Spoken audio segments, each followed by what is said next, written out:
Have you ever had a dream so big it seemed impossible to reach? What should you do if nobody around believes in you, or they try to take you down out of envy? Hi, I'm Wu Ziqian, and my story takes place some 1400 years ago in the Chinese Empire. Yet, I feel some things haven't changed much for us girls. The year I was born, a total sun eclipse darkened the sky. It was a sign of big changes, though at the time, nobody would have guessed that small, sweet Wu would be the one to make history. Growing up, life was good. I had 2 sisters and 2 older half-brothers from Dad's previous marriage. Our family was not part of the aristocratic class, but was very wealthy, which meant I didn't have to do any chores as we had staff taking care of daily activities. However, unlike other rich girls who mostly lazed off, Dad encouraged me to study from a young age. He soon realized just how smart I was, with a talent for poetry and public speaking, so he started to take me on business trips. I loved meeting new people and asked lots of questions. Yes, I was a bit unusual as a kid, but my family was very proud of me. Well, except my brothers. Why are you studying again? You're just a girl. And? Your job is to get married and to have kids. Dad is wasting resources on you. Maybe he's afraid you'll never find a husband. And what's this? Oops. And with that, he spilled ink all over my notes. One day, you'll regret being so mean. I tried avoiding them as much as possible. But then, around the time I was 14, Dad got very ill and left us. Nothing was ever the same. My brothers started acting like the bosses of the family. Without Dad to keep them in check, they became rude to Mom, bullied my sisters, and were especially mean to me. Like the time I spent too much time with a friend and was late for my curfew. It was a rainy evening. I ran back home, but the front gates were already locked. No matter how much I yelled and banged on the doors, nobody could hear me over the wind and thunder. In the end, I crouched there all night until early morning. Mom found me crying and shivering. I'm so sorry, Wu. They told me you were back and sleeping. I should have checked. That little adventure gave me a cold so bad I stayed in bed for a week. Without Dad, I felt powerless. I had to do something to change my fate, not only for me, but also for my mom. A chance presented itself when a beauty contest was held in town. The winner would be taken to serve at the palace. It was a huge deal and a way to gain respect and admiration. Mom was worried about my plan, and her fears came true when I won. Honestly, it wasn't that big of a surprise, being not only the prettiest girl in town, but also well-educated. My brothers just scoffed at the news and said they won't miss me. Typical. Mom helped me pack my things, and on the day of my departure, she cried as we hugged. Don't be sad, Mother. Who's to say it isn't my fate to meet the Emperor? And so, she understood. I wasn't going to the palace to escape my problems. No, I had a bigger plan. A hope to get noticed by the Emperor, maybe one day marrying into the royal family. Something to bring honor to my name. But my life in the palace started on the wrong foot. The Emperor took a quick glance at me and decided I'll be doing laundry? I didn't spend my childhood reading the classics and refining my calligraphy for this. One day, I was trying to get inside the palace library, but the guard wouldn't let me in, questioning if I could even read. Are you kidding? I was composing poetry at 6. Give me some books or I'll report you to the Emperor. Just then, the guard went pale looking behind me. I turned and, oh my, the Emperor had heard it all. He seemed amused and I just doubled down, following him around the library all afternoon. By the end of the day, he was so impressed by my wit and education that he made me his secretary. Finally, that was my chance to work my way up the political ladder until, a decade later, nothing has changed. I'm a forgotten secretary. Then, the Emperor passed away, and I got sent to a Buddhist convent to be a nun. All that time spent in the palace led nowhere. They even shaved my head. But not all was lost. You see, while I was living at the palace, I got close to the Emperor's youngest son, Li. We met one random day when I was holding a bowl for him to clean his hands, and he flicked some water at me. Offended by his childish behavior, I was ready to give him a lecture. His shy smile and cute face melted my rage. So refreshing. It's quite a warm day, isn't it? He laughed and we started chatting, quickly becoming friends. We were close in age and, unlike other officials, he was kind and humble, easy to talk to. Do you ever regret coming to the palace? You probably miss your family. I do. Well, everyone except my brothers. Those two I would banish to the corner of the empire, never never to be seen again.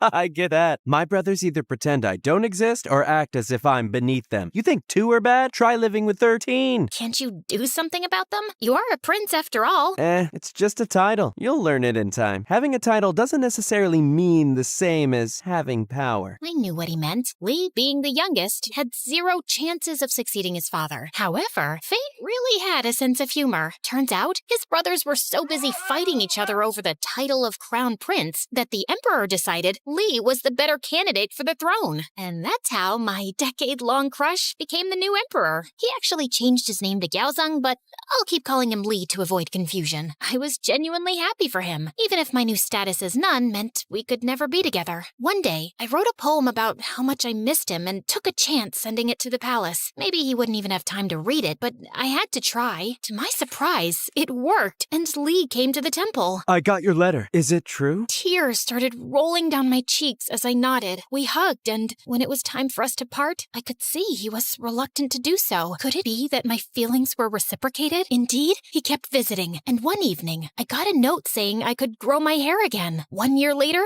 I was summoned back to the palace. There, I met Lady Wang, who was quite a big name in court. She was to become empress, having been chosen as a consort by Lee's father himself. But that didn't mean things between them were all rosy and peachy. I had meetings all day, and when I finally got the chance to relax at dinner, Wang started talking about more political issues. It's the last thing I want during my free time. Is that why you're hiding in the stables with me? Not hiding, just surveying your work. Truly, some things never change. Lee was the most powerful person in the empire, yet his life was affected by so many people's influence and choices. I decided to be by his side the best I could, and in time, everyone started noticing how close we were, including Wang. That's when she showed her true colors. One afternoon, she invited me for tea. Tell me about your family. I heard your dad got lucky during the rebellion, but he wasn't aristocracy. My mom is. Ah, yes. And what did she accomplish? Only had daughters and is not well liked by her stepsons? How disgraceful. What is your point, Lady Wang? I'm just reminding you of your place. The only reason you've been called back was so the Emperor wouldn't have to visit that nunnery all the time. But do not be mistaken.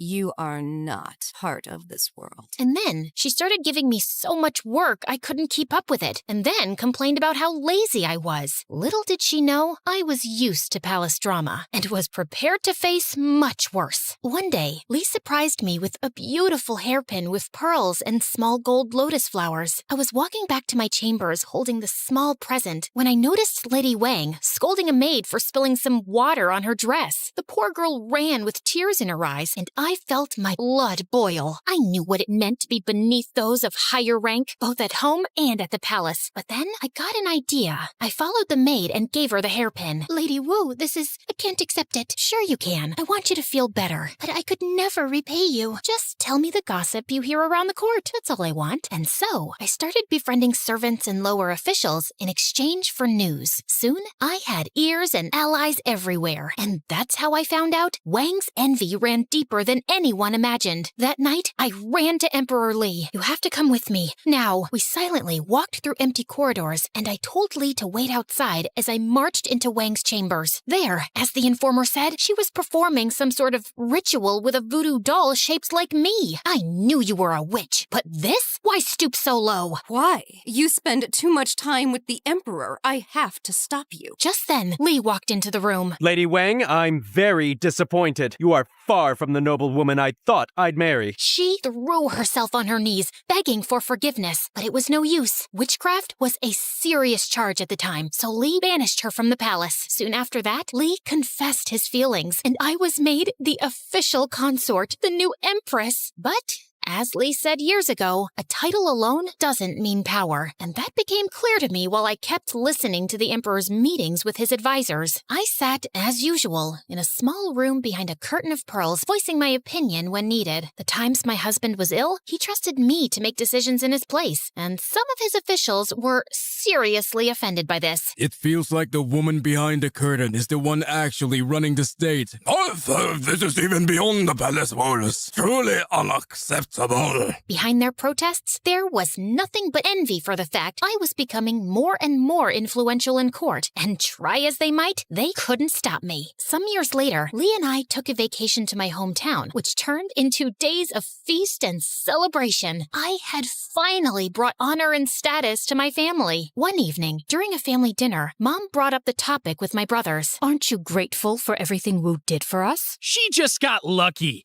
Wu's not special, her husband is. Also, we never asked for the high ranks she gave us. Mom flew into a rage, and the next day came to the palace to meet me. Maybe it's time to give them a lesson, Your Highness. And so, I sent them to govern a faraway province where they couldn't bother my mother anymore. It seemed like at every turn, I was reminded how my accomplishments were never enough because I was a woman. But what if I could use that to my advantage? Was there a way to stand out from other empresses? The answer was Fengshen, a religious ceremony. It involved gathering our entire court, leaders and aristocrats from neighboring countries, staff, and an entire army, and all together do a pilgrimage to a sacred mountain. It was extremely expensive, and only 6 emperors out of 300 could afford it. Also, I added a small twist to it. After much planning, I brought up the idea to Lee and the council. Our borders are safe, the economy is good, people are pleased. I think we've earned it. That is true, but Your Highness, we cannot allow the Empress to perform the second ritual. It is for us officials to do. Oh, I knew they'd say that. Your Highness, the Emperor makes offerings at the top of the mountain to heaven, which represents masculine energy. At the bottom, the offerings are made to earth, which is feminine. It makes more sense for a woman to do it. Lee agreed and fired the advisor who opposed me, sending a clear message to the rest of them. And so, we gathered thousands of people and traveled for months to Mount Tai. I performed the rituals along with my husband, and we ended the procession with a huge banquet. And with that, I secured my place in history. Years went by. Lee and I governed as a team, but slowly his health started deteriorating. Everyone at court knew his time was near. As I sat at his bedside, we held hands, till slowly his got cold. I wanted to mourn, cry, and give up, but everything we built together would have crumbled if I did so. The council wanted my son on the throne, but he wasn't as capable as me, and would have been a puppet to the advisors. So why give up power and risk the empire's stability when I could rule it just fine? Only because I was a woman? That never stopped me before. And so I did what I was good at, securing the throne and winning allies. At one point, some ex-officials started a rebellion against me. One of them wrote an entire manifesto making up all kinds of stories about me. It was read in court, and at the end, everyone was silent until I bursted out laughing. Who wrote that? So creative. We should have kept him. My army defeated the rebels swiftly, and then I addressed the council with an ultimatum. If anyone here thinks they are more capable than me, speak now. Otherwise, pledge your loyalty. My opponents stepped down one by one, until eventually I was crowned as the first female emperor. The only time in history it ever happened. Other women have tried to rule as wives or widows, whispering in their son's or husband's ear, but none had the official title and absolute power. For another 15 years, I skillfully led my people. Try as they might, not even my greatest opponents could deny the fact I was a good leader. They attacked my character, painting me as a power-hungry, ruthless woman, but never once criticized my governing skills. Truly, my greatest flaw was my audacity to play the power games of men and win. Today, historians keep uncovering the remnants of my empire's riches and culture. I wanted to make China the greatest empire in the world, and under my guidance, at the time, it was. So don't let the circumstances you were born with determine who or what you can be.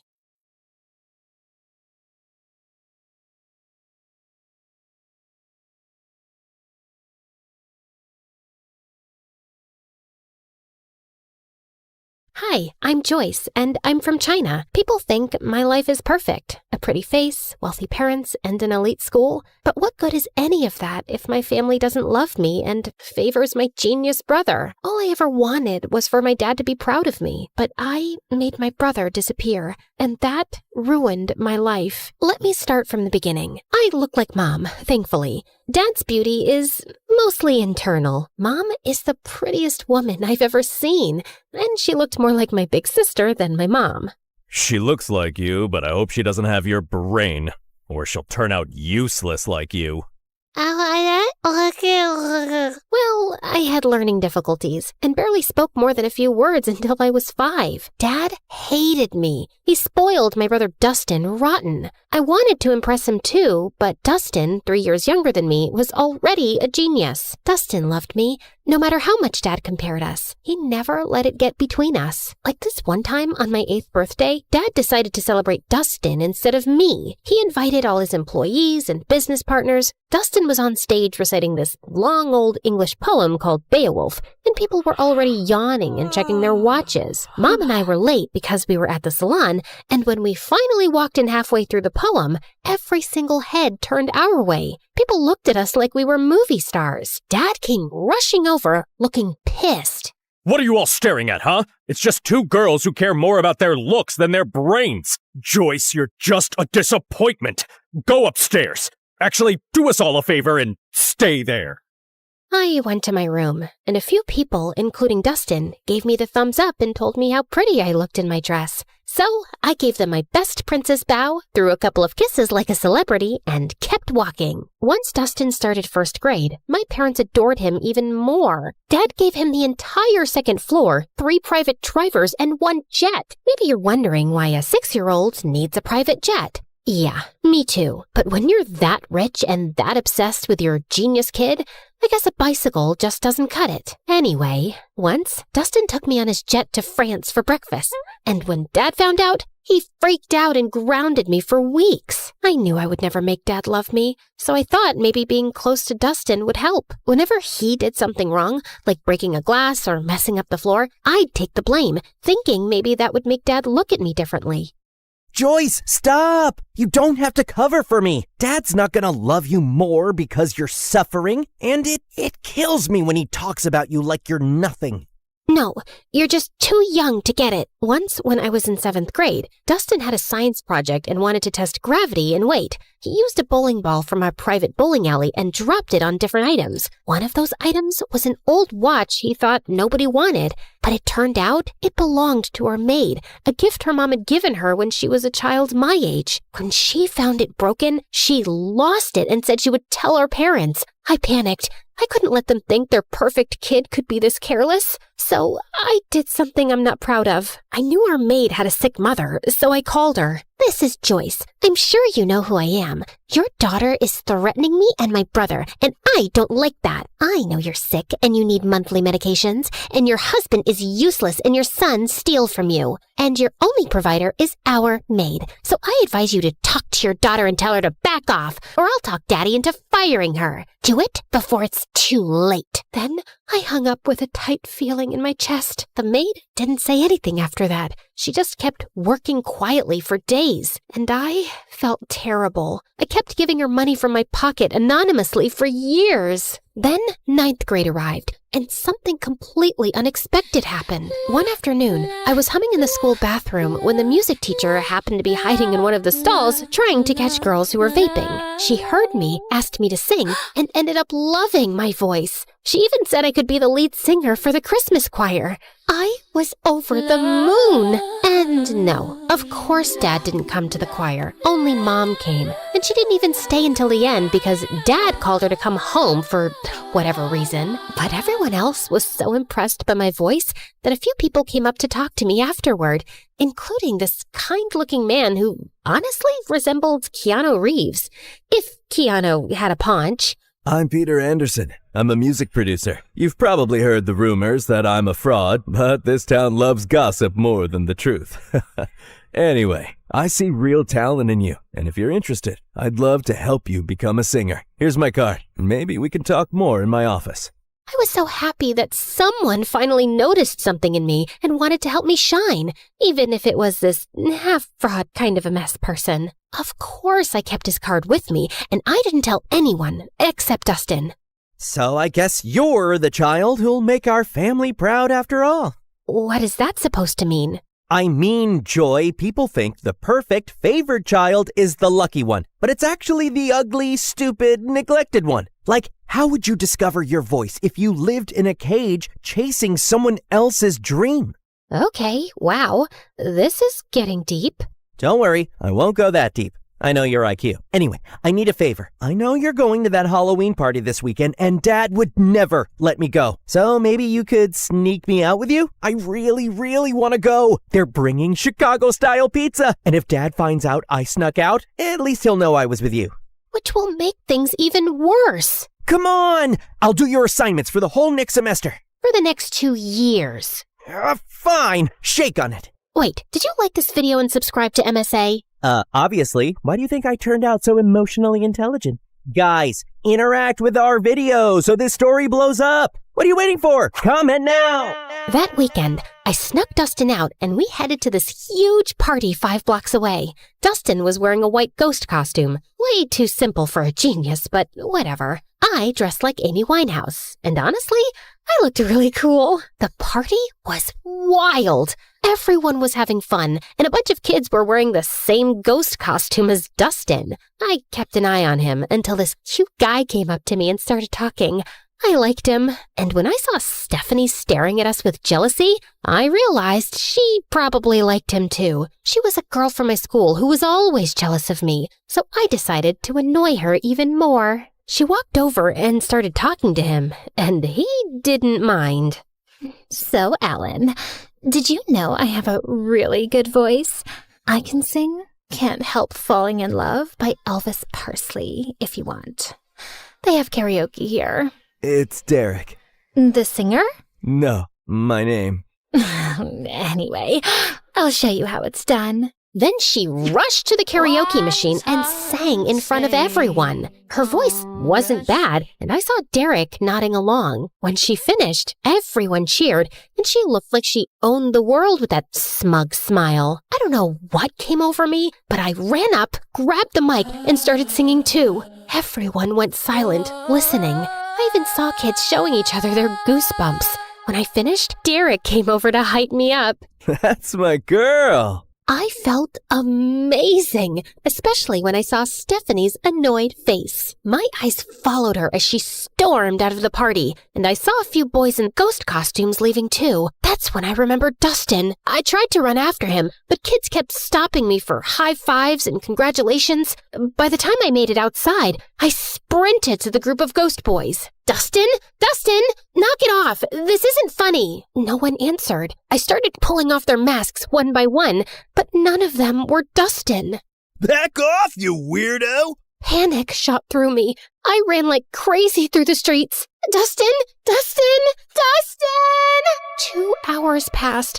I couldn't find him. I was so worried sick about my brother, and I knew there was no running from calling Dad. I was finished. Dad and Mom arrived with a few police officers, and Dad looked like he was about to finish me off. He lunged toward me, but Mom stepped between us. He glared at her with furious eyes.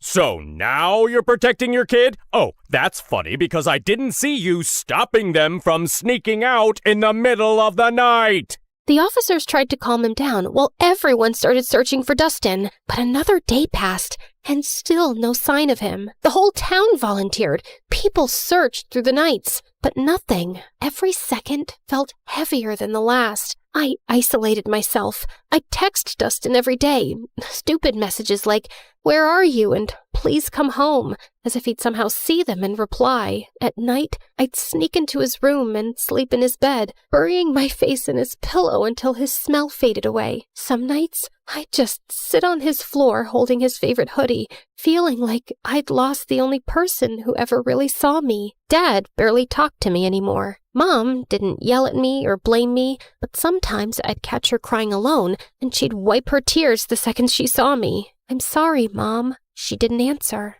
"Can we talk about this? I want to hear your voice. I know what happened is my fault, but I just want you to pat my shoulder, let me cry in your lap, tell me it'll be all right. Just say something, anything." But she didn't. She just gave me a sad little smile, nodded, and walked away. And then I completely shut down. A year of guilt and silence later, I couldn't take it anymore. I needed something, anything to distract myself, even if just for a little while. I remembered the card the producer gave me, and I figured, why not call him? It's not like I had much to do being alone all the time.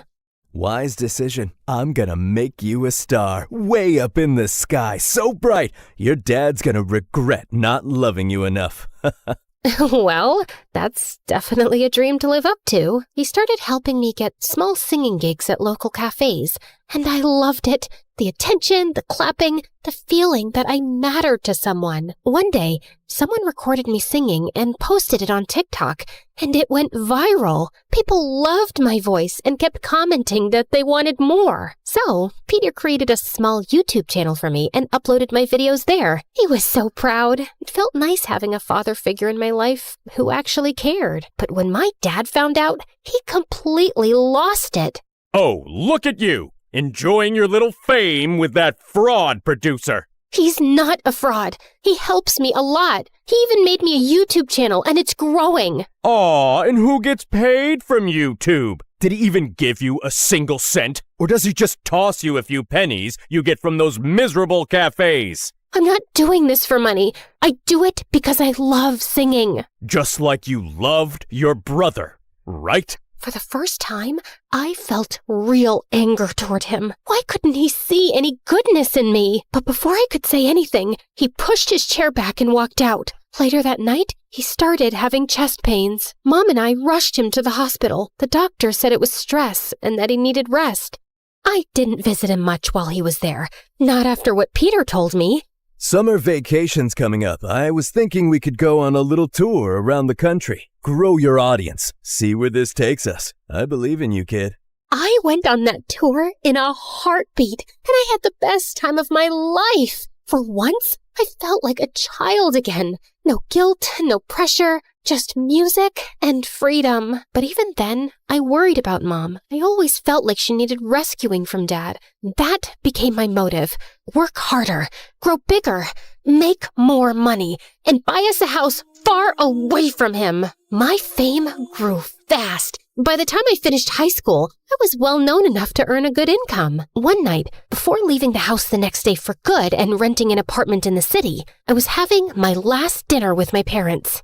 You know, Joy, now that you're getting into business and success, you should know it comes with stress. You might even end up in the hospital since you're so fragile. So I was thinking, I don't trust that knucklehead producer of yours. I should be your manager. I have a pretty good feeling I'll finally be proud of you, especially once we start making real money off your little talent. I paused. The moment I thought would never come had finally arrived. Sure, my dad wasn't nice to me, but maybe this was my chance to make him proud. Maybe I could make up for everything that happened years ago. I looked at Mom for a reaction. She gave the slightest shake of her head, but I convinced myself she didn't mean anything by it. I'll think about it. That night, I told my producer I was choosing my father as my manager.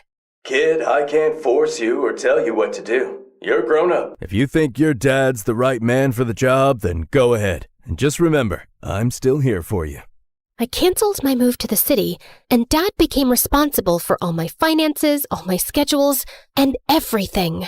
Everything was fine for the first few months, but then I started noticing that my finances didn't make sense. I was earning more back when Peter managed me, and I was working twice as hard now. Still, I gave my dad the benefit of the doubt until one day I checked my bank account and it was at zero, completely empty. I freaked out and went to confront him in his office, but he wasn't there. That's when Mom walked in, pale and shaking. She turned on the TV. William Clark, the billionaire owner of Clark Investment Companies, has been exposed as the center of a massive Ponzi scheme. Authorities estimate he conned thousands of people out of nearly $300 million. Records show the fraud began in the early 2000s, and officials confirm he fled the country this morning. The FBI is now searching for him. Back to you, James. I stared at the screen, frozen. My dad, the man who made me feel small, unworthy, and desperate to impress him, built his entire empire by scamming people. It was my biggest regret, choosing the wrong man to trust. I ran to my mom and hugged her. He stole from me, Mom. He hurt me, and he always made me feel incomplete. All I ever wanted was for him to be proud of me.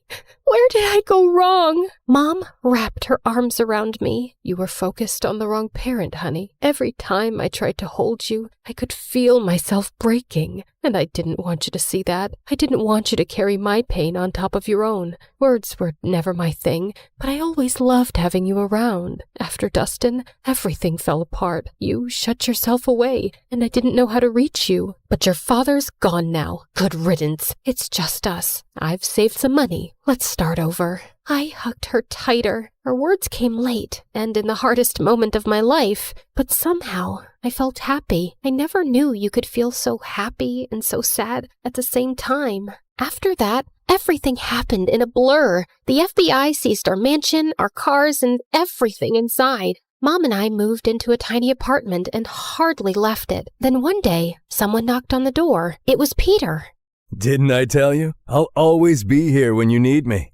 But who's gonna listen to my music after what my dad did? Joyce, what defines Joyce is what Joyce does, not her father. It's time to rock again. Remember your YouTube channel? I've been saving everything we earned from it for something big, and today's the day. No, I can't. I just want a quiet life with Mom. I'm sorry. Actually, I gave an interview this morning. I told everyone what your father did, including how he stole from you. People are sympathetic. I've read the comments. They love you, Joyce. They want you back. Wait, you did an actual interview?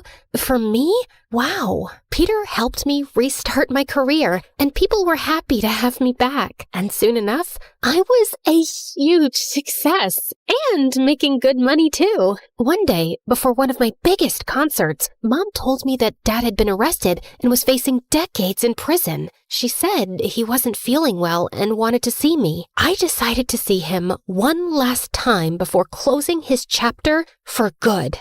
I know you probably think I was stupid, Joyce. No, you committed every sin in the book, but stupidity wasn't one of them.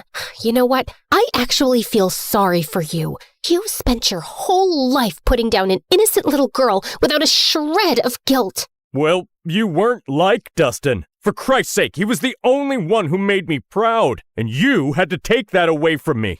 I guess it was for his own good. Otherwise, he would have grown up to be a miserable little fraud like his father. I finally get it. You were never capable of being proud of me. Not because of who I am, but because of who you are. A fraud, in business and as a father. Now, if you'll excuse me, I have a crowd of 200,000 proud people waiting for me. And with that, I spit on him and left. The moment I stepped on stage, the entire arena erupted. I looked out at all those excited faces, at Mom's proud smile, at Peter beaming at me like his daughter had made it. And then I closed my eyes, and I saw him, Dustin, with that same cute, confident little smile he always had when he believed in me more than anyone else. I keep running, like I'm trying to outrun time. I can't stop, I can't slow down with these ghosts still in my mind. And it hits me when it's quiet, nowhere left for me to hide. So I keep on moving, just to feel alive. But as I sang, the crowd grew louder, louder than I'd ever heard. I opened my eyes. There was a guy being lifted by the crowd, riding toward the stage, and for a second, I stepped back in fear. But then, my heart stopped. Dustin? I signaled for my security to let him through. He climbed onto the stage, and I swear the world went silent around us. I looked at him like I had just seen a ghost. The hostess rushed forward, tears in her eyes. After your mother's interview about your missing brother, the internet made it their mission to find him. He's been missing for 10 years. We interviewed him and confirmed with your mom. He is your long-lost brother. My knees almost buckled. I couldn't breathe. But Dustin spoke first.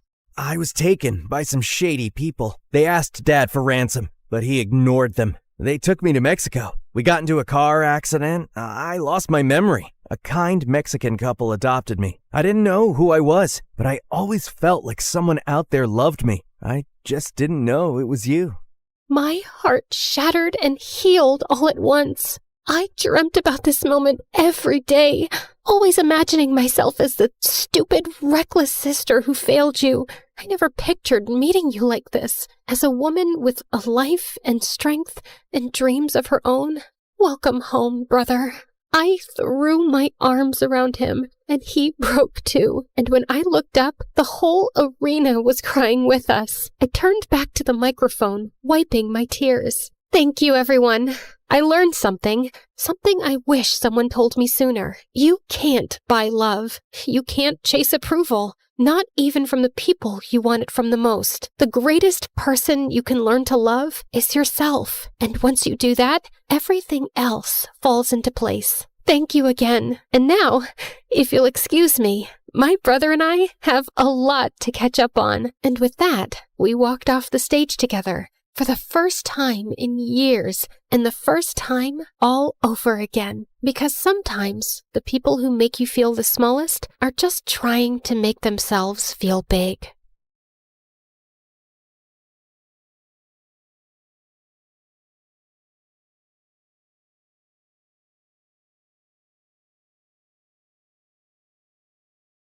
Hey, so the other day, a girl named Missy sent her story to MSA about how a ring completely took over her life. Well, I have a similar story, except mine isn't about a ring.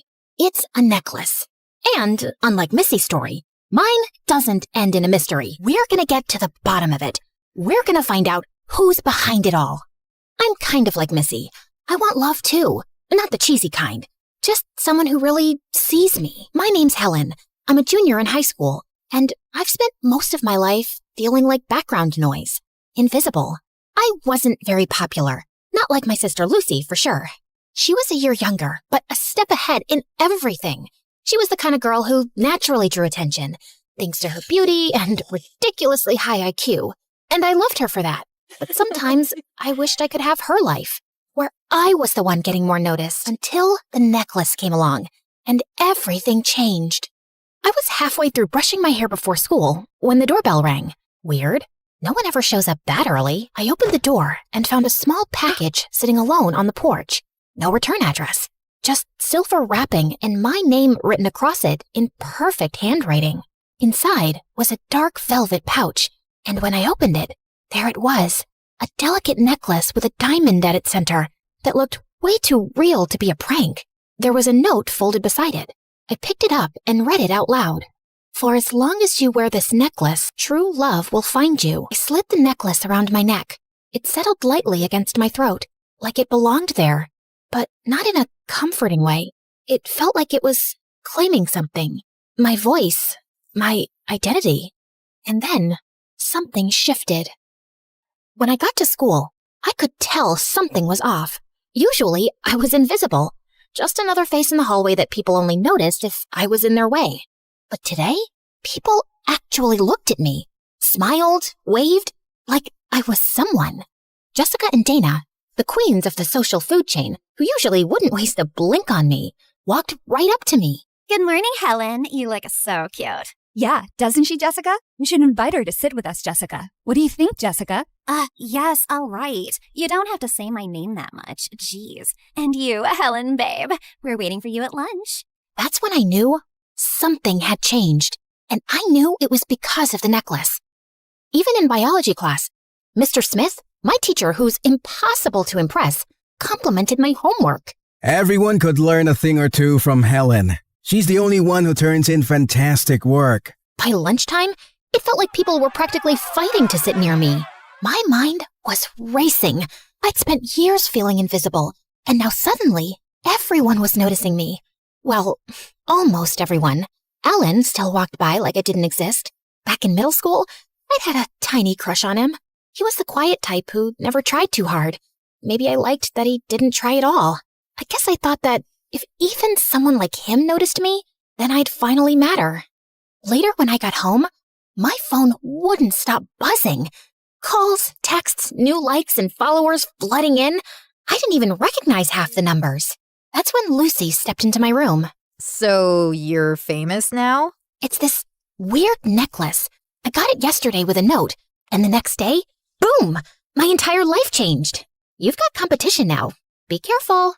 Guess we're the new dream team then? And whether it's the necklace or not, who cares? The important thing is that you enjoy it.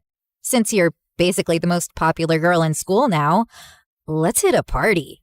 Over the next few days, I started getting used to this new version of me. Girls whispered about me like I was some kind of trend. Guys tripped over themselves just to talk to me. And I let them. I flirted without thinking, just because I could. Hey, Helen, I used to have a crush on your sister, but suddenly, I adore you. What can I say? The heart wants what it wants. There's something wrong with this one. Yeah, what she said. For real, nerdy? Why would I pick you when I could have anyone in this school? Guys who are like double your worth? Ouch, you go, girl. Then I saw Alan at his locker. I walked past him, flipped my hair, and tossed a comment over my shoulder. Hey, Alan, wicked shirt. Oh, thanks. Nothing. Barely even a reaction. I wasn't sad or hurt. I was angry. I wanted to slap Alan back into reality, back into the world where I was the diva he was supposed to fall for. Just then, a deep, accented voice sliced through my storm like a blade. Who dares make our queen angry? It was Edward. He had moved to the country just a few months ago. Even though he kept to himself and barely talked to anyone, he carried that mysterious new kid energy like a designer coat. Rumors swirled that he came from a ridiculously rich and powerful family, lived in a mansion, and spoke 5 languages or something. I wasn't planning to give him the time of day, but I was still mad at Alan, and I wanted to prove to myself, and everyone else, that I could get someone way better. So I leaned in. You always show up when someone's having a breakdown? Only when it's interesting. The coach blew his whistle and started pairing people for the relay course. Helen, Edward, you're together. He looked at me, waiting, but I was the one who stepped forward first. Guess you're lucky. I was just thinking the same thing. The course was brutal. Cones, hurdles, crawling under nets. I wasn't about to let him show me up. We moved in sync, not saying much, but I could feel him watching me. Halfway through, I caught him stealing another glance. You do this often? Pretend PE is a runway? Only when I have an audience worth impressing. You look French? I can be, if you want me to be. Wow, très romantique. We hit the finish line together. I bent down, catching my breath, and I found him still looking at me. You're the most beautiful girl I have ever seen. Now that we've conquered this great battlefield, let me take you out. We walked off the court side by side, not holding hands, but we didn't have to. Every eye in the gym was on us. If I thought I was getting attention before, this was on another level. Helen and the hot European guy? Yeah, I chose him. That night at home, after dinner, Lucy came to my room. I saw you with Edward today. If you're dating him, please, just stop. Why would I? He's making me even more popular. What, jealous much? Whoa, easy there. He's suddenly being nice to you? Yeah, like an axe being nice to a turkey. Ugh, God. And you? You're not like the others? You're not chasing after me, worshipping me? And now when I've got the most powerful, popular guy in school, you're telling me to back off? What am I supposed to get from that? I don't chase you because I'm your sister. I loved you before the necklace, but it's changing you. Well, I like this change. Well, I don't. The ones who shine brightest often burn fastest. You and your so-called wisdom. Just shut up and get out. Lucy shook her head in disappointment and walked out. Every morning, a single rose was waiting on my locker, always with a note. For my beautiful Helen, thinking of you always. Ed. It was dramatic, old-fashioned, and honestly, kind of perfect. Edward was everywhere, waiting by my class door, carrying my books like some polished bodyguard, swiping his card before I could even reach mine in the lunch line. He didn't just bring romance.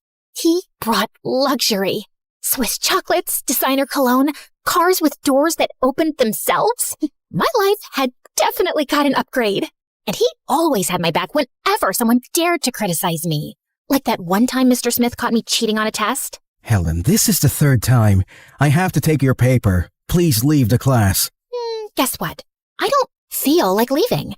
And you're not taking my paper. Helen, since when do you talk back like this? since now. Got a problem with that? Take it up with me. This doesn't concern you, Edward. Sit down. But Edward didn't sit. He stepped up to Mr. Smith and pushed him back. The class gasped, and Mr. Smith's face turned pale. I was thrilled. Edward had put him in his place. Mr. Smith stormed out, probably to get security and the principal. But somehow, Edward smoothed everything over, like he always did, and we walked away clean. Again. I was getting more impressed with him by the day. One evening, Edward invited a few of us to a rooftop jazz lounge downtown. Velvet booths, candlelight, and a skyline view that looked like a movie backdrop. I was lounging on a velvet chaise, sipping something I couldn't pronounce, soaking in the music and all the curious stares. That's when our waiter arrived, dressed sharp, polished, polite. It was Ellen. I'll have a sparkling hibiscus iced tea, light on the ice, heavy on the sparkle. Same, just what Jessica wants. And make it fast, yeah? Alan nodded, jotting it down without a word. He didn't even look at me. And for some reason, that felt worse than an insult. Like I wasn't even worth reacting to. And I'll take a ginger lemonade, extra sharp, like my mood today. Chop chop. Alan's jaw tightened, but he just gave a small nod and hurried off. Jessica and Dana looked at me, and then we all burst out laughing. I pulled a compact mirror from my bag to check my lip gloss. But the moment I saw my reflection, I froze. The girl staring back wasn't the one who used to hide behind her hoodie in the back row. She was surrounded by the same girls who used to snicker behind her back. And now, she was laughing with them. Same smirk, same perfectly arched eyebrows, same air of untouchable. For a split second, it didn't feel like me. Like I was playing a part that fit a little too well. But I clicked the mirror shut and smiled. This was the life I wanted, wasn't it? But as the weeks passed and I spent more time with Edward, I started to realize something. We didn't talk. Not really. He didn't get my favorite movie references. He never shared songs he liked. I'd crack a joke and he'd just smile politely. Ask him about his past? Vague answers. His future? Even vaguer. The only thing he ever seemed sure about was us. How amazing we looked together. How meant to be we were. Maybe he was right. Maybe chemistry didn't need conversation. Or maybe I was just trying too hard to believe it did. By then, Lucy and I weren't speaking. Every time she saw me, she'd just shake her head in that infuriating way of hers. Then one night, while I was out with Edward and the girls at a local party, Mom called. What she said shocked me. What is it, babe? It's Lucy. Mom said she fell during basketball practice. They rushed her to the hospital. I think I need to go see her. Would you give me a ride? Babe, she's fine. Probably just tripped from being distracted, too busy obsessing over your life. She never supported you anyway. What kind of sister is that? Yeah, like your mom didn't say it was the ER or anything, right? She's probably okay. Come on, the party's just getting started. I hesitated. A part of me did want to go, but another part whispered, why? For people who don't even care about you? So I brushed it off and stayed at the party. I was having the time of my life. The music was loud, the lights were spinning, and the night stretched on forever. It was 5 a.m., and we were still partying, when suddenly the door burst open. My parents walked in, with a police officer right behind them. Helen, what are you doing? We've been trying to reach you for hours. Your phone went straight to voicemail. We had to call the police. Told you. These cases are always the same. Worried parents, missing teen, and surprise. She's just out partying. Just another kid thinking the world revolves around her. Well, it kinda does. Helen, your sister's in the hospital and this is where we find you? Partying like nothing happened? We've tried to be patient, but this is too much. Mom, Dad, seriously? You're embarrassing me. Embarrassing you? In front of them? These nobodies? Helen, are you really going to let them talk to us like that? I'd never talked back to my parents before, but them showing up here, making a scene in front of everyone, that crossed a line. Since when do you care about me? I was always the easy one, the quiet one, never got your attention. Now that I've finally found happiness, you want to ruin it. Honestly, I should have called child services years ago. What are you even talking about? I don't know why I said that. I just wanted to hurt them. So I started lying, saying they were abusive, that they harassed me. I went all in. They tried to defend themselves. She's probably lying. She looks like a spoiled brat, but we still have to investigate. Both of you, come with me. And you, Helen, you're going home. Party's over. Everyone, out. The music stopped. People grabbed their stuff and shuffled out awkwardly. As I walked past Edward, escorted by the officer, he leaned in slightly, caught my eye, and mouthed, "I love you." It was the first time he'd said it, and my stupid heart fluttered. After a few hours at the station, my parents were sent home. The report stayed open for now, but no one expected it to go anywhere. Not that it mattered. They were already crushed. So now, one daughter's in the hospital and the other wants to send us to jail. Lucky us, honey. We've got the perfect family. I ignored them. From that day on, I didn't say a word to either of them. I didn't need to. I'd stopped caring the moment Edward told me he loved me. Who needs parents or siblings or anyone when you've got Edward and the necklace that changed everything? For the next few weeks, I lived like a queen. Everyone respected me. Even the teachers and the principal avoided getting on my bad side, no matter what I said or did. I remember one day after our English teacher gave us a surprise quiz, and I failed, I got so angry. I scratched up her brand new car in the parking lot, keyed it from end to end. When she found out, she nearly cried. Nice job, babe. Bet she's got 6 years of loan payments left. Why do poor people even buy fancy cars in the first place? She deserved it, getting her car blessed by your holy hand. Holy? Of course, you're like a goddess now. People hang on your every word. They adore you. They do anything just to be close to you. Darn right they do. And he was right. I did feel like a goddess. The kind that everyone wanted to please. That is, until one day. After Lucy got out of the hospital, she stayed home for a few weeks to recover. But the day she came back to school, I saw her walking arm in arm with none other than Alan. Freaking Alan! Of all the guys in the school, she chose Alan? Who cares? Your boyfriend is Edward. Yeah, but she knew I used to have a tiny crush on him. Why'd she pick him? Just to get back at me? Wait, you had a crush on Alan? Ew. And yeah, I wouldn't be surprised if she is jealous. She was the center of attention before you came along. You were living in her shadow. And now you're the queen, and she's living in yours. I'm gonna make her regret being born. From that day on, all I cared about was Lucy and her thing with Alan. I checked her socials religiously. I had girls follow her around at school. I asked her classmates for daily updates, reports, anything. Even with Edward next to me, I was constantly on my phone, reading messages from my little spy squad. Wow, what keeps the queen so busy? My stupid sister. She's dating someone new. Since when do you care about your sister? It's not just her, it's who she's dating. Say that again? Oh no, I said too much.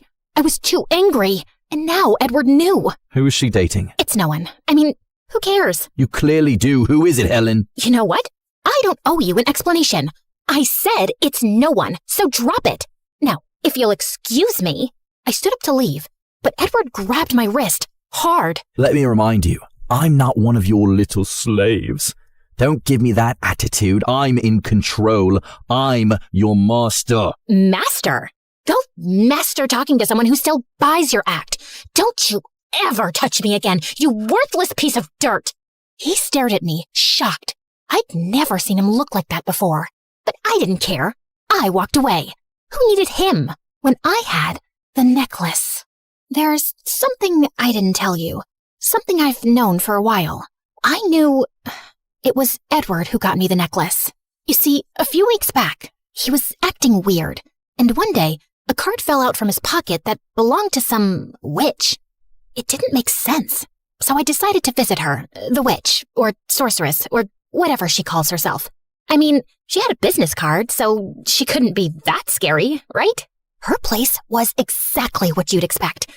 Dark, creepy, and filled with enough weird jars and candle wax. Oh, you're late. I had a vision you'd come hours ago. I canceled my nap for this. Sorry? You'd better be. Let me guess. Necklace trouble? Yes. Edward came to you, right? Boys like Edward come to me all the time. You know that Timothy kid? The one with the ring? Yeah, that was me too. These rich little heartbreakers are my best customers. When Edward lived in Italy, he used to get bullied as a kid. He even showed me a picture. And wow, he was ugly. I kinda get why they bullied him. Oof. Anyway, when his dad started their mafia business, the money came rolling in. But even with all that, Edward was still a joke at school. Power and cash couldn't fix his vibe. So they moved to the U.S.? One of the reasons. But things didn't exactly improve. Even after his little glow-up, girls still weren't interested. That's when his dad came back to me. I'd already helped with some business problems. You know, curses, sabotaging rivals. Oh, the usual. Okay, but the necklace, what does it do? The necklace. Well, since Edward still couldn't land a girlfriend, I figured, why not enchant the girl he liked instead? And that was you. So, I made the necklace. So it was supposed to make me fall for him? Because, spoiler alert, it didn't. Sorry to disappoint. Oh, I'm not disappointed. I'm proud. I tried something new with this one. I didn't just bake in a love spell. I added a power element. The necklace makes the wearer unstoppable. Oh, but here's the twist. It adapts to your personality. It doesn't work the same on everyone. It becomes you. Okay, but does Edward have any control over it? Can he take it back? That idiot? No, I told him he did. Charged him extra for that little lie. The truth is, neither of us control it now. I honestly don't know who's in charge. You or the necklace. Who cares? As long as it makes me powerful and happy. That's the spirit. Oh, thinking like a real witch. Here, take my card. If you get used to this kind of power and want more, I do curses, possession contracts, love potions. And if you like this video and subscribe to MSA, you get a spooky spell for free. If I ever needed your help with someone close to me, say my sister Lucy, what would I need? Horn of a virgin goat, 3 drops of blood from a blind bat, and a feather of a falcon. Oh, and a Venmo account. Yikes, that's a lot of work. Anyway, thanks for your help. I turned and left, feeling more powerful than ever. Oh, she thinks she can handle a necklace. Oh, with that personality, oh, it's gonna blow up right in her face. Ugh, what an idiot. So I believed I had full control over the necklace, and no one could take it from me. Lucy knew I was after her. She tried to ignore me, even though she knew I had girls following her and Alan everywhere they went. Eventually, she'd had enough. One night, she stormed into my room. Listen, Helen, you have to leave me alone. You and your little cult. I don't get in your business, so stay the heck out of mine. Dump him. I already did. But listen carefully. Starting right now, you forget you ever had a sister named Lucy. We're done. And from that night on, we never spoke again. Not a word. My parents sided with her, of course. Not that it bothered me. The next day, Edward didn't show up at school. I didn't care. At least, that's what I told myself. But when he didn't come for a whole week, I started to panic. What if he'd moved to another school? What if he was already dating some new girl? I didn't love him, but the idea of him moving on that fast, it lit something in me. So I hired a bunch of kids to investigate, but they couldn't find anything on him. Are you a bunch of useless clowns? How dare you come back to me with nothing? We staked out this mansion, Helen, for a whole week. day and night. We think the police are after his parents or something. They fled. Neighbor said the house got seized. We did our best. Then your best is garbage. Get out of my sight before I really lose it. I looked at the necklace. It shined back at me, mocking, like it was laughing at my failure. I was getting less patient, more demanding, sharper, meaner. Helen, maybe you should take a little break. Just for a few days. Stay home, watch some YouTube, relax. Are you saying I'm losing my mind? No, that's not what she meant. She just meant... And who gave you permission to speak? Are you her attorney? They both blinked and stood there like ashamed toddlers. Get lost, both of you, now. That day, I tried to talk to Alan, not because I still liked him or wanted him. I just wanted to see if he wanted me, so I could reject him. What do you want now? Your sister broke up with me because of you. It wasn't that deep anyway. You know what is deep? You're evil. I couldn't believe he talked to me like that. What if someone hurt him? Without thinking, I slapped him. You watch your tongue when you talk to me. I could curse you and your whole pathetic family. You're nothing. He glared at me and his jaw clenched. But just like I expected, he lowered his head and walked away. Some kids nearby had seen it. I caught one of their eyes, and they immediately looked away and scurried off. From that day on, Jessica, Dana, and even Alan ran the other way whenever they saw me. In fact, most of the people who used to worship me now avoided me altogether. At first, I acted like I didn't care. Who needs these losers anyway? Hey, Necklacey, you'd never leave me, right? You love me as much as I love you? Maybe even more?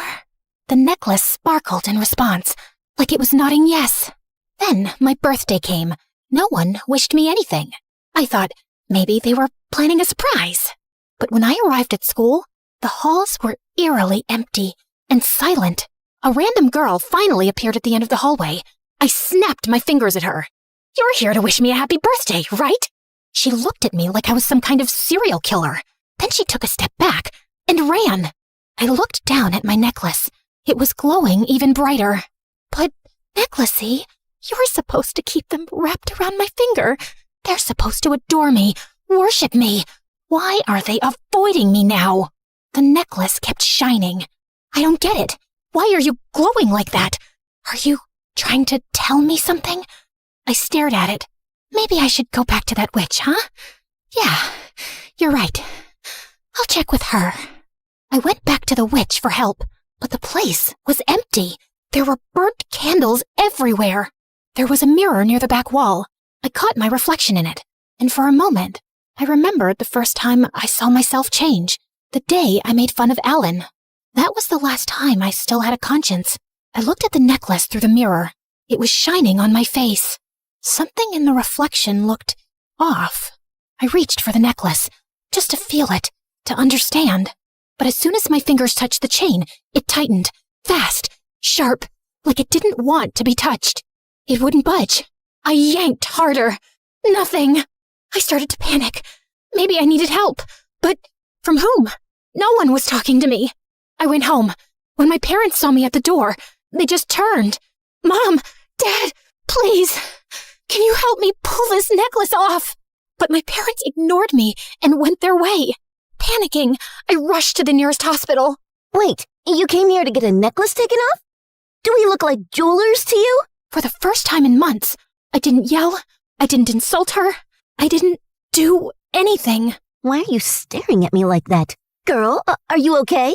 Where are your parents? They stopped talking to me the day I put this necklace on, and then everyone else followed. My sister told me to forget she existed. My boyfriend disappeared. I thought I was in control. I thought I was powerful. But now, I think the necklace is controlling me. I think it's cursed. I reached up, fingers brushing the chain at my throat, tears sliding down my cheeks. Don't ever wear a necklace you find on your doorstep with a note that says, "For as long as you wear this necklace, true love will find you." Love's running away from me now. I'm alone. I thought I didn't care. But my God, I am alone.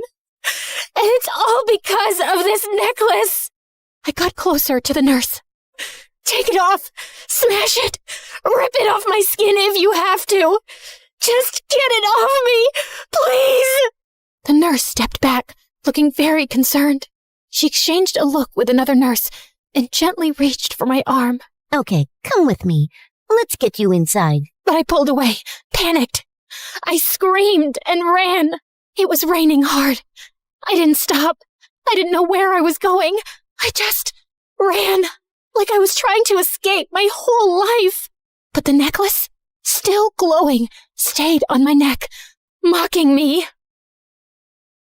Eventually, I collapsed on the wet pavement. I looked up at the sky and screamed, "Take the necklace! I don't want it anymore! I just want my life back!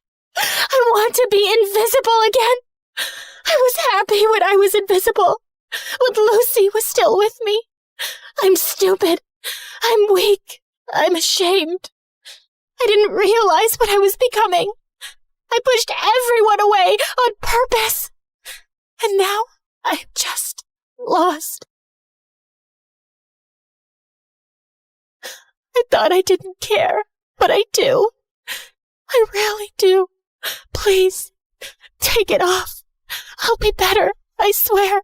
Just, please." I never stopped hoping you'd come back. I turned. She was standing there in the rain. Back when I was in the hospital, Mom told me how you offered to sell your necklace to help pay the bills. I know it might seem like a small thing, but that meant something. That wasn't the necklace talking, Helen. That was you. My sister. When you still had some control over it. And today, I realized you're not the villain.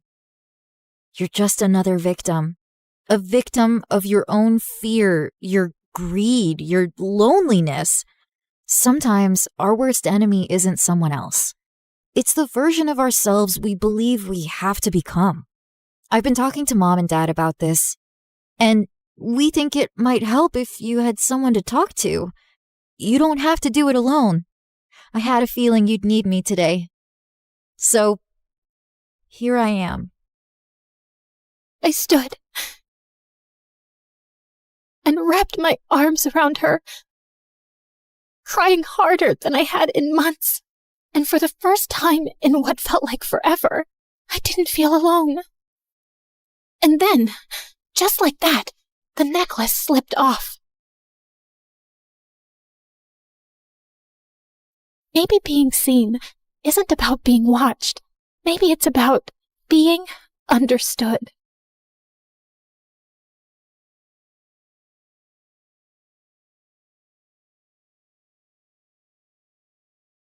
Okay, listen. Onion, honey, or pineapple. Any of those can tenderize meat. Pick whichever one's available. Okay, got it. Noted. I didn't come to this school for academics. I came for the food.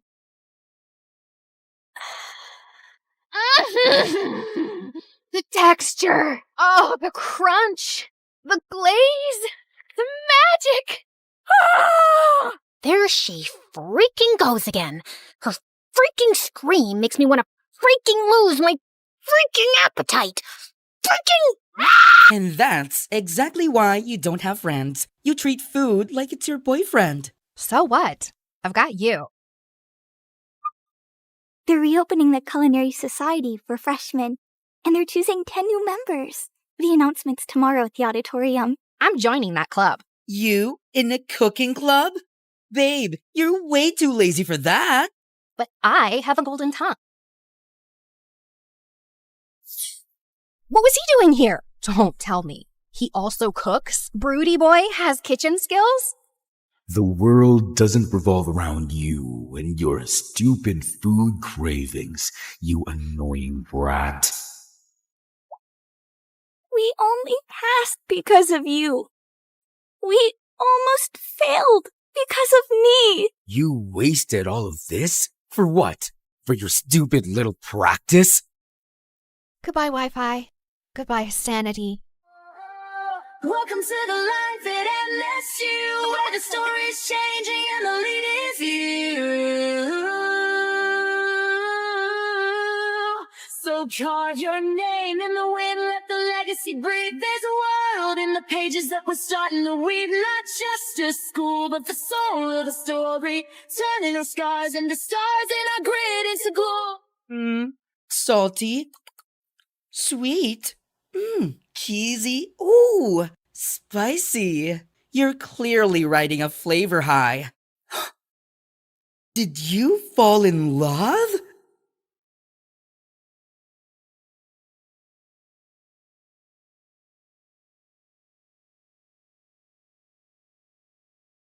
Hi, I'm Nova, and my life sucks. I used to think I was just unlucky, but thank God I later discovered it was a full-blown family curse. No, seriously. I grew up with a twin brother, Dorian, who was 2 steps ahead in everything. For starters, everyone thought he was the much better-looking twin. He'd play video games all the time and ace his tests, while I'd stay up all night studying, and my grades were still average. He was good at sports, I was just clumsy. Even our parents favored Dorian, especially Dad, who dreamt of making him a football legend. In 8th grade, I tried out for this small school talent showcase, just a silly cheer routine I made up on my own. I asked everyone to come, but that same day, Dorian had his big football practice match, and guess where everyone went? Yep, including my parents.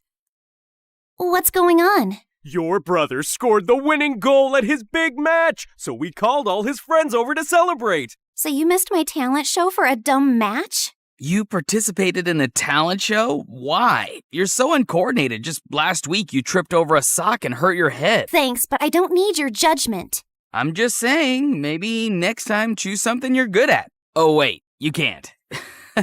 You're bad at everything. Shut up or I'll kick your face. Ugh, so annoying. I ran upstairs fighting tears when I heard a soft voice calling from a bedroom down the hall. Nova, is that you? That's Ella. She's my younger sister, and she's been sick since forever. Doctors didn't even have a proper diagnosis, just a fancy name that meant they were still trying to figure out what was wrong with her. And since our parents were too busy making Dorian a star, it was usually left to me to look after Ella, which I didn't mind at all. Hey, how was your talent show? What did Mom and Dad say? They never came because Mighty Dorian had a match. So what? Did you have fun? I almost did a backflip and only tripped twice, so yeah, it was fun. Then that's all that matters. Talking to Ella always made me feel better, but I could never tell her how I really felt. My problems just seemed so pathetic compared to everything she was going through. Even at school, I mostly kept to myself while Dorian hogged the spotlight. The only time people spoke to me was to ask for Dorian's number, so I barely had friends. Until I met Maya in high school. She was new and asked me if I could show her around, and we hit it off right away. We liked the same music, same shows, and I finally had someone I could pour my heart out to. She was the only person I felt free and happy with, but that changed on her 18th birthday. Maya decided to throw a costume party. I was gonna be French fries, and she was gonna be ketchup. It was gonna be epic. But when I got to her place, I was the only one in a costume. I checked my phone wondering if I'd missed a text from Maya, but nothing. And worse, I found her standing near the pool talking to Dorian. Oh, wow. Looks like someone didn't get the memo. What is he doing here? And wasn't this supposed to be a costume party? Oh, shoot. I thought I texted you. I wanted to have a costume party, but Dorian thought it was stupid for an 18th birthday. And since when did you start taking advice from Dorian? Since we started dating. What? He asked me out last week, and I said yes. Why? Of all the men on the planet, why him? And you couldn't stand that there was finally someone who liked me more than you, could you? Would you stop overreacting? You look like angry McDonald's French fries, and I can't take you seriously. Also, my feelings for Maya are totally genuine. Genuine my butt. Everyone at school knows you change girlfriends faster than you change underwear. Maya, listen to me. Whatever garbage this guy's been feeding you, it's not worth it.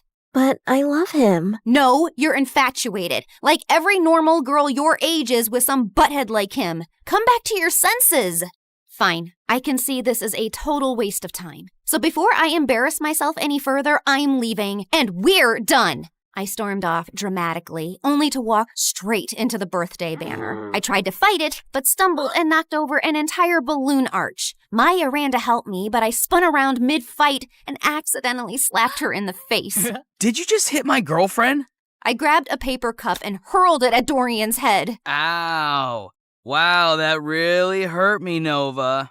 How will I ever recover from this concussion? Everyone laughed as I ripped the last streamer off my leg and stormed out, and went straight to Ella. She was the only person who'd understand me. Oh, wow. You look tasty. I don't know about tasty, but I am definitely tragic. Mom never let me have fries. Said they're too oily. Here, take a bite. It might cheer you up. You're weird. And you're stuck with me. And I put my head down, and we dozed off. The next morning, I woke up to a bunch of missed calls from Maya, but I ignored them. So she sent me a bouquet with my favorite ice cream scoops, flew drones past my window with "I'm sorry" banners. At one point, she actually climbed up to my window to talk to me, but I just drew the curtains and ran into the attic so she wouldn't find me. I was looking for some boxes to hide behind when I accidentally knocked one over and a diary fell out. It had my grandmother's name on it, with a photograph of her standing next to someone who looked exactly like her. And there was a note. Lumiere se dara kinsol, veher dul ambrax? What? That's what it said, written in this bizarre language I've never seen before. Luckily, someone had scribbled a translation underneath. To break the curse, balance must be found. One light shall rise, one shadow bound. I read more and found out that my grandma had been overshadowed by her own twin, too. So she teamed with a psychic named Margot and crafted spells to break the twin curse, a generational cycle where one twin always thrived while the other faded into the background. I knew it sounded ridiculous, but this just couldn't be a coincidence. I was constantly lagging behind Dorian, not because there was something wrong with me, but because I was cursed. The note also said that to unlock the curse, like and subscribe to this video and leave a comment.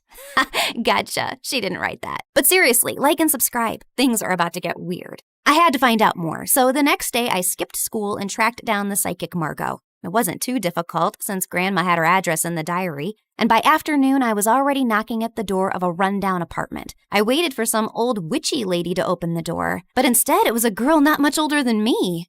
Sorry, I think I must have gotten the wrong address.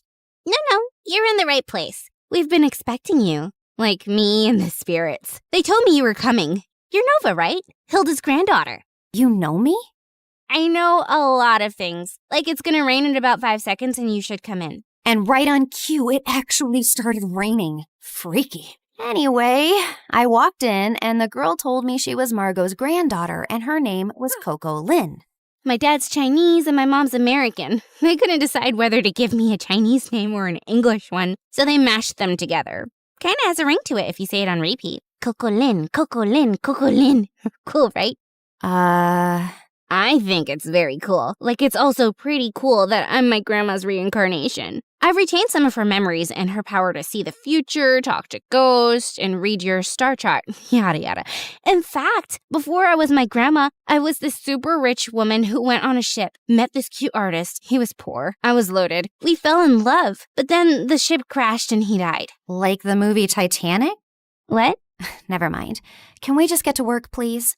I gave her the diary, and she invited me into this small room. As I settled into a beanbag, Coco Lin took the diary in her hands. Then suddenly, she threw her head back dramatically. Before I could ask if she was okay, she snapped her head forward like a possessed owl, then started spinning in slow circles. Then she dropped to her knees, flapped forward, and after a full minute of silence, popped back up. All done. The curse is now reversed. Whatever once belonged to your brother is now yours. Wait, what do you mean by reversed? I wanted you to end the curse. Yeah, well, unfortunately for that, you'd have to find the original witch who cast the curse on your family. And she's probably dead. So unless you have a shovel and a time machine, this is the best I could do. Now remember, every spell has its repercussions, so just be aware of potential side effects. What kind of side effects? Mild nausea, headaches, nosebleeds, and in rare cases, hallucinations. It depends. On what? On how badly cursed you are. Just kidding. I fixed the curse, remember? You'll be fine. Would you like some tea? But I just thanked her, paid her fee, and got out of there as fast as I could. The whole way home, I kept thinking if what I'd done was wrong. But was it really that bad if Dorian suffered a little? Also, Coco Lin was kind of a weirdo, so I wasn't too sure if her chaotic head Roomba fixed anything. But boy, was I wrong. I looked around and I froze. This wasn't my room. It was bigger, with velvet curtains, a chandelier, and a full-length mirror. I jumped out of my bed and pulled the curtains, only to see a massive, perfectly manicured garden with fountains and a freaking swan. Why am I in this place? How did I get here? I checked my phone. It showed the same date as yesterday. Okay, this is clearly a dream. Ow! Ow! I pinched myself hard, and seconds later, Mom burst into the room. Oh my God, Nova! Why did you scream like that? I thought some stalker tried to jump into your room again. Again? When was the first time it happened? Oh, my poor baby. You've been so traumatized lately, you've probably blocked out everything. It's fine. We can talk about it later. For now, drink your kale. You're already late for gym, and Coach gets cranky when you're not warmed up before cheer practice. Mom, I don't do cheer practice. I barely passed PE. This isn't real. I rushed outside to find Ella's room. She might have answers. But the house was so huge, I had no idea which room was hers and accidentally entered Dorian's. What are you doing in my room? Shut up and tell me what's happening. Are you trying to pull some elaborate joke on me? Who even owns this house? One of your weird rich friends? What are you rambling on about? I'm just living my perfectly miserable life in silence, and you won't let me have that? If your life is miserable, I might as well be an earthworm. You know, I saw this documentary about teen celebrities and how they all went bonkers at age 18. You should watch it. I think you'll fit right in. You think this is funny? God, just tell me where Ella is and I'll leave. Same place she's always been. Why? Suddenly remembered you have a sick sister who needs your attention?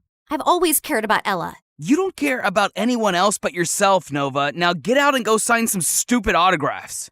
I was shocked. The way Dorian was talking and everything Mom said could only mean one of two things. Either everyone in my family had lost their minds, or the spell actually worked and transported me to my new reality where I was the golden child. I ran back to my room and opened my closet to find shoes and clothes that I could never afford. Downstairs, Mom was smiling like I was the best thing that ever happened to her, while Dorian sat quietly on the side scowling. Then I went to school, and the moment I got out of the car, people flocked around me. Hi, Nova. Love your outfit. Can we get a selfie? Are you coming to my birthday next week? You can cut the cake if you want to. It was like stepping into a dream where I finally mattered and wasn't invisible next to Dorian. I was still processing everything when Stacy walked over and linked her arm through mine. There you are, bestie. I've been trying to call you. Really? I didn't get any calls. I said I was trying, but then I got busy with these new cheer uniforms. Everyone's obsessed with pink, but what do you think? I actually kind of like blue. But clearly everyone else wants pink, so let's go with pink. Oh, I knew you'd say that. We're so in sync. If you were a boy, I'd totally date you. I mean, you'd have competition, obviously, but I'd cheat on my boyfriend with you. Okay, wow. I was best friends with Stacy? This girl who once insulted me in front of the whole school was now asking for my opinions? And over the next few days, it only got better.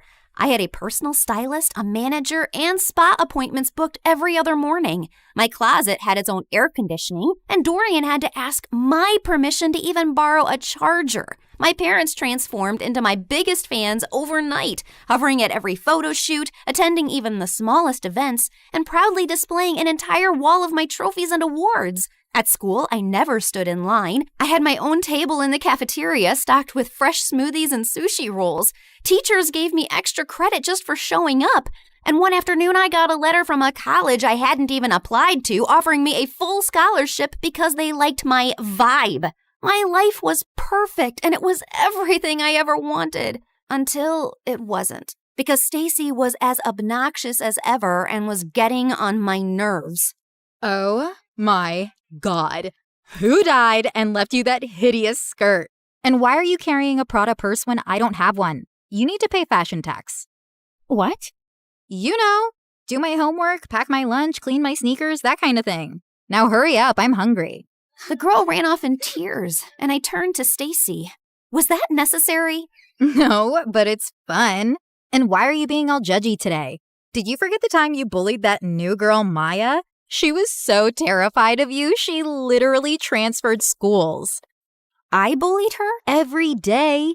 You made fun of how she dressed, the way she spoke, and then when your loser brothers started dating her, you totally snapped.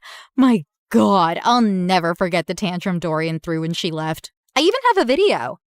Stacy shoved her phone in my face and I watched in shock. Dorian was having a full-on meltdown while I stood there laughing like a maniac. Seriously? What? And that wasn't even the worst part. The girls on my cheer team laughed and joked until I walked in. Everyone on my modeling team walked on eggshells around me. I even overheard this girl say that I should get an exorcism because I had a devil living inside of me. This one time during a shoot, my makeup artist accidentally dropped a brush. I reached down to pick it up and she recoiled like I was gonna hit her. I'm so sorry. I'll get a new one immediately. Hey, it's just a brush. Don't worry about it. You're not mad? Why would I be mad about an accident? While the photographer was adjusting his camera, I overheard two assistants whispering. She seems different today.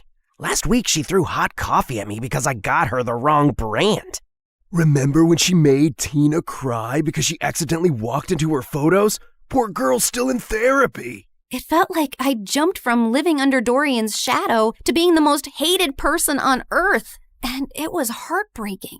But what truly got to me was that at home, Dorian barely looked my way, and Ella never came out of her room. And every time I tried to meet her, Mom would freak out. Her disease is contagious, sweetie. You know that. I can't lose another daughter to that stupid illness. I really wanted to see her and share what I was feeling, but I was too swamped with photo shoots, press events, and parties to process it. Has anyone ever tried snail mucus coffee? Apparently, it's very good for your skin. I'm already having my vitamin C, D, E, G, H, Y, Z, Q to keep my nails shiny and healthy. You know what, guys? If you hang upside down for at least an hour and a half, you will get the reddest cheeks ever. Or you could get a brain hemorrhage and die. Excuse me? I'll just be right back. Jeez, how lame were these conversations? If these people were the cream of society, I'd rather be skimmed milk. The rest of the night was just as bad. The music was too loud, the people were fake, the food looked fancy but tasted like chalk. Then my date asked me to dance, and I accidentally stepped on his foot so hard he started limping. I rushed to grab him a first aid kit and came back to find him making out with a waitress. Ew. I just wanted to leave. I was walking to my car when I spotted someone across the road. Maya was standing at a stall selling t-shirts. I dropped everything and sprinted toward her. Maya! Oh my God, how are you? Leave or I swear I will call the police. Look, I know you're really angry at me and I deserve it, but I swear I didn't mean to. You didn't mean to ruin my life? Come on, Noah. You and I both know you bullied me because you're evil. But honestly, you did me a favor. That school wasn't for me anyway. The only good thing that happened there was meeting Dorian, and I'll always be grateful for that. But you, I never ever want to see again. Please, Maya, I said I'm sorry. I'll do anything to make up to you. I'll buy all your t-shirts. I don't need your charity, Nova. But if you really want to help me, then help me sell these. You're a professional model, right? She pulled out a pile of tees with the most chaotic slogans I'd ever seen. This too shall pass, like a kidney stone. The only X I want is extra money. Nice. Who came up with these? Of course I did. I've always been really creative. That's true. By the end of the night, Maya and I had sold every single t-shirt in her stall. We even clicked a bunch of pictures, and when I shared them on my Instagram, Maya's business exploded overnight. She called me the next morning telling me how people were begging for restocks. Someone even asked if she shipped internationally. I'd finally used my popularity for something good, and I was happy. But that changed the moment I entered school the next day. Why were you hanging out with peasant Maya yesterday? It's all over your Instagram feed. I was just trying to help her sell her stuff and apologized for being completely moronic. You did not. It's against every rule book ever written for mean girls. Once you bully someone, you never apologize to them. Especially not if they're as ugly as peasant Maya. Stop calling her that. She's a brilliant and hardworking girl, and she's 10 times the person you'd ever be. 10 times fatter, sure. She's a real inspiration for stretchy t-shirts. Say one more word about her and I swear. Or what? You'll cry into your organic kale smoothie? I have a better idea. And I launched myself at Stacy, but she didn't even budge. Instead, she smiled and punched me. Then she jumped on me, pulled my hair, elbowed me in the stomach, and I almost threw up. I thought I was gonna die when a bunch of girls rescued me. Later, while I sat outside the nurse's office with an ice pack on my face, I overheard a group of girls whispering nearby. Wow, Nova really thought she could take down Stacy? That girl's made of iron. I heard her mom's Russian. She came here illegally, then married some rich guy, and that's how Stacy got all her money. My maid's cousin works at their house. She says Stacy lives like a trash gremlin. Her room smells like stale yogurt and wet socks. Ugh, gross. Imagine strutting around like a queen bee while your closet is a health hazard. If I were Nova, I'd wash my hands with bleach just to get the smell off. They kept going, but I tuned out. Not because I was offended. Honestly, it all made sense. Stacy didn't rule the school out of confidence. She did it to distract people from the disaster she actually was. Anyway, I was feeling better, so I decided to take the day off and go home, when suddenly Dorian came running down the hallway. Nova, it's Ella. They're moving her to a hospital. Her condition's getting worse. The world blurred for a second, and I pushed Stacy out of the way and ran through the gates. We reached the hospital and saw Mom and Dad were sitting in the waiting room. Where is she? What happened? She took a turn for the worse. The doctors are doing everything they can. I sat down slowly. Ella, my baby sister, my sunshine. She was the only person who ever believed in me, and she was suffering. I buried my face in my hands, and that's when Dorian snapped. Is this all your fault? Dorian, please. No, Mom, she needs to know. I've been trying for months to act normal, but no more. What are you talking about? You were supposed to babysit Ella, but instead, you chose to sneak out and go to your dumb party with her in the back seat. You'd barely gotten the car out of the driveway when you crashed into another car. You blacked out, and Ella took the hit. She's been in a coma ever since. But Mom told me her condition was contagious. That's why I couldn't see her. Well, she lied. Because you hurt your head too and forgot all about the accident. And Mom didn't tell you so you could live your perfect little life like the golden child you are. I swear, if something happens to her, I will never forgive you. And he stormed away, leaving me totally shaken. I bullied my best friend. My brother couldn't even look at me. And my little sister was in a coma because of me. This wasn't the life I wanted. I stood up quietly while everyone was still talking to the doctor, slipped out of the hospital, and ran straight home. I stormed into the attic, flung open every box until I finally found the diary. The next morning, before going to the psychic's house, I went to the hospital. I just had to make sure Ella was okay. And thankfully, when I got there, she was sitting on her bed smiling. I stopped a doctor walking by. Is she okay? Yeah, she had a seizure, but it shocked her system so hard, it jump-started her like an old car battery. Guess sometimes being on your deathbed has its perks. I took one look at Ella's face and walked in. As soon as she saw me, her face lit up. I ran over and hugged her tight. Hey there, you slept for a really long time. Yeah, well, I needed my beauty sleep. Why do you look so old and wrinkly? Probably because I'm sad and sorry for everything. I messed up your life. It wasn't entirely your fault. I was jumping around like a monkey in the back seat, remember? You couldn't even see the car behind us. I basically launched us into it. So I guess I'm sorry too. Well, I'm sorry too, Nova. I shouldn't have snapped like that yesterday. I haven't always been the best brother because I've often let jealousy get in the way. I wasn't exactly the best sister either. What I did with Maya and how I treated people around me was horrible. Yeah, but you're changing. I saw what you did for Maya. That's growth. I nodded slowly. I'd spent so long being angry about everything I wasn't. I forgot to appreciate what I had, my adorably flawed family. And all I really wanted to do was to go back and mend things now. Namaste, fellow seeker. What brings you here today? Oh, it's you. Welcome back. You recognize me? Why do you always ask the same question? Of course I do. I can see through dimensions too. Like, in one of my parallel lives, I was this really hot girl who lived on the streets doing odd jobs, until one day this handsome rich guy asked me to be his date. He bought me clothes, took me to parties, and eventually fell in love with me. Like Pretty Woman? Yes, I was a very pretty woman. But enough about me. Tell me what you need. I told her I wanted to reverse the curse, and Coco Lynn stared at me blankly. Are you sure? Once I reverse the curse again, the spell will seal itself. No more rewinds. So make up your mind. You can't keep jumping between realities. I already have. I want to go home. And this time I won't hide behind Dorian's shadow or bad grades. I spent so much time being angry and dejected that I never really focused on myself. And that's why I never got anywhere in life. I can't control how people treat me, but I can control how I take their opinions. So now I'll live for me, with kindness and purpose. Spoken like someone who's truly ready. She stood, cracked her knuckles, and started chanting. The candles flickered, the walls shimmered, and then everything went blank. I woke up to the smell of burnt toast and the sound of birds. I sat up slowly and looked around.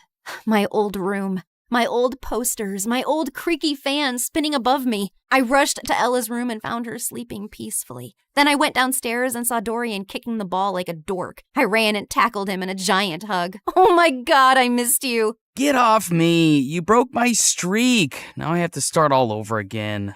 Well, so do I. That morning, I got dressed and walked into school. And for the first time, people noticed. Not because I was a model or because I had 1 million followers, but because I held the door open. Because I helped a kid who dropped books. Because I smiled at people. For real. And that's when I realized that life isn't about being the favorite. It's about being someone you can be proud of, even when no one's clapping.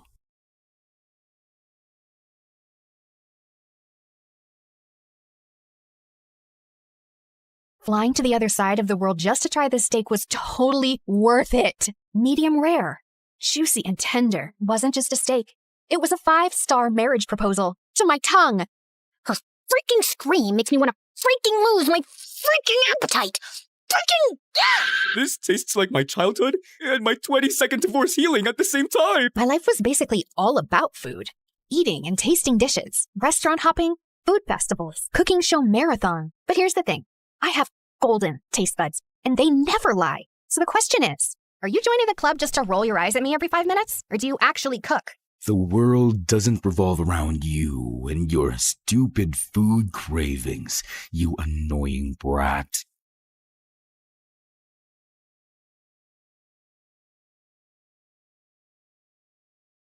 The morning bell echoes through the halls.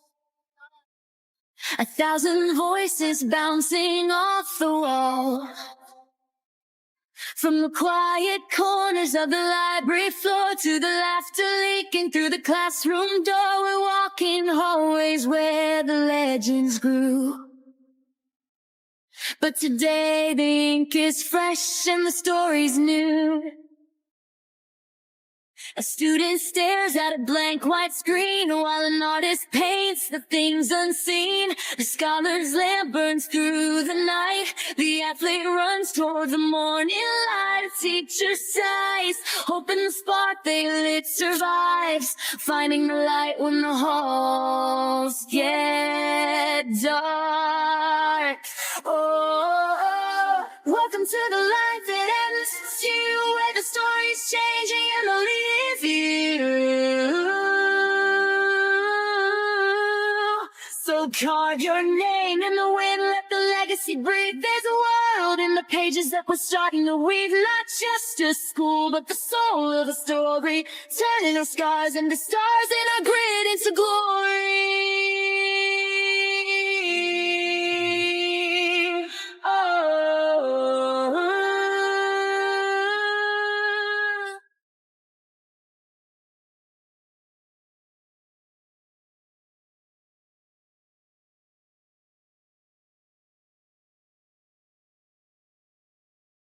Nutmeg makes soup creamier.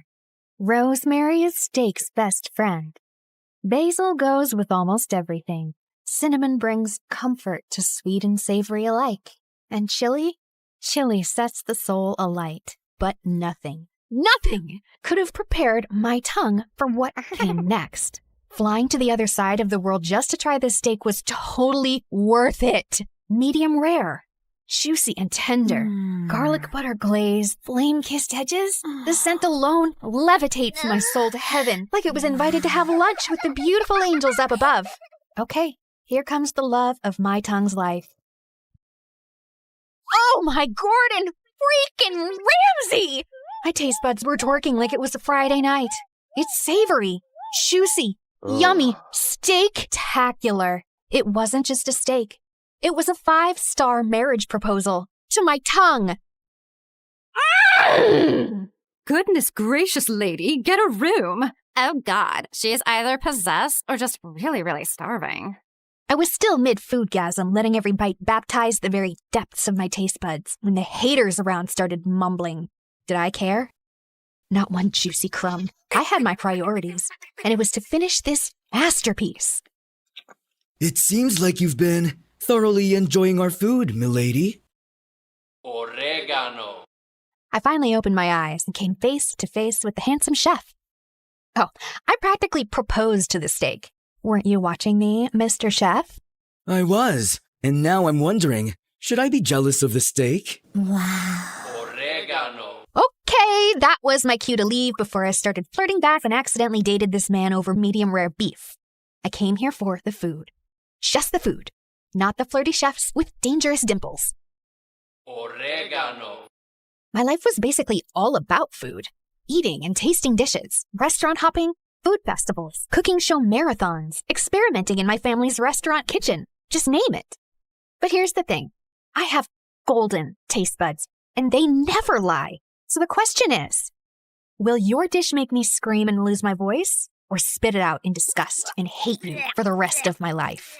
Some boys at school have made it their life's mission to get option A.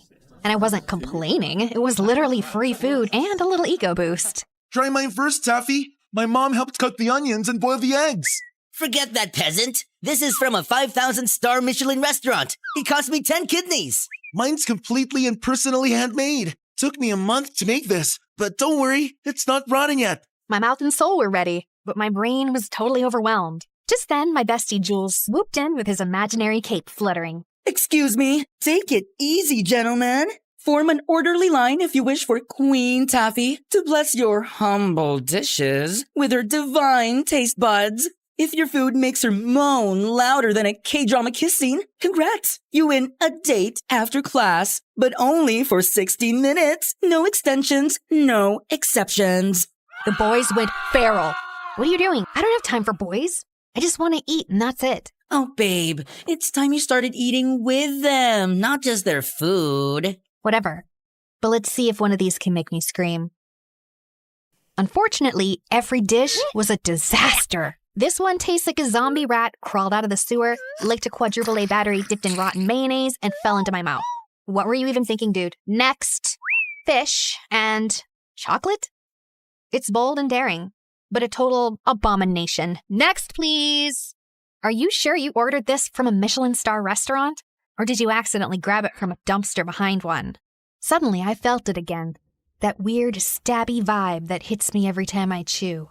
I turned my head, already knowing the source. And there he was. Gavin. Silent, brooding window guy. I always caught him glaring at me as if I just ate his pet goldfish. Maybe the bowl, too. And whenever I confronted him about it, he'd just roll his eyes at me. Like, seriously, did I eat his precious lunch in a past life or what? He was insanely annoying. It was even worse because he's stupidly attractive.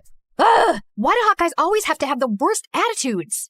I was so ready to snap at him when Nicholas, the handsome French student, stepped forward holding a steaming ornate box. Mademoiselle Taffy, is the taster still open? Depends. What's in the box, Frenchie? Something très spécial, made especially for you. I took a bite, and fireworks started exploding around me instantly. Sweet gravy heavens! This is criminally delicious! Oh, I knew it. His dish looks as perfect as he is. So, do we have a winner now? Did you hear me scream? No, right? Because it's missing something. Are you implying my dish isn't perfect? It's really good, but it needs a little more kick. Maybe some spice, some crunch, some little twist, you know? Something to surprise me. Right now, it's just giving something, but not everything. You'll regret this, woman. I'm sorry, what? Nothing. I said I'll do better next time, just to hear that sweet scream of yours, mademoiselle. We'll see about that then, buddy. There was only one place that had ever made me scream so loud I lost my voice. The MSU cafeteria. I didn't come to this school for academics. I came for the food. The cozy, stylish ambience was just a bonus. And you know what was more interesting? Behind those lunch ladies hides a secret cooking legend. A masked mystery chef, whipping up dishes so good they'll make you cry in 1,000 different languages.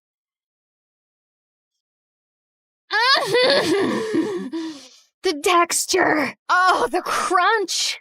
The glaze. The magic. Ah! There she freaking goes again. Her freaking scream makes me want to freaking lose my freaking appetite. Freaking... She's just a freaking freshman, but she freaking acts like she freaking owns this freaking cafeteria every freaking day. So freaking annoying. I freaking know, right? Girl, you're moaning like a feral sexy cat in heat. Tone it down, or those freaking girlies will start complaining again. Those freaking haters can choke. I only listen to flavor, not jealousy. It had been 6 months since we started at MSU, and I still hadn't made any new friends. Just Jules, my ride or die since diapers, now slaying here in MSU on a fashion scholarship like he owned the runway. And that's exactly why you don't have friends. You treat food like it's your boyfriend. So what? I've got you. Oh, wait. Are you getting tired of me? Tired? Never, babe. But let's say I get kidnapped by a cute guy in Milan. What's gonna happen to you then? Are you sure he's the one who'll kidnap you, or is it the other way around? Excuse me, Miss Ma'am. That's a bit rude. Just then my phone buzzed. It was from my older sister Tanya, and my heart leapt when I saw the word emergency. I zoomed out of the school and headed straight to our family restaurant without wasting a second. What's going on? Taffy! Oh, the mayor's here with the whole table of business tycoons, and they asked for a special twist on our signature steak. I tried tweaking the sauce, but the flavor's flat. Oh, something's off. I've added, adjusted, prayed. Nothing's working. If we mess this up, we'll be trending for all the wrong reasons, and Dad's gonna kill me. Breathe, okay? Let me see. Too much soy, not enough soul. All right, everyone, I got this. I swung the spice rack open and started working my magic.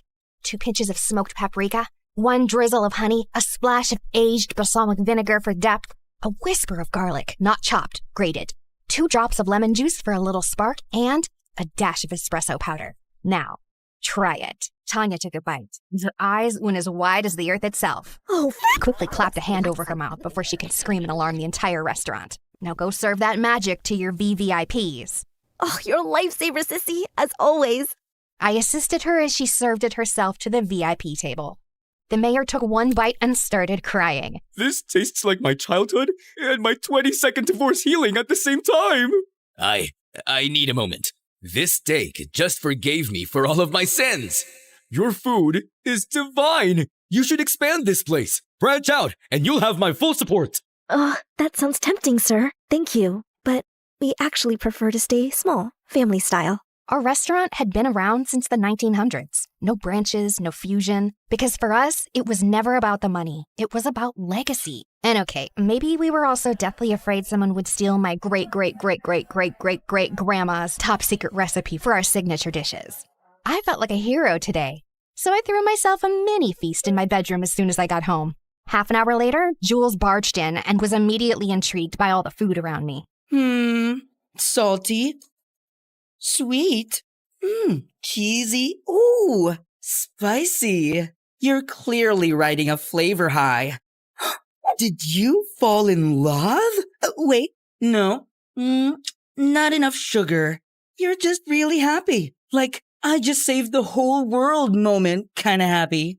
My mood was always connected to the food I ate, and Jules had basically mastered the art of reading me like a menu. I just saved the restaurant from going down in flames and made the mayor cry. The mayor himself? Oh my god, that sounds so dramatic and I love it! Now pass me those fries and start spilling me the deets. Jules listened to my story with sparkly eyes and the biggest proud smile on his face. Your restaurant's gonna be in amazing hands once you take over someday. You know that, right? You really think so? Taffy, please. That's not even a question. Now get up. You're trying on my new designs tonight. I was basically his personal doll at this point. We spent the rest of the night turning my room into a mini runway, me twirling around in his freshly sewn outfits, and I was loving it. While I was walking down the hallway, a girl suddenly bumped into me, and a pile of books crashed to the floor. Oh my god, I'm so sorry. No, it's totally on me. I wasn't looking. I remembered her during the freshman orientation because she had this pretty, innocent face. I crouched down to help her and noticed every single book was a cookbook or a recipe guide. You're into food too? Kinda. I mean, Yeah, I guess. Just prepping for something. Prepping for what? Oh, the cooking club. They're reopening the Culinary Society for freshmen, and they're choosing 10 new members. The announcement's tomorrow at the auditorium. Finally! A club that was made for me! No way! Girl, you just made my day! I'm Taffy, by the way. You are? Jillian. Well, see you around then, future club mate. Oh, I don't know. I'm not sure I'll make it in. The hesitation in her eyes caught my attention. I wanted to ask more, but before I could, someone called out her name and she hurried off. And just like that, my curiosity was hooked. So I immediately told Jules about it. Congrats on finally making a new friend. Please, I think she's way too shy for my energy. But guess what? I'm joining that club. You in a cooking club? Babe, it's about cooking food, not just inhaling and eating it. You're way too lazy for that. But I have a golden tongue. Of course I can cook too. Last time you actually tried to do it yourself, I almost died. I just accidentally grabbed the salt instead of the sugar. It was baking powder. Okay, whatever. This time I'm serious. The Culinary Society could help me hone my skills. Plus, it's great prep for restaurant management. Or you just want to try everyone else's dishes. That too. The auditorium buzzed with freshman students the next day, all cramming in for the big announcement. I scanned the room and spotted Jillian in the corner, nervously biting her nails like they were snacks. I slid into the seat beside her. She looked so relieved it was kind of cute. Hey, you're here. Of course. Was that Gavin? What was he doing here? Don't tell me. He also cooks? Broody boy has kitchen skills? My curious thoughts were cut off as the president of the Culinary Society finally stepped up to the mic and started the announcement. Welcome, aspiring chefs. The Culinary Society is now officially open. This program aims to discover hidden culinary talent. Those who pass the initiation will receive a sponsorship. It's all about the guidance, support, and even funding to grow your skills. The club's goal is simple. It's to discover you. With the right sponsor, your talent can be developed and taken further. I then felt Jillian trembling beside me. I really need to get in, no matter what. Hey, we're gonna make it, both of us. No plan B, no backing out, got it? I smiled as she gave me a tiny nod. The initiation will last 3 days, and the judges will be the senior members of the club. Just then the student council president stepped forward. This guy looked like he had walked straight out of a rule book. Dead serious and probably hasn't smiled once since birth. Tomorrow's challenge is a written exam, so study hard. The second and third challenges will be surprise practical tests. Exam venue and time will be posted shortly. You may now return to your classes. Holy spicy sauce explosion. This is going to be amazing. My foodie heart was on fire.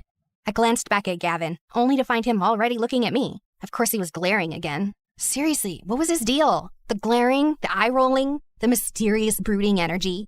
It was driving me nuts. So on the way back to class, I finally snapped and cornered him. Hey, got a second? He didn't even respond, just rolled his eyes at me as always. Are you joining the club just to roll your eyes at me every 5 minutes? Or do you actually cook? The world doesn't revolve around you and your stupid food cravings, you annoying brat. Seriously, why are you so mad at me? What did I ever do to you? You exist. That's enough. Now, get out of my face. Unbelievable! This guy clearly didn't know who he was dealing with. That night, I studied like my life depended on it. Notes in one hand, spicy instant ramen in the other. Then came the written exam day, and everyone looked so tense. But for me, it was easy peasy mac and cheesy. I was the first one to finish the test, so I stood up with a proud smile. Till I saw Gavin, already done and standing. Before me? After submitting his papers, he turned to me and scoffed before walking off like he owned the place. The audacity! The next morning, I dragged Jules with me to check the results. Out of 100 applicants, only half made it, and I nearly choked on my gummy bears when I didn't see my name at the top. Second place? Wait, who's first? I leaned in and gasped when I saw the name. Gavin? Like Gavin, the cute and brooding window guy? He cooks? No, there's no way. That's probably a different Gavin. But then the crowd parted, and speaking of the devil... Excuse me. Oh, look. It's me on top. The one and only Gavin. When he turned to me and smirked. Oh my god, he's so hot. Like hotter than a steak on a grill. Jules was right, to be honest. But I shouldn't be distracted right now. Can we focus on his evil smirk, please? He's literally challenging me. I think that's officially a war declaration, babe. This is gonna be extra interesting. That jerk better be ready, because I'm gonna crush him big time. Second challenge finally came. We had to cook a chicken-based dish, in pairs. My eyes immediately landed on my mortal enemy, who was casually tying his apron like he was the master chef, and the sight was such a sword my eyes. I was about to hunt Jillian down when someone suddenly blocked my way. Nicholas! He was here too? How did I not notice him last time? Ah, mademoiselle. Fate brings you back to me. I'm still wounded from you turning down my masterpiece last time, you know? Team up with me, and if we win, you owe me a dinner date. Fair trade, no? I was about to reject him, but then my cinnamon roll savior appeared. Hey, Taffy. I was wondering if maybe we could... Oh, here comes my lovely partner. Sorry, buddy. Maybe next time? Ah, très bien. No hard feelings. At least Nicholas was always classy about rejection. Congratulations on passing the written exams. Thanks. I had been preparing for that way before I got here at MSU. Oh, you're really into this, huh? All right, girl. Let's do this. You cook, I supervise. We're not doing it together? Of course we are. I'll be guiding you. So, what are we making? Let's go with crispy garlic honey chicken with mango salsa. That sounds fancy. Okay. We had exactly 1 hour. Jillian got to work while I hovered nearby, supervising like a resident chef. But my eyes kept drifting to Gavin. He looked calm and focused, like he belonged in a commercial for knives, while his partner looked so lost. The fact that he was also into cooking made him even more annoying. A few minutes later, Jillian finally threw her hands up and beamed. All right, done. Ooh, let me taste. I took a confident bite, only to gag and nearly scream in disgust. I tossed the dish and everything else into the trash, and it landed dangerously close to Gavin's station. He hissed like a cat that had just got misted. Oh, gosh, girl, what happened to the chicken meat? Did you marinate it in mud and ask an old goat with horrible breath to spit on it or what? But I just followed everything you said. Jillian looked like she was on the verge of tears, so I took a breath to calm myself down. It's okay, my love. We've still got 20 minutes. We're gonna fix this. This time, I rolled up my sleeves and took over. Just as the final bell rang, we slammed our dish down and handed it to the judges, who actually liked it. As expected, we passed, and we're now qualified for the final challenge. But when I looked at Jillian, she didn't look happy at all. We only passed because of you. We almost failed because of me. Oh, come on, girl. It was my fault, too. I made you do most of the work. It was supposed to be a team effort. You know what? Let's practice after hours. Together. Is that okay with you? Of course. We then snuck into the kitchen later that day. A few other students were there, too, including Gavin, of course. For the sake of my sanity, I ignored his brooding presence and locked in on Jillian. This girl needed serious kitchen rehab. She was way too clumsy to be left alone with fire, knives, or even a blender. Honestly, if someone didn't supervise her, she'd either blow up the kitchen or food poison someone. Or both. She tried dish after dish, and I sacrificed my precious tongue for each one. Is this supposed to be a hard-boiled egg or a charcoal? The oil is separating from your sauce. Did you forget to stir, or did it walk out on its own? Your rice is crunchy. Were you trying to make popcorn? Then came her meat dish. Okay, listen. Onion, honey, or pineapple. Any of those can tenderize meat. Pick whichever one's available. Okay, got it. Noted. Soon we had a mountain of failed dishes in the trash. While we were about to try one last dish, Gavin suddenly stormed over, looking like an offended bull. You wasted all of this? For what? For your stupid little practice? Huh? Why are you acting like you bought all of this? Are you the official supplier of this school now? Thank God I'm not. Look, I'm just helping an aspiring chef chase her dreams. Failures happen. It's called trial and error. Look it up. He rolled his eyes, so I rolled mine harder. What is your problem with me anyway? Just because you're attractive doesn't mean you get a pass for being a total jerk. And I don't care if you're attractive either. I just hate arrogant food snobs who love to waste food. You don't deserve a spot in the club. Before I could finally explode, Jillian slid in. Wait, did I just hear you both call each other attractive? Why don't you just date each other instead of arguing every 5 seconds? You must be having some auditory hallucinations. I'd rather hug a giant, rotten cactus than date this brat.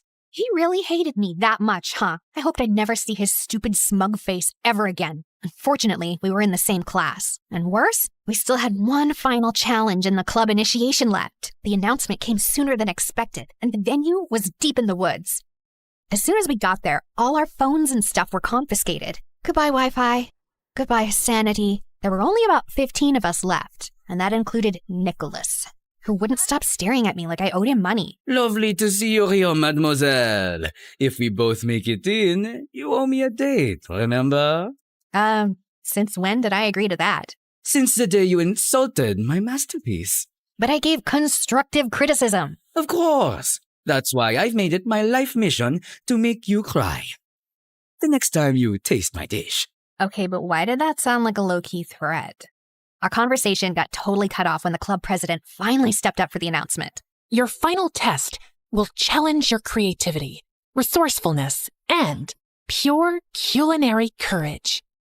So here are the rules. You're not allowed to help each other. You can't bring anything from home. And we're not giving you anything either. You can only use whatever you find in the woods. Ugh, this is going to be harder than I thought. I didn't even know how to start a fire, or cut stuff without a knife, or build a stove out of sticks. I was meant to taste food, not cook in the wilderness. My brain wasn't braining for this. Prepare your dish by 7 p.m. in the assembly hall, and your fate will depend on a surprise judge. Good luck. A surprise judge? Crazy. I turned to Jillian, who was one chopped onion away from crying, so I gave her a quick pep talk before the challenge officially started. First things first, I had to find something, anything, to chop stuff on. So I kicked a tree stump. Too moldy. I picked up a flat rock, but it was too spiny. I almost grabbed a squirrel as well, but it was too alive. Just when I was about to give up, I spotted it. A big, flat piece of bark lying under a tree. You're my chopping board now. Next, I needed something to cook and serve the food. I searched around like a hungry raccoon on a mission, and then, bingo! I found an old tin can that could work as a pot, and some giant leaves that looked perfect for plates. Now for the utensils. It took me several minutes to find a rock knife, a stick spatula, and a shell spoon. Finally, the ingredients. Good thing I knew a bunch of wild plants thanks to my grandma and her obsession with tea. Let's get those herbs and spices, baby. I continued walking around until I reached the riverbank. I leaned down to grab a lead, then my foot slipped on some mud.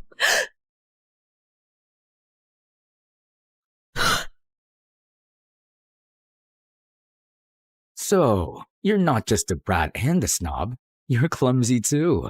Do you really have to insult me? I didn't ask for your help anyway. Fine. Then I'll take it back. Wait, what? Ugh, ew, get off me, tall boy. Huh? You're the one who hugged me like I was a pillow. I ignored him and stomped off like I was totally fine, except I wasn't. Because why the heck did I blush? Oh, no, bad hormones, bad. Focus, Taffy, focus. Half an hour later, I'd gathered enough herbs to open a mini forest restaurant. Now it was time for the protein. But the problem was, I can't fish and hunt. I can't even catch something still. So I did what any desperate girl would do. Target acquired. Eggs. Sorry, Bird Mom. Finally, it was time to build a fire. Tried. I really tried. But at this point, I was basically just bullying those sticks. Just then, I heard some chopping noises nearby. I walked closer to take a peek and realized that it was Abbott. What? Shiftless! My brain just short-circuited at the sight of those magnificent abs. Before I could stop myself, a weird squeaky sound escaped my mouth. I was busted! Are you stalking me? What? No, I was just peacefully trying to cook in my spot over there, and then I heard something, and obviously I had to check it out. Sure. Why are you even shirtless? Why? Does it bother you? Yeah, it's too indecent.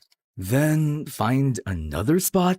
I was here first. You're the one who somehow set up your camp near mine. I was so furious. I huffed and stormed back to my sad little fire pit. I snatched up all my stuff and stomped off to find a new cooking spot, way further from him. I threw all my rage into rubbing those stupid sticks together like my life depended on it. And after what felt like 500 years, a tiny, weak little flame finally popped up. Yes!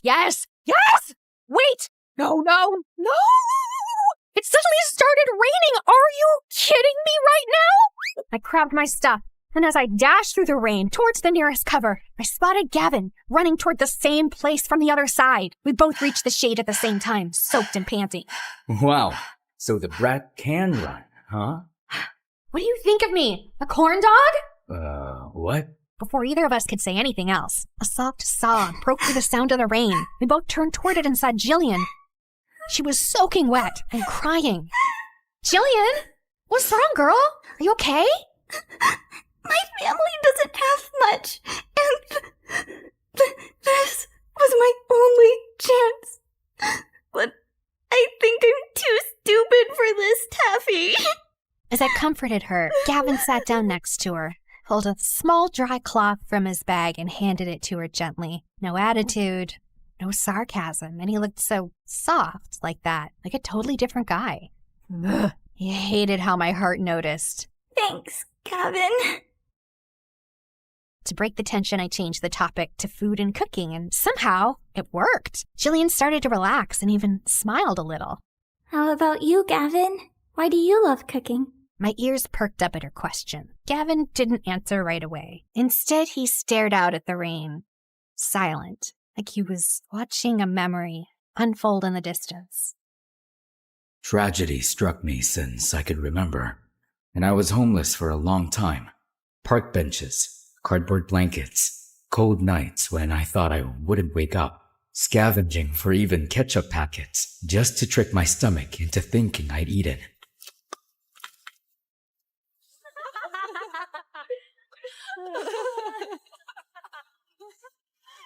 One night, I saw this couple fighting outside a fancy restaurant. They were screaming, throwing words and insults, and then the guy just tossed their untouched takeout into the trash like it meant nothing. I hadn't eaten in days. I was dizzy, shaking.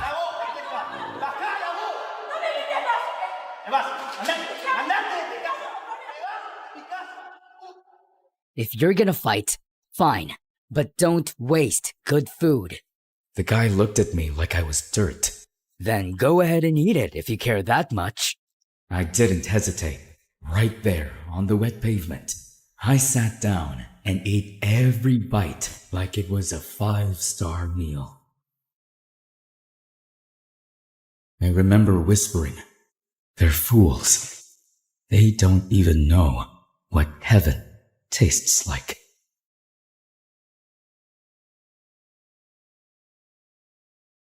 But I didn't realize the owner of the restaurant had been watching. He came out. No judgment, no pity. Just asked if I wanted a job and a place to stay. That's how it started. That tiny kitchen saved my life. But also, I found passion.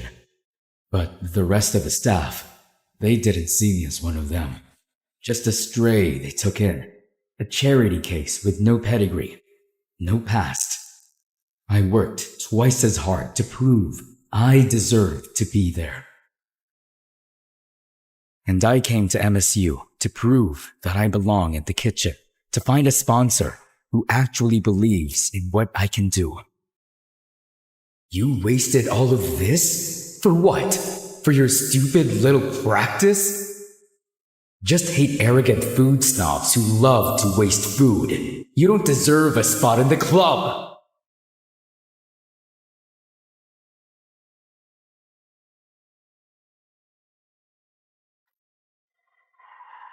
I gasped as my eyes flew open. I almost screamed when I realized that I had actually fallen asleep on Gavin's shoulder. Oh, and to make it worse, I drooled on his shirt. Oh my gosh, I'm so sorry. Relax, it's just drool. Unless you care about what I think. Duh, no, absolutely not.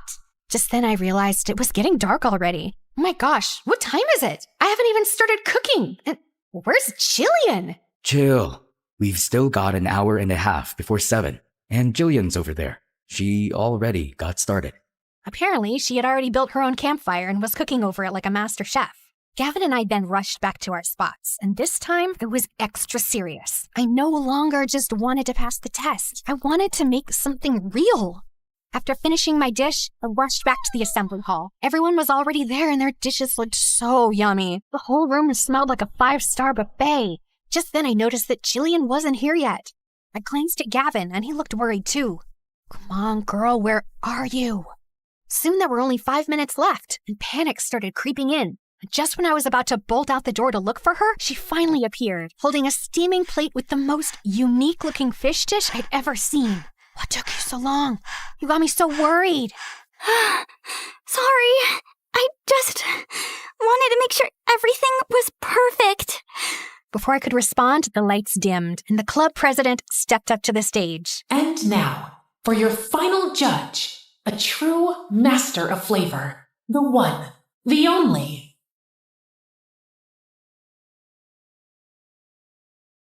The masked cafeteria chef. The legend behind the lunch trays.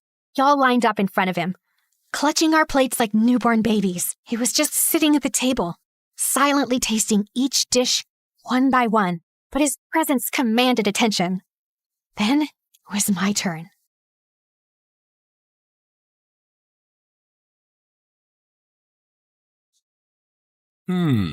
Interesting. Most people played safe with eggs, but you took a risk. The texture's playful, the flavor's daring, and the sauce, it's bold, defiant, and unforgettable. Just like you. I nearly passed out from happiness, or hunger, or his dangerously calm voice. Then came Jillian's turn. There was a long pause before he finally spoke. This is not perfect, but passionate. I like it.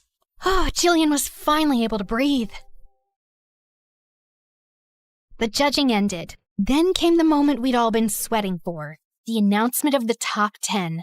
The official new members of the Culinary Society. As expected, Gavin and I made the list. My name flashed on the screen and I nearly screamed. Then, the final spot. Jillian was trembling as she gripped my hand. We all held our breath. And the last spot goes to Jillian. She instantly burst into tears. As we celebrated, I noticed someone storming out of the venue looking furious. Nicholas! Wait, he didn't make it? That actually surprised me. As the winners celebrated, Gavin then strolled over to us, holding his plate like a trophy. Well, well. Looks like we all made it. Want to try my dish? Taffy, you have to try this. Careful. She might scream loud enough to summon the forest spirits. Oh, please. My golden tongue has standards. Oh, I know. That's why I strategically kept my masterpieces far away from you. Strategically? Yes. I knew the moment you tasted my food, you'd scream your lungs out and fall hopelessly in love. I'm gonna throw this plate at your face. But not before you taste it. Fine. One bite. I took a bite and instantly exploded. Oh my freaking goodness! This is... In the middle of my foodgasm, I saw him smirking, so I immediately stopped myself from praising his dish. I knew it. One bite and there goes your dignity. Shut up! He kept teasing me all the way home on the bus. But of course I had to stay strong for my pride. I will never admit it, ever. Unfortunately, I couldn't stop thinking about him and his cooking skills that night, so I stuffed my face with sugar to distract myself. That was when Jules barged into my room. Girl, why are you blushing and inhaling candy like you just caught feelings? Are you in love or something? I'm not blushing, and no, I'm not in love. Got it, miss. Totally not in love. Anyway, why is your voice all scratchy? He was never finding out my voice died because of Gavin's food. He'd never let me live it down. It's the rain. My vocal cords got water damage. Sure. The next day at school, my voice was completely gone. Jules wouldn't let it go. Are you sure it was because of the rain and not because of screaming over a certain someone's cooking? I glared at him in silence. Just then, because the universe hates me, Gavin walked by looking extra smug, like his ego had its own stupid fan club. Oh no, please. Not now. Don't say it. Don't. Lost your voice, huh? Told you my dish was too good. Jules nearly choked from laughing. Since then, things just got weird. Gavin and I started getting closer. Before, he used to glare at me all the time, but now that glare was replaced with a stupid little grin that made my brain malfunction every time. Like that time in the hallway when I opened my locker and a sticky note fell out. Try not to scream over my food next time. G. Looked around, and of course, there he was, leaning against the wall with that grin. Ugh, so annoying. During lunch, he started joining us at our table, like he was officially part of our squad. Relax. I'm here for the food, not you. And worse, Jules literally saved him a seat every freaking day. Aw, why do you always walk in like it's a K-drama entrance? My heart can't take this. Nowadays, I just find myself finishing all my food. Clean plate and no crumbs, even if the dish wasn't perfect. And of course, he had a comment about it. The trash bin must be lonely without all the food you used to waste. Seriously, who kidnapped old you? People change, duh. And I didn't do it because of you. Mm-hmm. Sure you didn't. Can you two stop? I'm getting secondhand butterflies. Shut up. And because of him, the kitchen feels weird now. Am I too conscious of Gavin? He's still him, the broody, annoyingly talented chef in the making. Lately, he's been looking way too close to my station, offering help I didn't ask for, smirking whenever I refuse like he's deliberately trying to make me skittish. Ugh. Your knife grip's a little stiff. Don't sneak up on people! Holy broccoli, why is he standing too close? I wasn't sneaking, just helping. I turned back to the cutting board, trying not to imagine how good his voice sounded that close. Taffy, focus, knife, chop, chop, scallions, not his stupid smirk. You really don't have to hover. I'm not gonna murder the soup. I wasn't worried about the soup. My heart skipped. What was that supposed to mean? Jeez, are you just gonna stand there and silently judge me all afternoon? Just observing. You're interesting when you're flustered. What? What? I'm not flustered. Ah!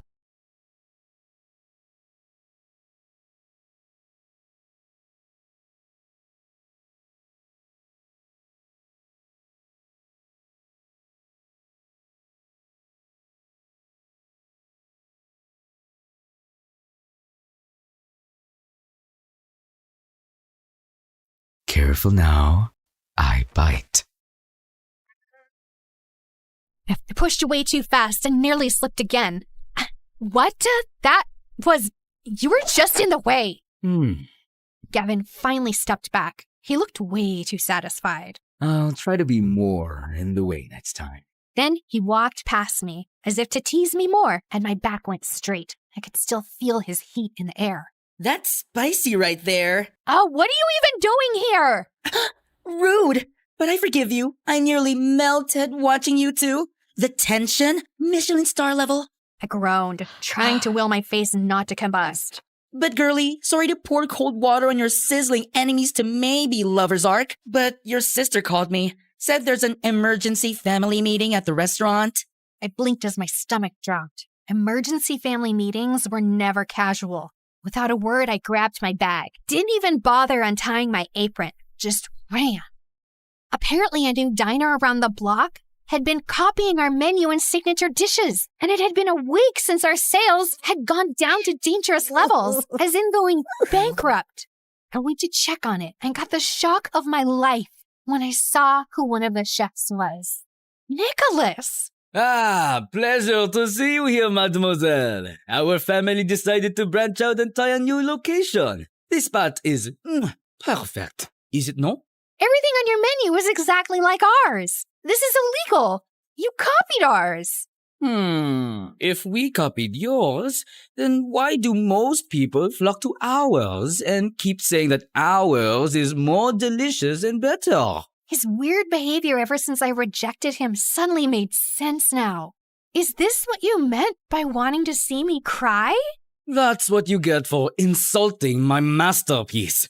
Now go cry and run back to your little kitchen. The audacity! Keep it. That old recipe is all yours. I can just let my expertise do its magic and make something so good They'll make yours taste like reheated kitchen scraps. And when the tears come, make sure they don't water down your salty little ego. I then marched out of his stupid restaurant without looking back. I went back to our restaurant and saw Tanya and the rest of the staff reviewing the security footage. We all then froze when we realized that a shady-looking guy had been snapping photos of our restaurant from every angle for several days. And if that wasn't bad enough, he even disguised himself as one of our staff. They didn't just steal ideas. They cloned our entire concept and turned it into a fancier, more Instagrammable version. The audacity! We decided to temporarily close our restaurant while I cooked up some new ideas for the menu. Later that day, while brainstorming, I noticed a few hungry street kids outside. Their eyes weren't begging. They were just watching, like food was something distant, almost like a dream. I remembered Gavin and just found myself opening the door. I'm not serving anything fancy as of this moment, but if you're hungry, come in. He sat quietly as I cooked. No fancy plating. No pressure to impress. Just warm food from the heart. As I watched them eat, something shifted in me. A thought came into my mind. Food isn't just about flavor or technique. It's about the connection you share with the meal. After they were done eating, I gave them some more food and a neat takeaway. Their eyes sparkled. They thanked me loudly before waving goodbye.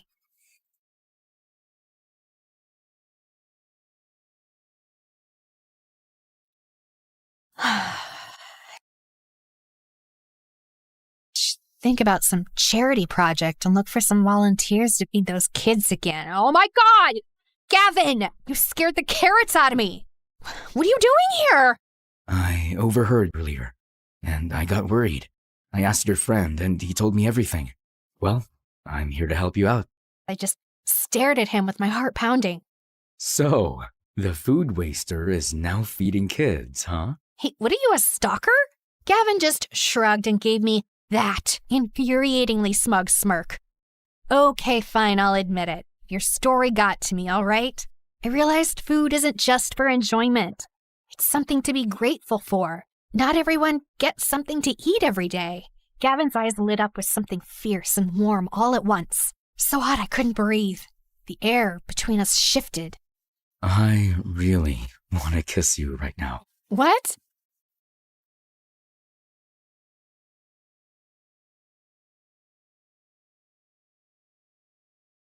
Say no. I clutched his arms, the warmth of his touch sending my heart into a race, and my knees wobbled. He grinned. His intense eyes smiled. I take that as a yes. Then he pulled me in, and before I could blink, his lips crushed into mine. Hot, intense, sweet, and it tasted like cinnamon made from heaven. I melted. I never knew kissing the person you like is the sweetest thing ever. More than the best macaroons in the universe.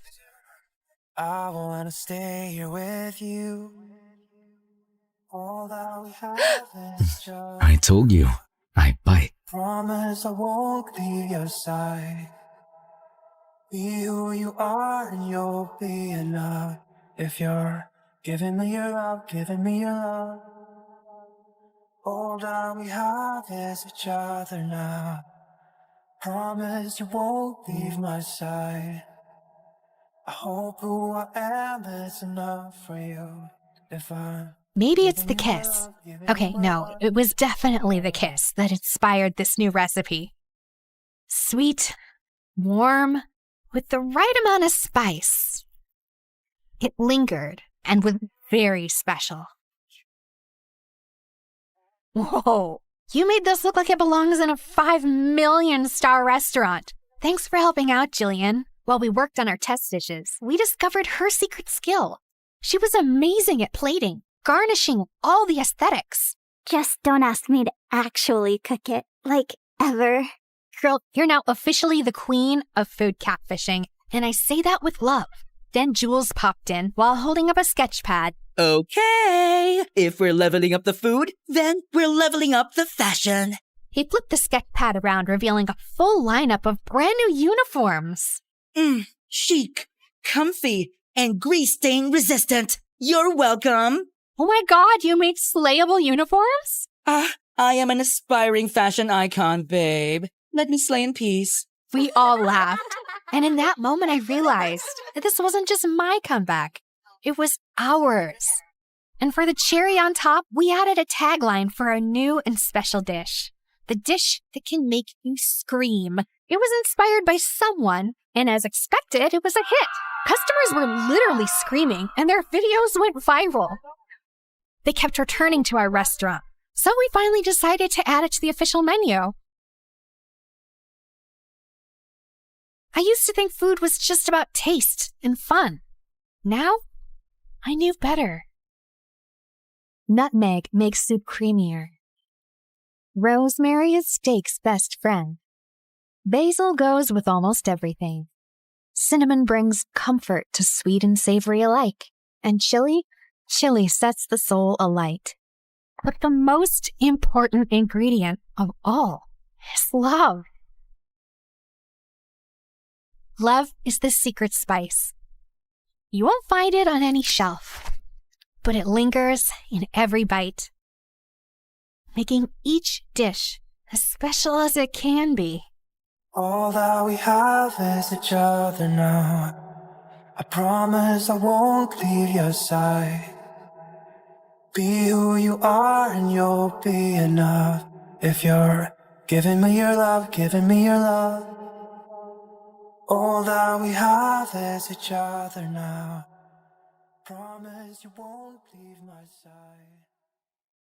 Some superheroes strut around in capes, while others rock pixie boots and a trendy poncho. Because, yes, you are looking at a real superhero. Hi, I'm Annie, and I'm from New Jersey. Don't be fooled by my cute pink locks and dazzling big blue eyes, because as it turns out, I'm also a bit of a crazy, jealous maniac. You know, every superhero has a weakness. Mine was my dad. My dad was the center of my world. Mom left when I was 3, so it was always me and him. We'd hang out all day, and he'd do whatever I wanted. Let's jump on your bed and then go fishing for sharks in the park.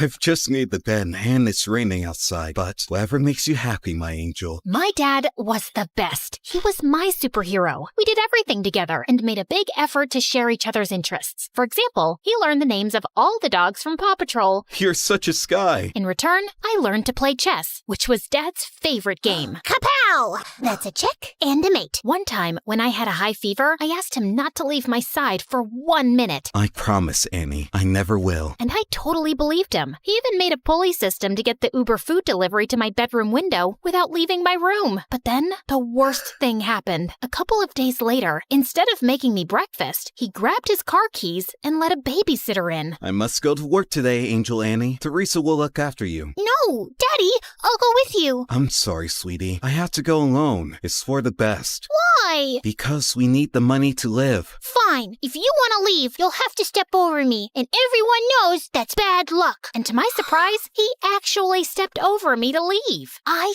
hated babysitters and caused as many problems as I could to get my dad to come back. He used to be late for work pretty much every day and had to sneak out during lunch and leave early to take care of me. So you can imagine what happened next. I got fired. Yay! Daddy's at home forever! Yeah! I was ecstatic, thinking things would go back to normal when I got the biggest shock of my life, kindergarten. I cried all the way and threw a total hissy fit at the front gates. Why? To learn and get a good job when you're older. Jobs suck! You'll make lots of friends. Friends suck! I hated it and let everybody know that I did. I hate it. Stop! Dad got more calls from the kindergarten than the principal's secretary. I know what you're thinking. I was a little monster. And yes, I was. I just couldn't help it. I wanted to be with my dad so bad. Soon, kindergarten turned to school, but things didn't improve. I felt so alone and sad without my dad, and I was always getting into trouble. But then one day, I got the best news ever. I know how unhappy you are at school, so I talked with the principal and I'll take a job at your school as a janitor. This way, we can spend all the time you want together, and I can have a job. God knows we need the money. I know it's not glamorous, but would it be too embarrassing for you? What? Just you and me again? This is the best job ever! But there is one condition. You must behave, because if not, I'll get fired. You promise? Oh, I promise. Pinky promise. And for some years, things were amazing. We drove to school and worked together, sat together at lunch, and whenever he'd go past my classroom mopping the floor, he'd give me a goofy wave. For the first time, I focused on my schoolwork because I didn't want to mess up our arrangement. Other kids were even inviting me to parties. You should go. Make some friends. Maybe you could come with me? Annie, you must learn to do things without me. Rely on other people. Really? Maybe you're right. I guess I can go for like half an hour. Nah, let's just hang out here and watch TV. But then it all changed. I was supposed to be meeting some peeps at the movies, but then remembered Dad's favorite TV show was on. So I decided to go back home and watch it with him. But when I opened the door, I found that Dad was having dinner with a woman with candles and flowers on the table. Annie, Angel, I wasn't expecting you. This is Fern, my new friend. Hello, Annie. I've heard so much about you. It's great to meet you at last. Funny, I've heard absolutely nothing about you. I was hoping we'd spend some time with Fern, Annie. Three's a crowd. Suddenly, I felt so jealous. Why would he want to spend time with her and not me? Soon, Fern became a permanent fixture at our place. Despite my grumpy face when she was around, she was always super nice to me. Wanna hit the shops? I have the biggest discount card. Maybe you can use it to buy another book on winning over skeptical teenagers. And at school, Dad was always calling her. She even joined us for lunch some days. I tried to do everything to get his attention when they were together. Like the time in the canteen, she'd made us all sandwiches, and I pretended to choke. Poison! But they were too busy staring into each other's eyes to notice. Soon, Fern moved into the house. And even though I kept moving her things around, she was always calm and supportive. You can always talk to me about anything, you know. I'm fine. You and your dad have such a special relationship. I wouldn't want to come between you two. Well, cheers for that. You can rely on me too. I'll always have your best interests at heart. Yikes, is that the time? Gotta run. It felt like Dad was slipping away from me. But at the same time, I was also starting to become independent. During that time, I joined the chess club and quickly showed talent. No doubt thanks to all those games with my dad. I even won the school tournament and got invited to represent the school in an international tournament in Belgium. I knew it was a life-changing trip, but I also knew that my dad's job as a janitor didn't pay much. He would not be able to afford the expenses of such a trip, so I had to decline the offer. I was pretty sad about it, and soon things got even worse. That same afternoon, I got to class, and one of the more popular girls was sitting in my seat, slurping on a milkshake and making fun of me. Look at me.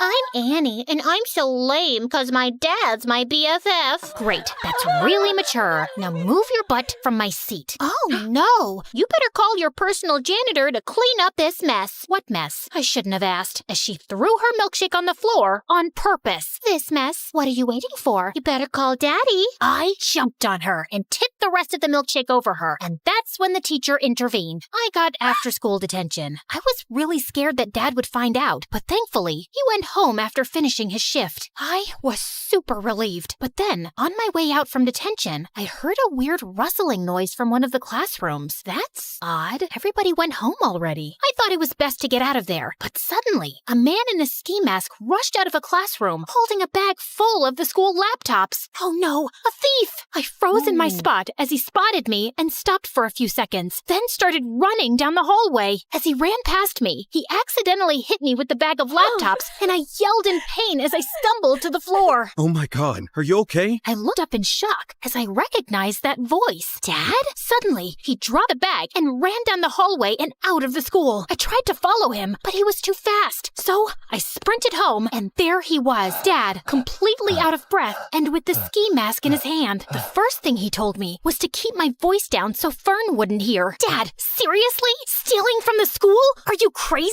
Annie, you've got it all wrong. Oh, really? Ski mask? Swag bag? Come on! Keep it down, will you? We can't let Fern hear this. Start talking. I did it for you, Annie. Professor Parker told me about the chess tournament and the trip to Belgium. He told me that you turned him down without even telling me. I want the best for you. I don't want you to lose out on something like this because of me. But the moment I saw you, I knew I couldn't go through with it. Now, we can't let the the police know, they'll lock me up. If you think about it, no harm was done. Nothing was stolen, so everything's great. Of course, everything wasn't great. While his intentions were sweet, he made a huge mess in school. The principal had reported the attempted robbery to the authorities, and I had to testify in front of the police as the only witness. I couldn't turn in Dad, so I had to lie. I told them that the thief was super short and had green hair. I hoped to keep a low profile about the whole thing, but the next day at school, I was treated like a hero. The girl who saved the school. My hair would have just frizzed out in fear. You're like a real superhero now. Yep,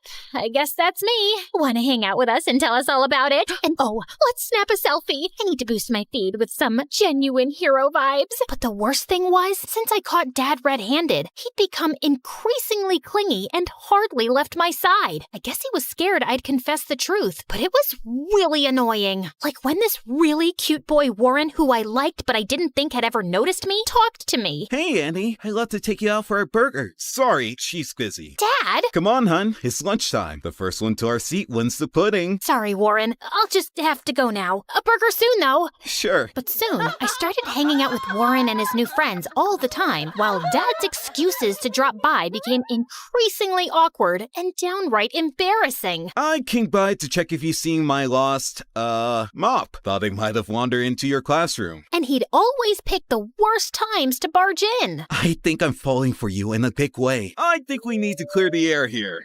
Dad!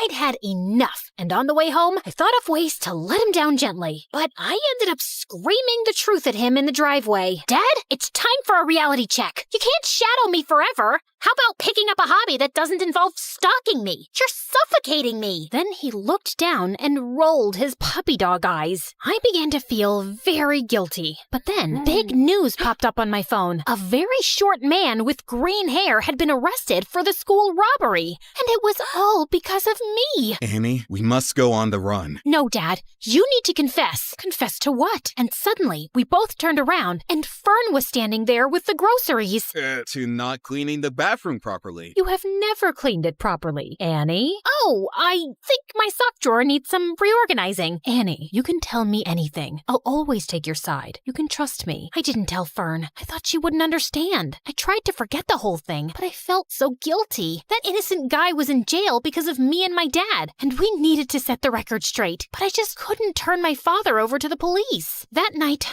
I didn't sleep at all. I was so angry at my dad that the next morning, I skipped breakfast and took the bus to school. But when I got there, I saw him getting into a cop car. Dad! Loads of people were standing around, watching and filming, and I was mortified. I tried to make my way through, but when I reached the police car, it drove away from the school. Then the principal came over and pointed at me. Warren and my friends were shocked. It seems Annie isn't a superhero after all. She was an accomplice to her dad. I've never felt such deep shame. If I had superpowers, I'd have vanished right there or zapped myself to the North Pole. I covered my face, crying, and was ready to run away from there, but a cop caught my arm. Time to face the music and confess. But when I finally told the truth, I felt like a weight had been lifted from my shoulders. They let me off with just a warning since I was a minor, and my dad took full responsibility. Fern came to pick me up, and I was enraged with her. I knew she couldn't be trusted. How could you betray us like that? I must confess that I heard you guys whispering around. I quickly understood what was happening,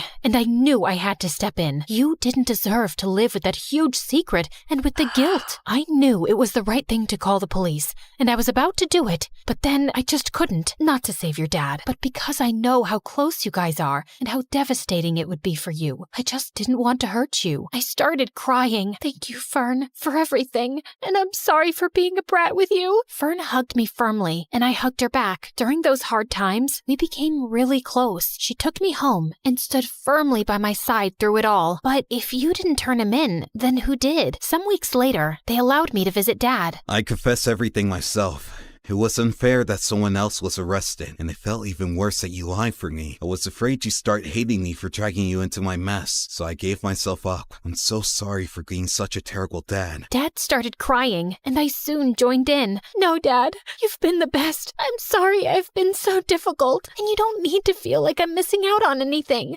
Promise, you won't ever do anything like this again. Pinky promise. And now, a few months later, Dad has been released, and we're moving with Fern to a new city for a fresh start, and I'm looking forward to making new friends.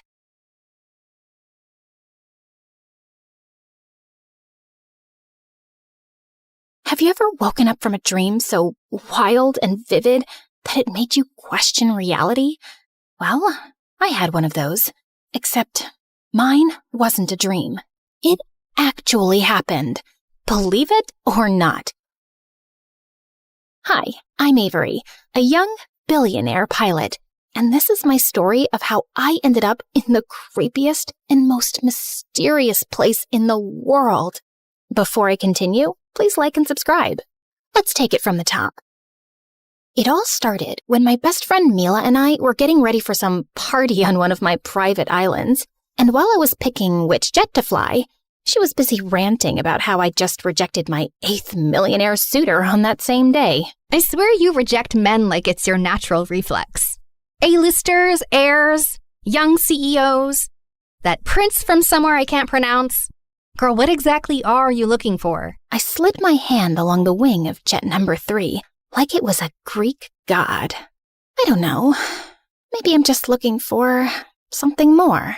Someone who can make my heart feel like it's about to jump off a cliff, maybe? That sounds like an arrhythmia. Exactly. The world's too big to settle just because someone has a yacht named after me. Maybe you just haven't met the right one yet. Who knows? He could be hiding in the most unexpected place. Ew, I like the sound of that. Just then, my head bodyguard stormed in with the other walking muscle towers. Miss Avery, your father strictly said, no flights without a pilot or protection team. I've been flying since I was 4. Not to brag or anything, but I've probably spent more hours in the sky than in math class. With supervision, Miss Avery. Oh, please. Just this once? Ma'am, this is serious. You can't We're gonna just— be late for the party. Sorry, boys. Mila scrambled in after me, gripping her matcha tea like it was holy water. Are we actually doing this? Yep. I'm cutting trackers and signals. So don't scream. Why do I hang out with you again? Because you love me, and I got you that gold-plated PS5. Mila was only interested in 3 things: parties, video games, and me. Fair enough. We were up in the clouds in under a minute. You ever wonder what the edge of the world looks like? No. Normal people wonder about movie endings, skincare routines, and what their cats are thinking. Well, you wonder about edges and wormholes and flying into unmapped airspace. Be careful what you wish for, Aviator Barbie. But that's the thing. I liked the unknown. I liked chasing the things that most people were too scared to look at. Maybe it was the curious cat in me. The sun was already setting as we neared the island. I practically felt the music blasting from the party below. And honestly, I'd rather keep flying than partying with a bunch of basic guys. How about we go somewhere else? Where? The edge of the freaking world? Exactly. You're joking, right? Tell me you're joking. Just a few more loops, okay? Girl, I swear on my last will, you're gonna regret this one day. Oh, come on. My parents won't be back for 3 days. I have to make the most of it. Do you know how long I've been waiting for this chance? Ugh, fine. But we better not miss the party, or else. Don't worry, girl. I got you. I whipped a U-turn midair and just let loose. I was flying, not just with wings, but with freedom. No rules, no schedules, no rich parents breathing down my neck. It was just me, the sky, and my best girl screaming her lungs out beside me. Just then, I spotted a massive flock of birds charging straight at us, like feathered missiles. And they did not look friendly at all. Uh-oh. Avery? Hold on. I tried steering away, but it was too late.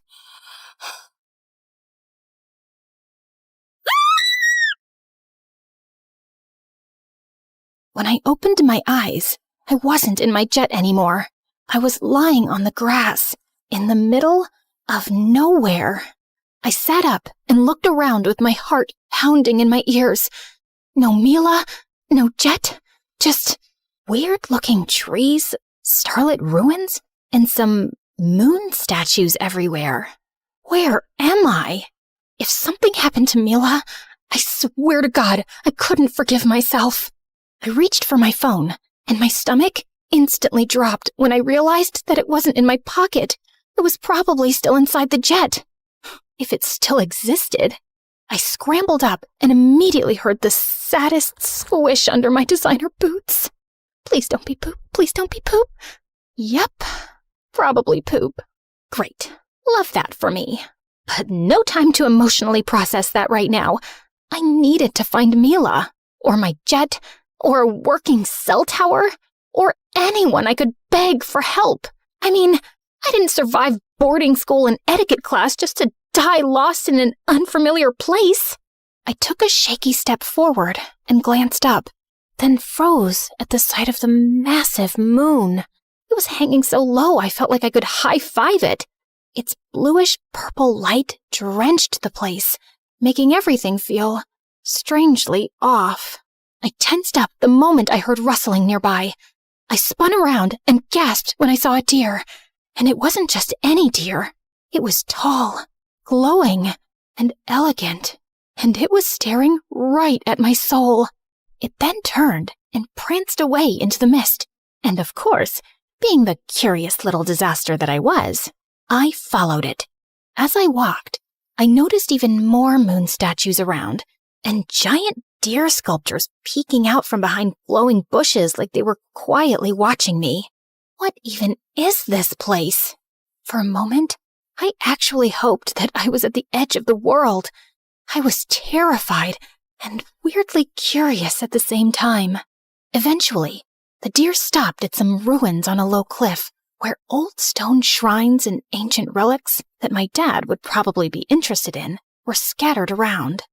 My heart jumped in relief when I spotted someone, a woman, but something was off with her. She was kneeling in front of one of the shrines, arms lifted toward the glowing moon, like she was in the middle of some ritual or something.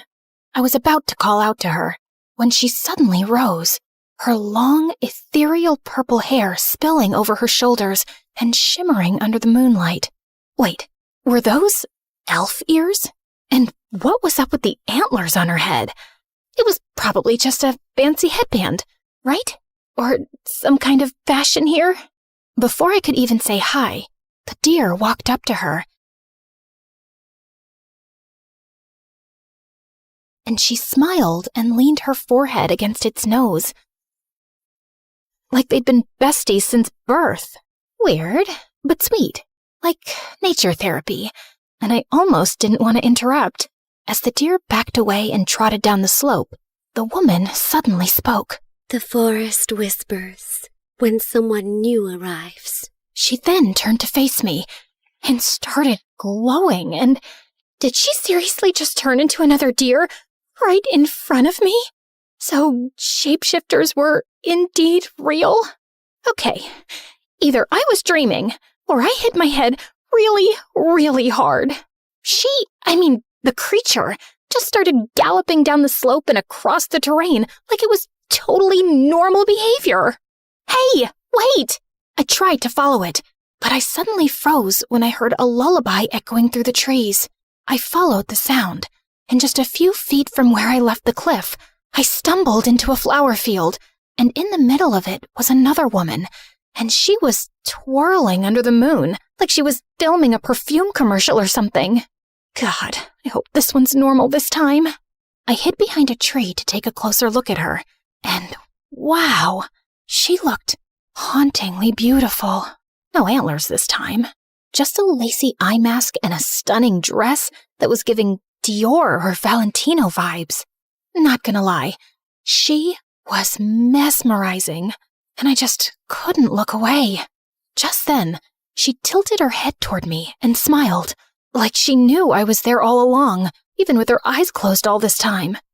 Hi. Sorry, I didn't mean to crash your, midnight flower ritual thing. Super pretty, by the way. But yeah, so I just literally fell out of the sky and I'm lost and possibly hallucinating. I was just wondering if you have a phone, or you could at least tell me where I am, because I would really love to. You heard it, didn't you? Heard what exactly? The moon's lullaby. Wait, that wasn't You singing?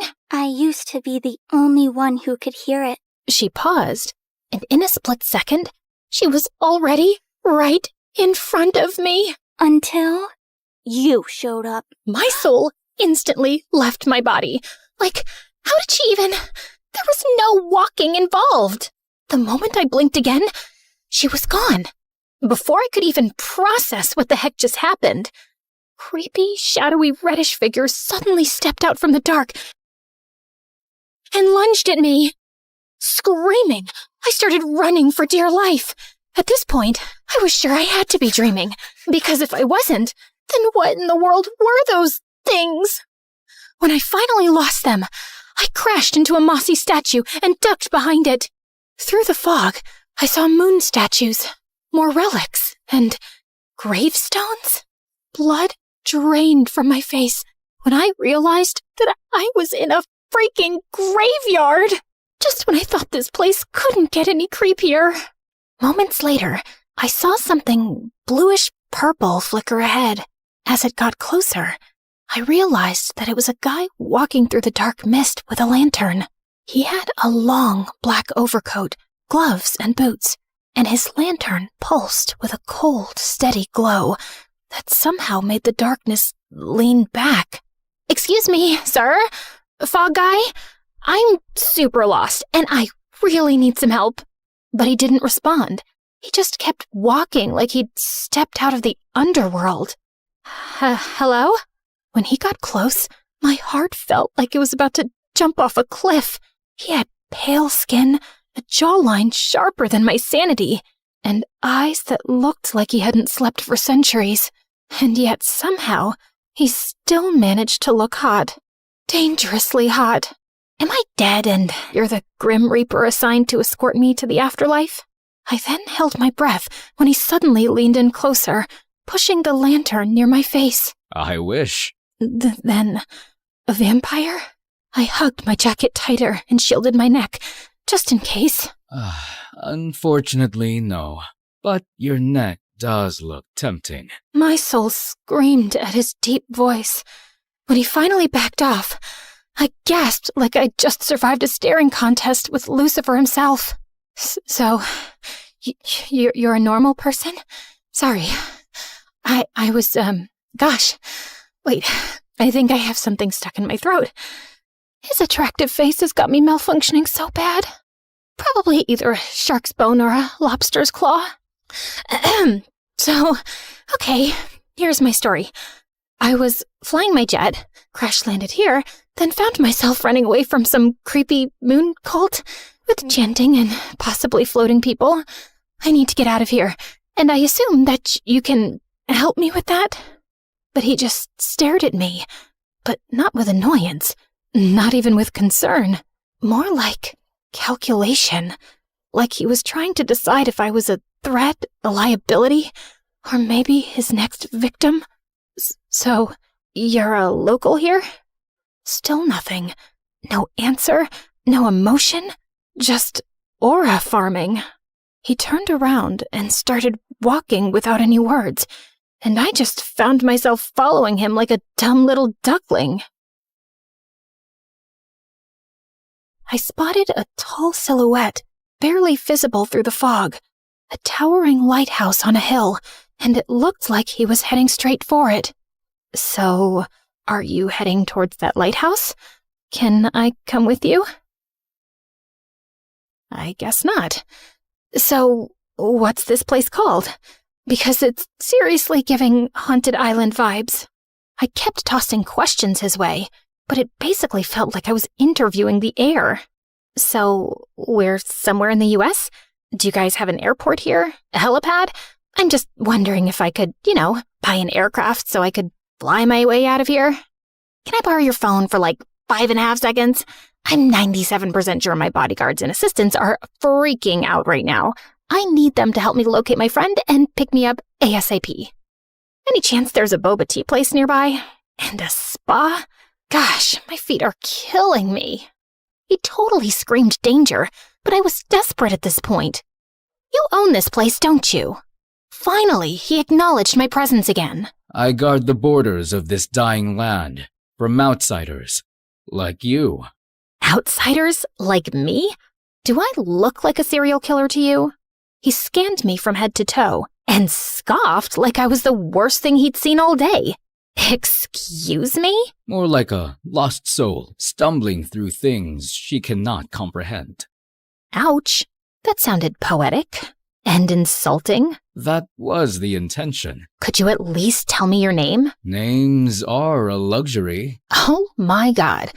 That's exactly what someone named Vladimir would say. Call me whatever helps you sleep at night. Okay, sir. Whatever helps you sleep at night. Bit long for a name, though. Maybe I'll just call you... He shot me a death glare, and I should have been scared, but I blushed instead. What in the world is happening to me? Keep talking and I'll make you sleep. Permanently. Did he just casually threaten my life? Okay, chill. Zipping it. Mouth sealed. Muted.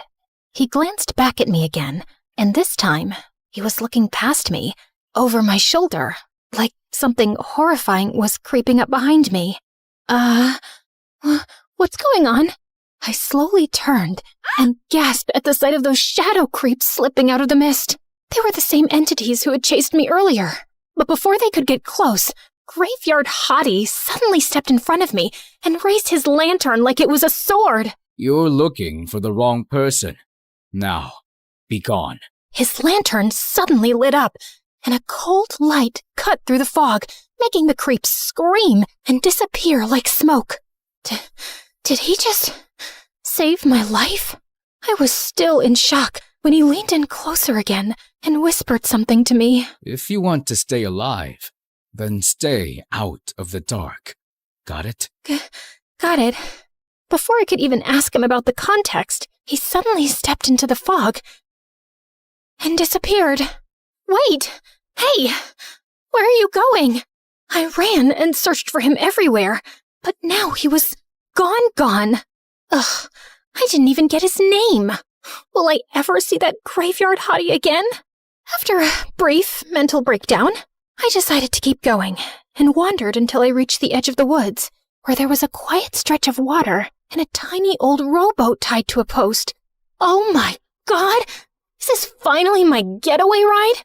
I climbed in and instantly regretted it, because when I tried rowing, it went sideways, then backwards, then I nearly flipped over. My muscles were not built for this. Why didn't I take boating lessons again? Eventually, the boat bumped against another shore, and I almost kissed the ground out of relief. Before I could even explore the place and find some help, a group of terrifying creatures suddenly appeared out of nowhere and started cornering me. Okay, at this point, I was 200% sure I was dreaming. I closed my eyes, held my breath, and braced myself. Maybe after this, I'd finally wake up from this nightmare. I woke up to the smell of bleach and metal. The lights above flickered, and something dripped nearby. I tried moving, only to realize that I was strapped to a surgical bed in a hospital gown. Okay, so apparently those creatures actually hospital napped me. Just as I was hoping for the Graveyard Hottie to come and save me, the door suddenly hissed open, and a creepy surgeon walked in. He had slicked back blue hair and a creepy mask that covered half of his face. Oh, and he was holding a freaking drill. Totally normal. Awake at last. Who the heck are you? And why am I dressed like I'm about to get dissected? Curiosity demands sacrifice, and you should feel honored. Whatever you say, freak show. Touch me, and I swear my lawyers will erase your entire bloodline. From society. Legally, of course. You're still young, but already quite stubborn. He reached for a metal tray, filled with shiny tools and syringes. Since you asked, I'll be frank. You have nothing to worry about. Under my care, you'll receive the most advanced and effective treatment. I will personally supervise your recovery. What does that even mean? I'm not sick or broken or whatever. Ah, But that's where you're wrong. You're in my sanctuary now. A facility for correcting flaws, for perfecting minds, for studying consciousness. He picked up a syringe, and the second that needle glinted under the light, my soul left the building. I assure you, you'll be my next successful experiment. Let me go, you psycho! Let's play around with your brain. Just a little. You'll be amazed at what's hiding inside. Just as he reached for me, the double door suddenly slammed open, and a young boy wearing a traditional-looking hat and outfit wheeled in a huge oxygen tank. Apologies, Doctor. I heard you needed more air. You! Without any warning, the tank suddenly exploded, filling the room with smoke and gas. Through the haze, the boy unstrapped me fast. They're closing in. If you want to live, take the window. Jump. Oh, wait, what? Who are you, and why are you helping me? Someone who used to be his experiment and survived. Okay. But what about you? Just go. I've got some unfinished business to take care of here. You think running away will save her? She belongs to us now. The door suddenly burst open, and those same creatures who kidnapped me poured in and charged straight at me with terrifying speed. Without thinking, I sprinted to the window, launched myself out, and crash-landed onto a moving garbage truck. As it rumbled through the darkness, I looked up, expecting sunlight, freedom, something. But to my surprise, the moon was still there, just smaller and duller now. Eventually, the truck stopped and ejected me like trash. I rolled into a scrapyard, surrounded by metal heaps and broken machines behind a shady lab facility. I started looking for something that could help me get out of here. And while digging through the scrapyard, I finally spotted something. A busted-up electric scooter. Just as I was about to hop on, someone blocked my path. A young girl who looked like an evil porcelain doll. Where do you think you're going? Home? Is there any problem with that? I do have a problem with that.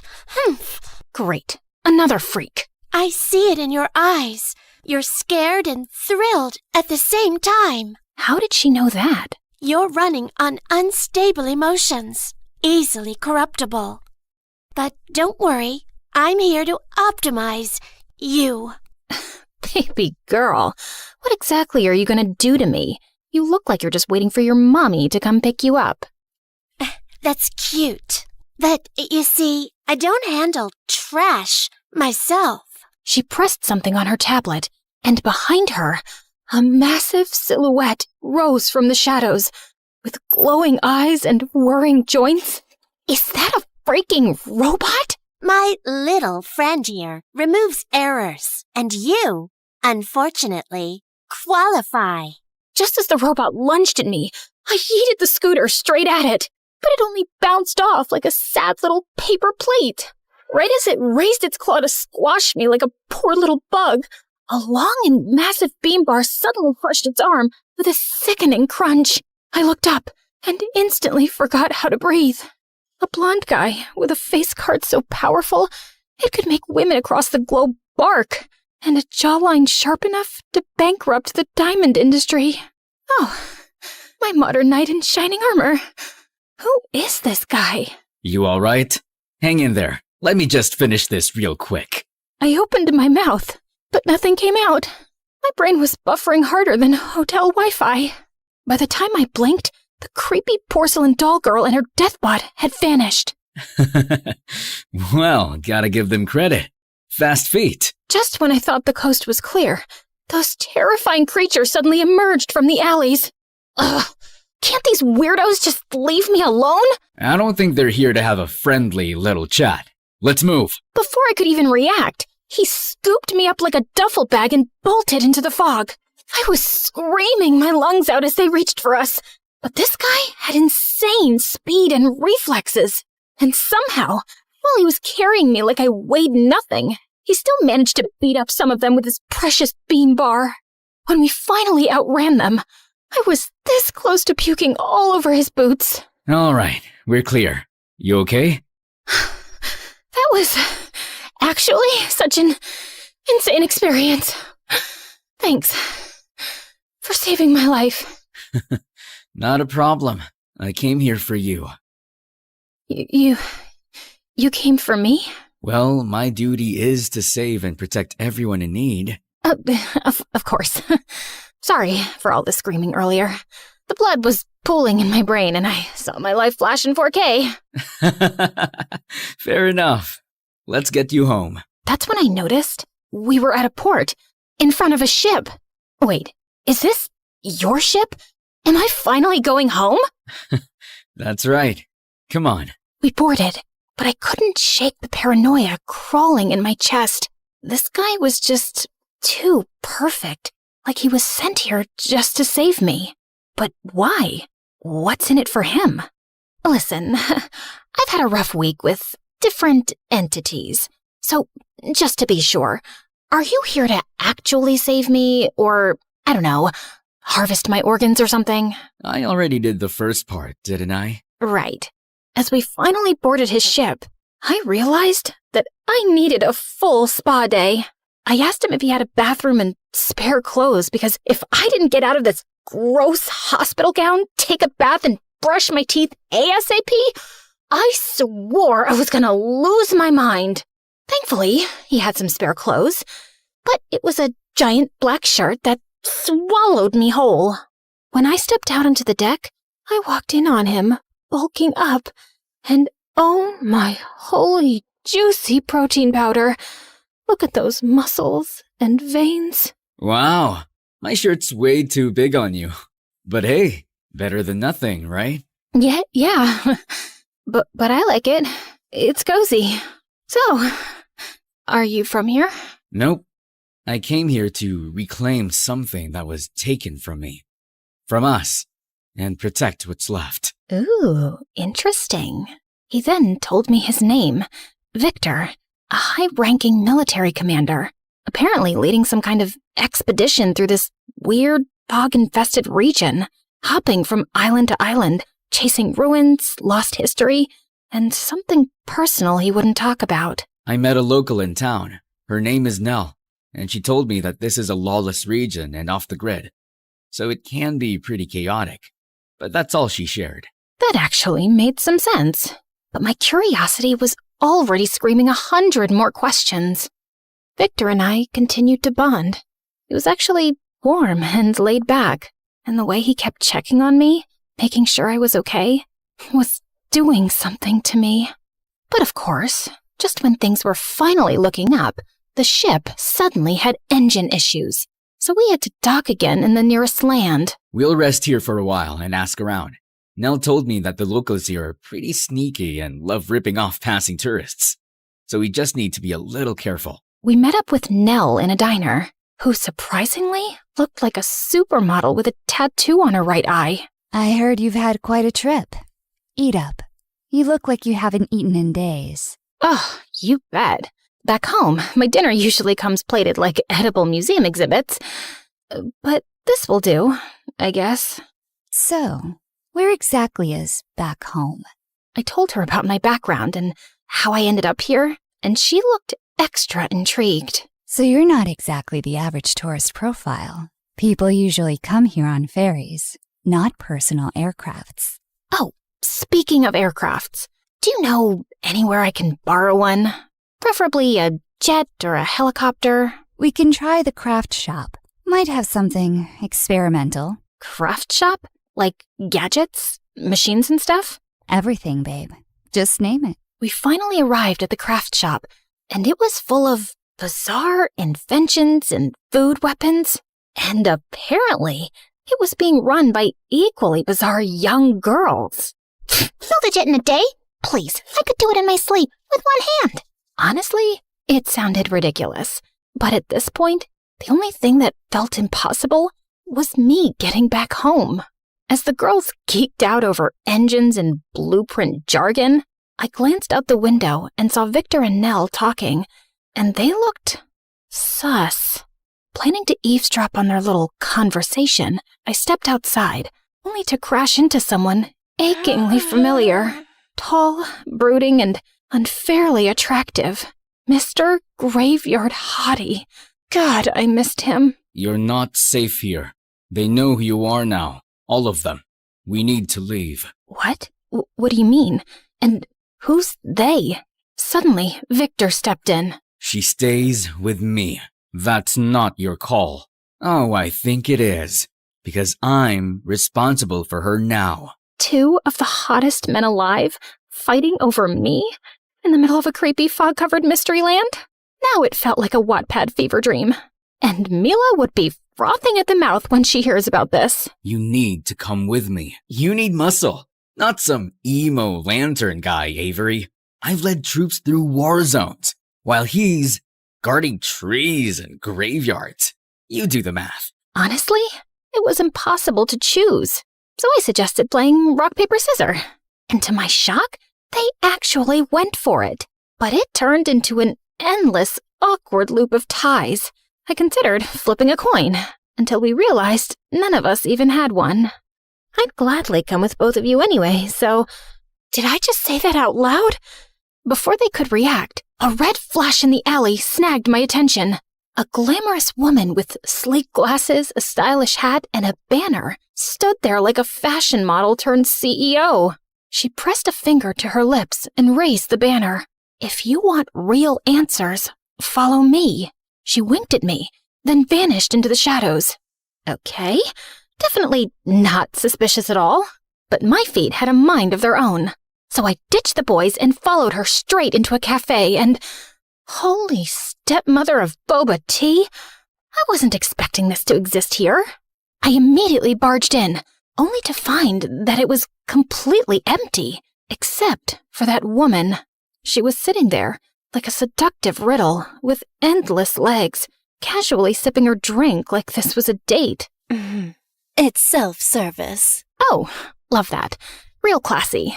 Now, about those answers. Why don't you throw a question first? Just a little suggestion. Okay, fair. So, where the heck am I? Spill the boba tea? I mean, where? Like, exact location, GPS? How do I escape? She sipped her tea louder and even more dramatically. They surely have the best boba tea around here. It tastes so divine, and sweet, and creamy. It's probably laced with something drippy, like a special honey made from paradise and... Look, I'm here because you promised me answers, not some boba tea review. As if testing my last nerve, she started taking selfies with her tea. Serious question, are you trying to help me or mess with me? Apologies. Can't a woman have a little fun? Anyway, before we get serious... She took her drink and strolled toward me like she had all the time in the universe. I then held my breath as she leaned in, way too close. Seriously, what was up with this whole town or whatever? Why was it full of insanely attractive men and women, aside from those freaks and psychos, of course? Try this one first. I took a sip and realized that she wasn't lying about her boba tea review. I knew you'd like it.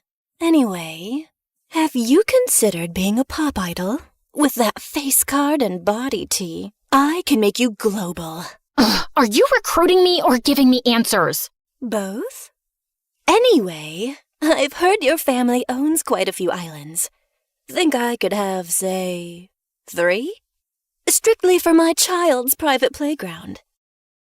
Wait, she has a kid? And how does she know that? Miss whoever you are, I'm this close to losing it. I just want my jet, my best friend, and a 14-hour spa day, and to go back to a life where my biggest problem was choosing which designer sunglasses to wear. I got up, ready to leave, when the doors and windows suddenly slammed shut, trapping us in. It's them. Which one? There's a lot of lunatics in this place. You're probably confused.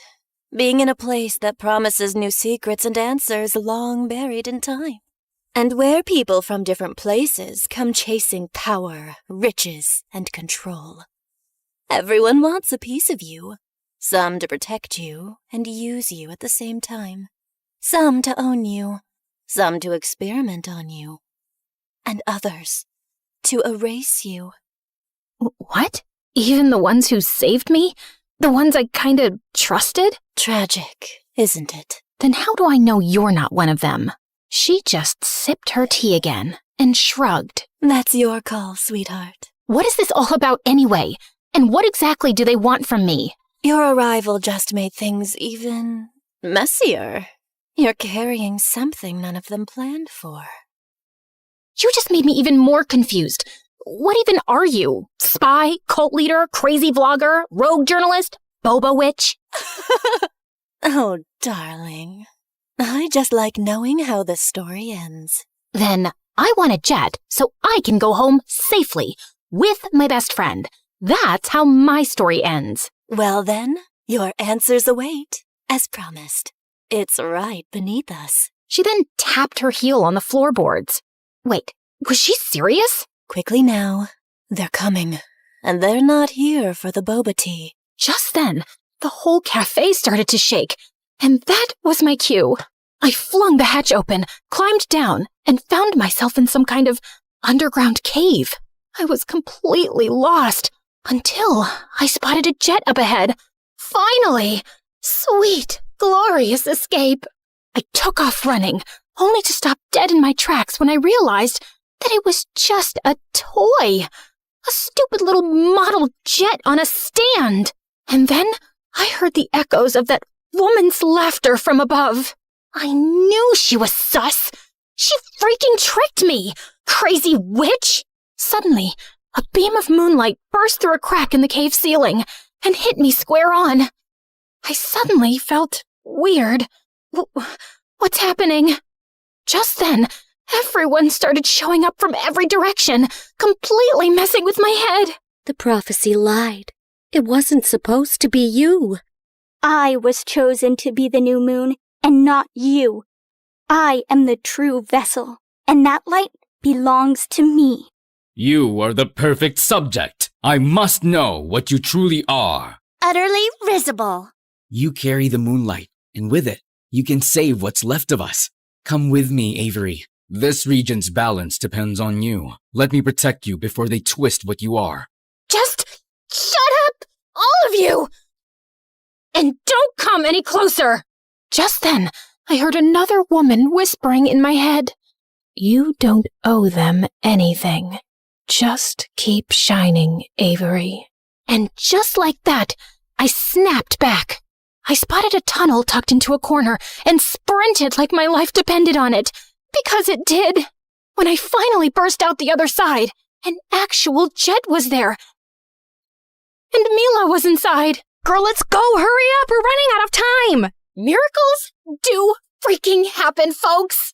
I jumped in, slammed the hatch, and fired up the engine. That's when they showed up. Faces I'd never forget, charging toward me. But they were too late. I had already launched into the night sky. No one owns me. I'm done being told what to do. I'm my own person, not your freaking vessel or whatever. So guess what? Bye, freaks. Freedom. At last. I jolted awake to the sound of beeping machines and blinding hospital lights. Sweetheart? Oh my God. Honey? She's finally awake. There you are. You better have a good excuse for scaring us like that, young lady. While I was still processing the emotional mess of seeing my parents again, someone else walked in. Mila. Her arm was in a cast, her eyes were glassy, but she was smiling, and I felt super relieved. Welcome back, Aviator Barbie. That's when it hit me. It was all indeed a dream, and I finally woke up. So apparently, I survived the crash, but fell into a coma for 3 months. And after the crash, Mila got us help, even with a busted arm, and screamed until rescue found us. Later, when it was just the two of us, I finally spoke. I'm sorry, Mila. What for? You were right. I was too curious, too reckless, and it got us here. But we're alive, aren't we? Yeah. And I had the weirdest dream ever. Oh? Spill it. And I did. Every juicy, terrifying, ridiculous, romantic detail. Wait a minute. Your dream sounds familiar. You say that like you've had the same one. No, dummy. Remember the game I've been playing lately? You play a lot of video games. Genshin Impact? We literally watched the trailer of the new update the night before the accident. The place in your dream, it sounds like Nod Cry, the newest region in their world. She opened her phone and played the trailer again, and my jaw dropped. The dark mist, the lighthouse, the glowing moon, the town, everything. My whole dream was literally there. But more than that, so were they. Just in their video game versions and aesthetics. Dive into the immersive world of Genshin Impact, the open-world action RPG where you explore, battle, and uncover the secrets of Tavad across PC, mobile, and console, all seamlessly connected. On September 10th, version Luna 1 arrives with a massive update, the mysterious new region Nod Cry, and the most important story chapter yet, revealing long-awaited truths about the heavenly principles, Fatui, and Aether and Lumen. To celebrate Genshin's 5th anniversary, enjoy a free 5-star character, exciting challenges and minigames, tons of free pulls, and more. The Wish banners feature Lauma and Nahida, followed by Flynn's, Yolan, and newcomer Aino. Ready to explore, battle, and uncover the truth? Click the download link now and use your exclusive gift code to get a head start into that. I stared at the screen, amazed and traumatized at the same time. Was it really just a dream? Or something more? Either way. Okay, that's it. Give me the freaking game. I need to try it. I need to meet them again. Welcome to the fandom, girl. And just like that, I was ready to dive back into all those wild adventures.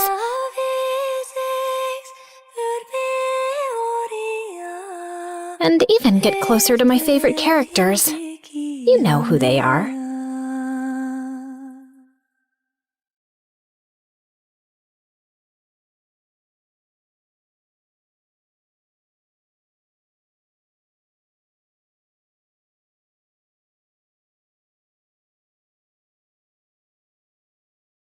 I love feeling the ocean breeze on my face. Just looking at the sunset by the beach is the best. And it's even better now that you're here by my side.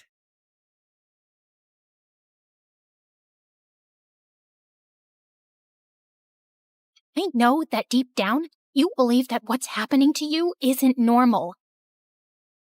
You chose to ignore it, but every time I saw you get more tired with each passing day, every clumsy fall you tried to cover up, it breaks my heart.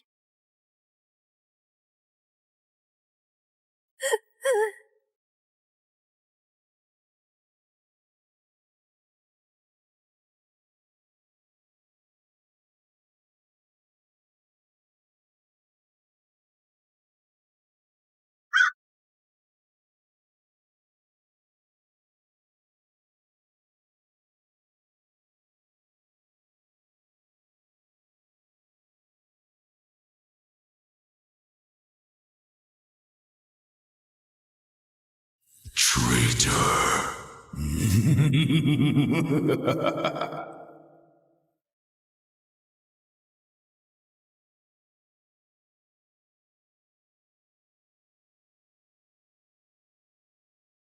So, have any cute guys caught your eye yet? Well, there's this one guy. Girl, we need to hunt him down. It's just a harmless little crush. And who knows, he might be taken already. Just please, don't do anything stupid. Oh, don't worry about it. I got you. I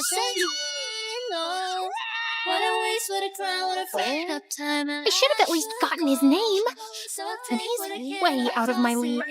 Nah, I think he's from here. I can literally sense it. Cause I know that all I know, it's time to go.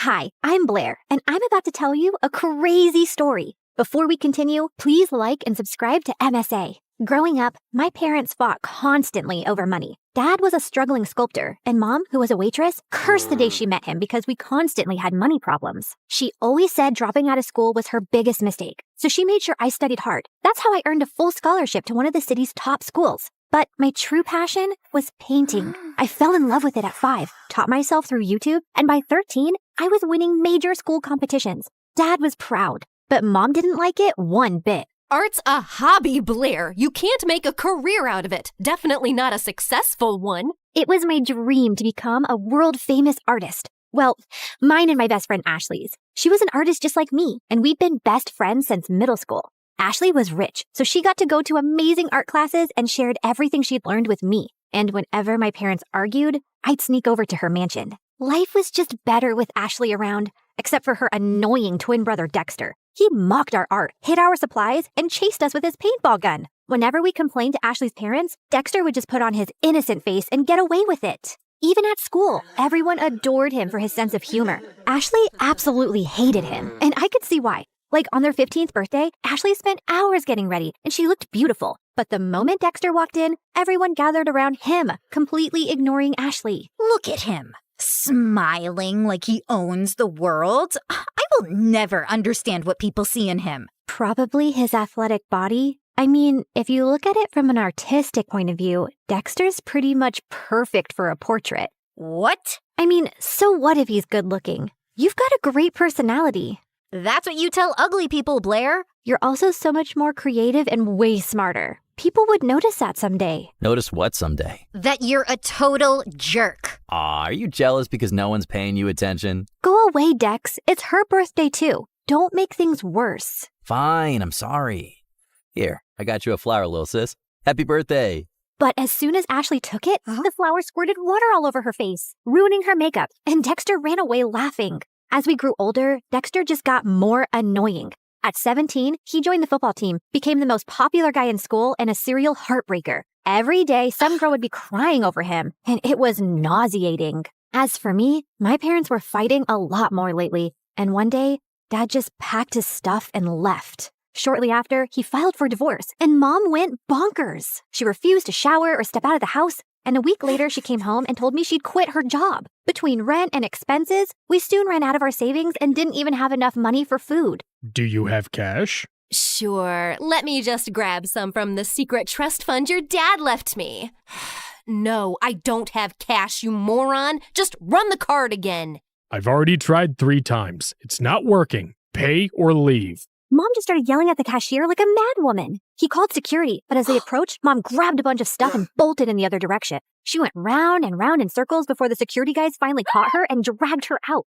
Since Mom was acting all kinds of crazy, I took up a part-time job at a cafe to help out. But between work and school, my life was miserable, and Ashley wasn't helping. What do you mean you're not coming for the concert? We booked this months ago. Things were different back then. Now I have to work. Ask someone to cover your shift. We're short-staffed, and I need the money. But Hank's gonna be there, and I need your help talking to him. You're not getting out of this. Ashley kept pushing me, but I kept refusing, and eventually she gave up. The next morning, she told me Hank had asked her out, and I was happy for her. College applications were looming, and I desperately wanted to get into NYU's art program, where Ashley was applying to. It was expensive, and I needed a strong portfolio for a scholarship. I couldn't risk my mom finding out, so I stayed late after my shifts at the cafe to work on my portfolio. One day, while I was heading back home, it started raining heavily. It was already late, so I couldn't get the bus, and was waiting for a cab when someone walked up to me with an umbrella. Dexter, what are you doing here? I was just across the road running some errands, and by errands, I mean date that didn't go too well. Anyway, I saw and I thought I'd help. Dexter led me to his car, and on our way, we got talking. He asked me how I was doing, and I don't know why I ended up telling him everything about Mom and how things were really tough at home. Ashley told me about your parents' divorce, but I didn't know things were so bad. If you need anyone to talk to, I'm here. Something about the way he said it made my heart melt. And after that day, Dexter and I got closer. He would wait for me at the cafe and then walk me home. We'd debate over classic movies, argue over music, and bond over our favorite MSA videos. The more time we spent together, the more I saw a different side of Dexter. One that was kind, funny, and surprisingly thoughtful. And before long, I started having feelings for him. You know, I've always had a bit of a crush on you. Really? Why? You're kind, beautiful, smart, creative, and you're probably the toughest person I know. Wow, thanks. I always thought you're kind of annoying. Gee, thanks.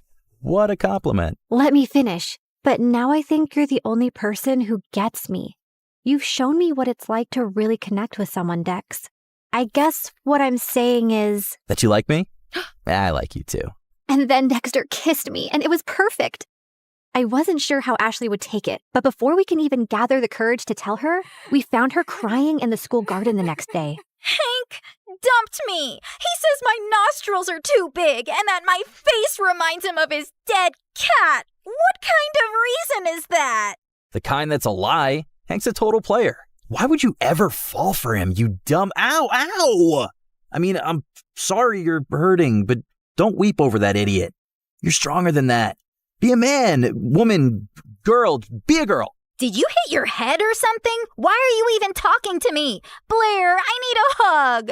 The next few days were a mess. Ashley was hung up on Hank and dragged me along for endless shopping sprees and salon visits to distract herself, and I didn't think it was a good time to tell her about me and Dex, who I wasn't even getting to spend any time with. She was also home all the time, so Dexter started sneaking into my room late at night. This is not fair. You're totally ignoring me. I know, but she's miserable, and she needs me. Hey, Han, remember when you needed her, but she was too busy falling in love? Anyway, my football team's having a party tomorrow night, and I'd love for you to come. It's low-key, just close friends. How close are we talking? Close enough to do this. Dexter leaned in to kiss me, but before he could, someone knocked on my door. Ashley! He hid under the bed as I opened the door. Who are you talking to? No one. I was just humming to myself. La la la. See? You tell me, what's up? No time long see. You're being weird. Anywho, I need your help. I've heard the football team is having a party tomorrow and Hank's gonna be there. I need him to know that I've moved on and this party is perfect for that. I have the invites. You're coming with me. No excuses. But I have to work on my portfolio. I promise I'll help you after the party. Please say yes. Ashley looked desperate that I couldn't refuse. Dexter was furious, though. He didn't answer my calls or reply to my texts. Even at the party, he ignored me. But I could see he kept looking my way. Ashley had hired some guy to be her fake boyfriend, so she left for the dance floor with him while I waited for Dexter. I was near the pool when I almost slipped, but someone held on to me. Careful there, sweet cakes. You'll hurt yourself. Blair, right? I'm Hank. I know. Great. Then let's skip the introductions and dance. I don't want to. Come on. She said no. I turned around and saw Dexter looking furious. And who are you? Her boyfriend? Yes, now back off! Or what? You'll hit me, pretty boy? You bet I will. Dexter punched Hank right in his face and he stumbled backward. Hank charged at Dexter and the two got into a fight. Everyone gathered around and I caught sight of Ashley's face in the crowd. She looked furious. I ran over to her, but I slipped and fell in the pool. I don't remember much after that, but when I opened my eyes, I was in a room with Dexter and Ashley staring at me. What happened? You passed out. You don't know how to swim? I didn't exactly grow up with a pool in my backyard, so no, I don't. You're bleeding. That's no big deal. Yeah, no big deal. Just like it's not a big deal to hide from your best friend that you're dating her idiot brother. How could you not tell me? I don't know, okay? I freaked out. You've always hated Dexter, and then you'd just broken up with Hank, so I didn't want to rub my relationship in your face. You don't have to treat me like I'm a child who doesn't have a handle on her emotions. Anyway, you've chosen Dexter. Although I can't understand why him out of all the boys on the planet. But you did, and you're my best friend. So I'll accept it on one condition. Never, never make out in front of me, or I'll projectile vomit all over you. Deal? Deal.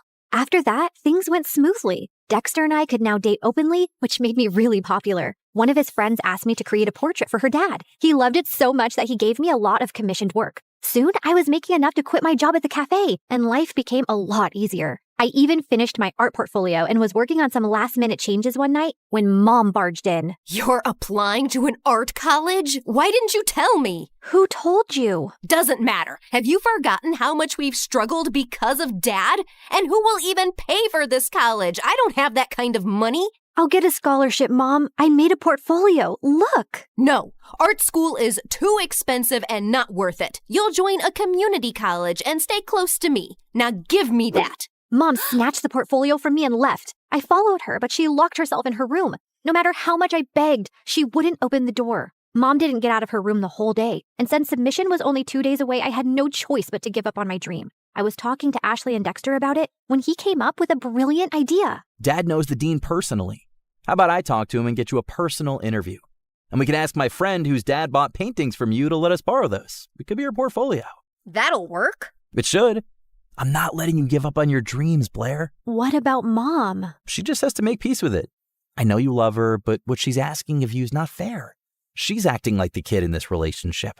The interview was scheduled for 2 days later, and I spent every second preparing. On the big day, I felt really confident, but as I was on my way, I got a call from the admissions office saying that my interview was canceled. Apparently, I had called and canceled my interview, claiming my mom was unwell, even sending medical reports as proof and withdrawing my application because I needed to take care of her. I tried telling them so many times that it wasn't me, but they just cut the call. I had no idea how Mom had found out about my interview, but I was furious that she'd done this. I went back home to confront her, but to my shock, I found her passed out on the floor. I called 911 and immediately rushed her to the hospital. On my way, I messaged Dad, and by the time we reached, he was already there. And what he told me next shocked me. A month ago, your mom fainted at work and was diagnosed with a rare heart disease. She needs a transplant, but since she couldn't afford it, she turned to me for help. But why didn't you tell me? We're trying to arrange money, and we wanted to wait till then to tell you. She didn't want to worry you. And here I thought she was lying when she submitted those documents. What documents? I explained about NYU and my interview with the dean. I don't think your mom's behind this. She was skeptical, but after seeing your portfolio, she was impressed. She told me she was changing her mind about you pursuing an art degree. I thought she threw my portfolio away. No, sweetie. She was proud of you. But Dad, if Mom didn't call them, then who did? Does anyone else know that she's sick? Yeah, Ashley's dad knows. We needed money for tests, so I asked him for a loan and sent pictures of your mom's report to prove it. I told him to keep it a secret so you wouldn't find out. I immediately understood who might have done this. But just to be sure, I called the admissions office and asked them for the number they received the call and reports from. And when I saw who it was, my mind exploded with anger. I took a cab, reached Ashley's place, and barged into her house. You called the admission office and told them that my mom was sick and I won't be attending the interview? Don't even try to lie to me. I have proof. My mom was sick, Ashley. You could have told me that at least. Instead, you used that against me. Hold on, I think there's some confusion. Why would Ashley do that? Ask her. And suddenly, Ashley's face twisted into rage. Yes, ask me. Ask me why I'd go out of my way to make your life miserable, Blair. It's 'cause I hate you. There, I said it. I hate you. First, you were my best friend, and you chose to date the person I hate most, my doofus brother. It was bad enough my parents always chose him over me, but even you? Also, I couldn't stand how perfect your life was. You have a football jock boyfriend. Everybody loves your art. Everybody loves everything about you. Heck, even the boy I likes you more. I didn't want to go to college and be second to you again. So I told your mom about your art school plans, hoping she'd stop you. And when she failed, I used the pictures and did what I had to. I can't believe I trusted you. I thought you were my best friend. How can you do this to me? You've shattered everything we had. I never want to see you again. We're done. Don't think I'll cry over it. I'm going to NYU, Blair. I'll make new friends. You disgust me. Whatever. I never saw Ashley's face again, and Dexter told me that his parents heard her entire confession and ended up grounding her big time. She didn't even get through NYU, but I did, thanks to Dexter's dad who got me a second interview. Mom stayed in the hospital for a few more weeks before coming home. A month later, we found a donor. It was tough to get the money for the surgery, but we managed, and Mom made a full recovery. Today is my first day in college, and I couldn't be happier.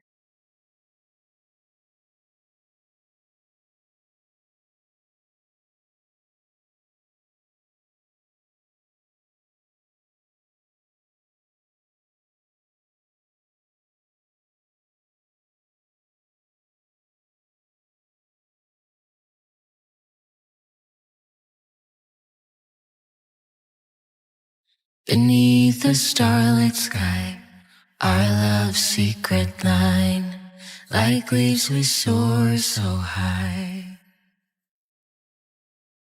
Beneath the moonlight, the soft touch your hand in mine gets me every time.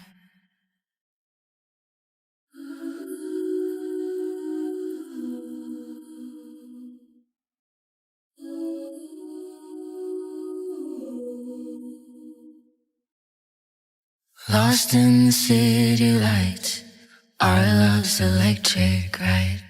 You make me feel alive. I know July is gone. You make me feel at home in the neon glow. As the leaves change color, I dive into you. When summer's fading, there's nothing to do but bask in the glory of the winter sun. Maybe this is the season of love.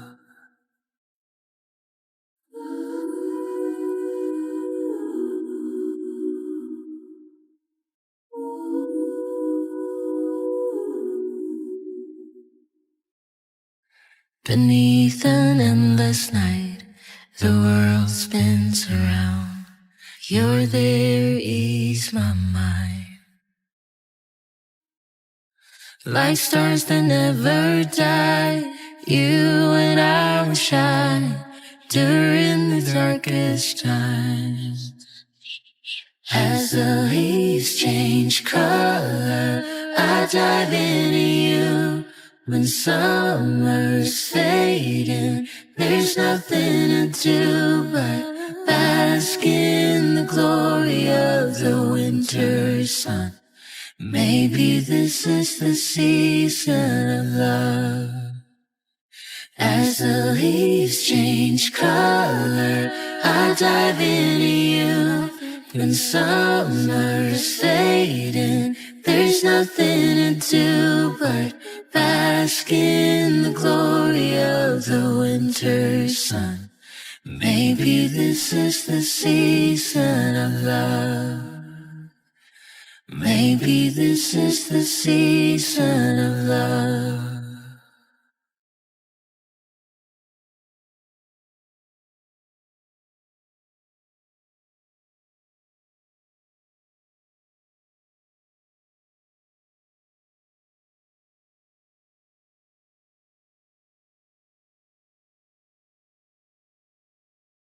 The student stares at a blank white screen while an artist paints the things unseen. The scholar's lamp burns through the night. The athlete runs toward the morning light. A teacher sighs, hoping the spark they lit survives. Finding the light when the halls get dark.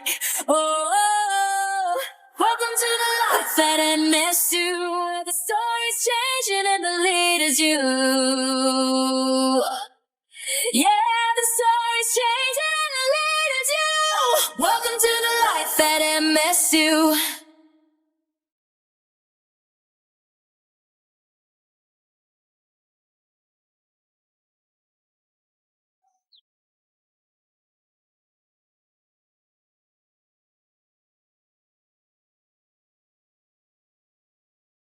My heart jumped all the way to my toes when I finally reached the huge MSU gate. For a hopeless romantic introvert like me, the first day of high school was both super scary and a little exciting. New year, new school, a whole new vibe. Would I make any friends here? Or maybe find love? Wait, what was I thinking? I worked so hard to get a scholarship to be here. I should focus on my studies, not boys. I quickly spotted my fellow freshmen gathered near the gate, all waiting for the tour to start. All right, Candy, this is it.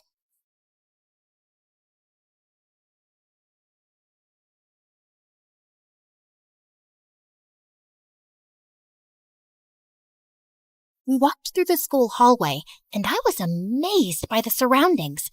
Everything was clean and neat, and I could even smell the natural scent of bamboo and flowers. The ambiance was peaceful, despite the usual school noise. I could still hear the leaves rustling and the soft stream of water from the river. It would help a lot with studying. Suddenly, something caught my attention. Was that a squirrel wearing a freaking hoodie? Where did it even find those tiny clothes? I got distracted for 2 seconds, and when I blinked again, my tour group was gone. Oh my God, where did they go? I was about to break down in the middle of the way when a smooth voice sounded behind me. Need some help? You look a little lost. I spun around, and time completely froze when I found myself face to face with the most gorgeous guy I'd ever seen. He looked like he'd stepped out of a dream. Perfect hair, perfect smile, practically glowing like an angel.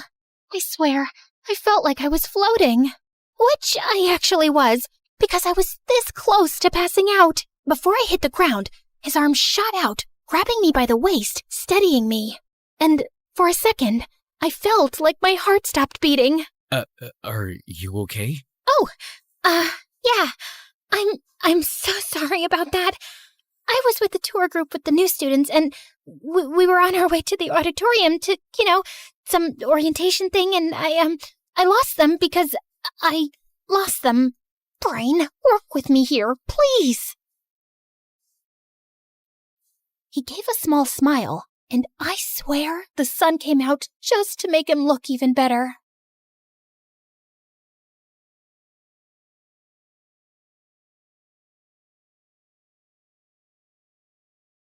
Well, you're not far off. The auditorium's this way. I can walk you there if you'd like. Oh my God, oh my God, you really don't have to. I don't want to waste your time and...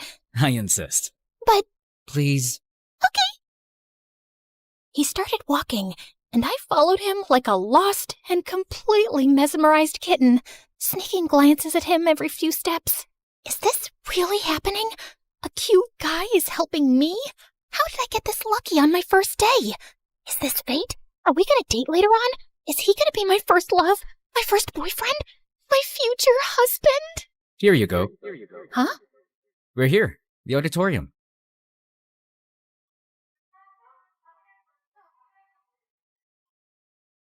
And I think the freshman orientation is about to start.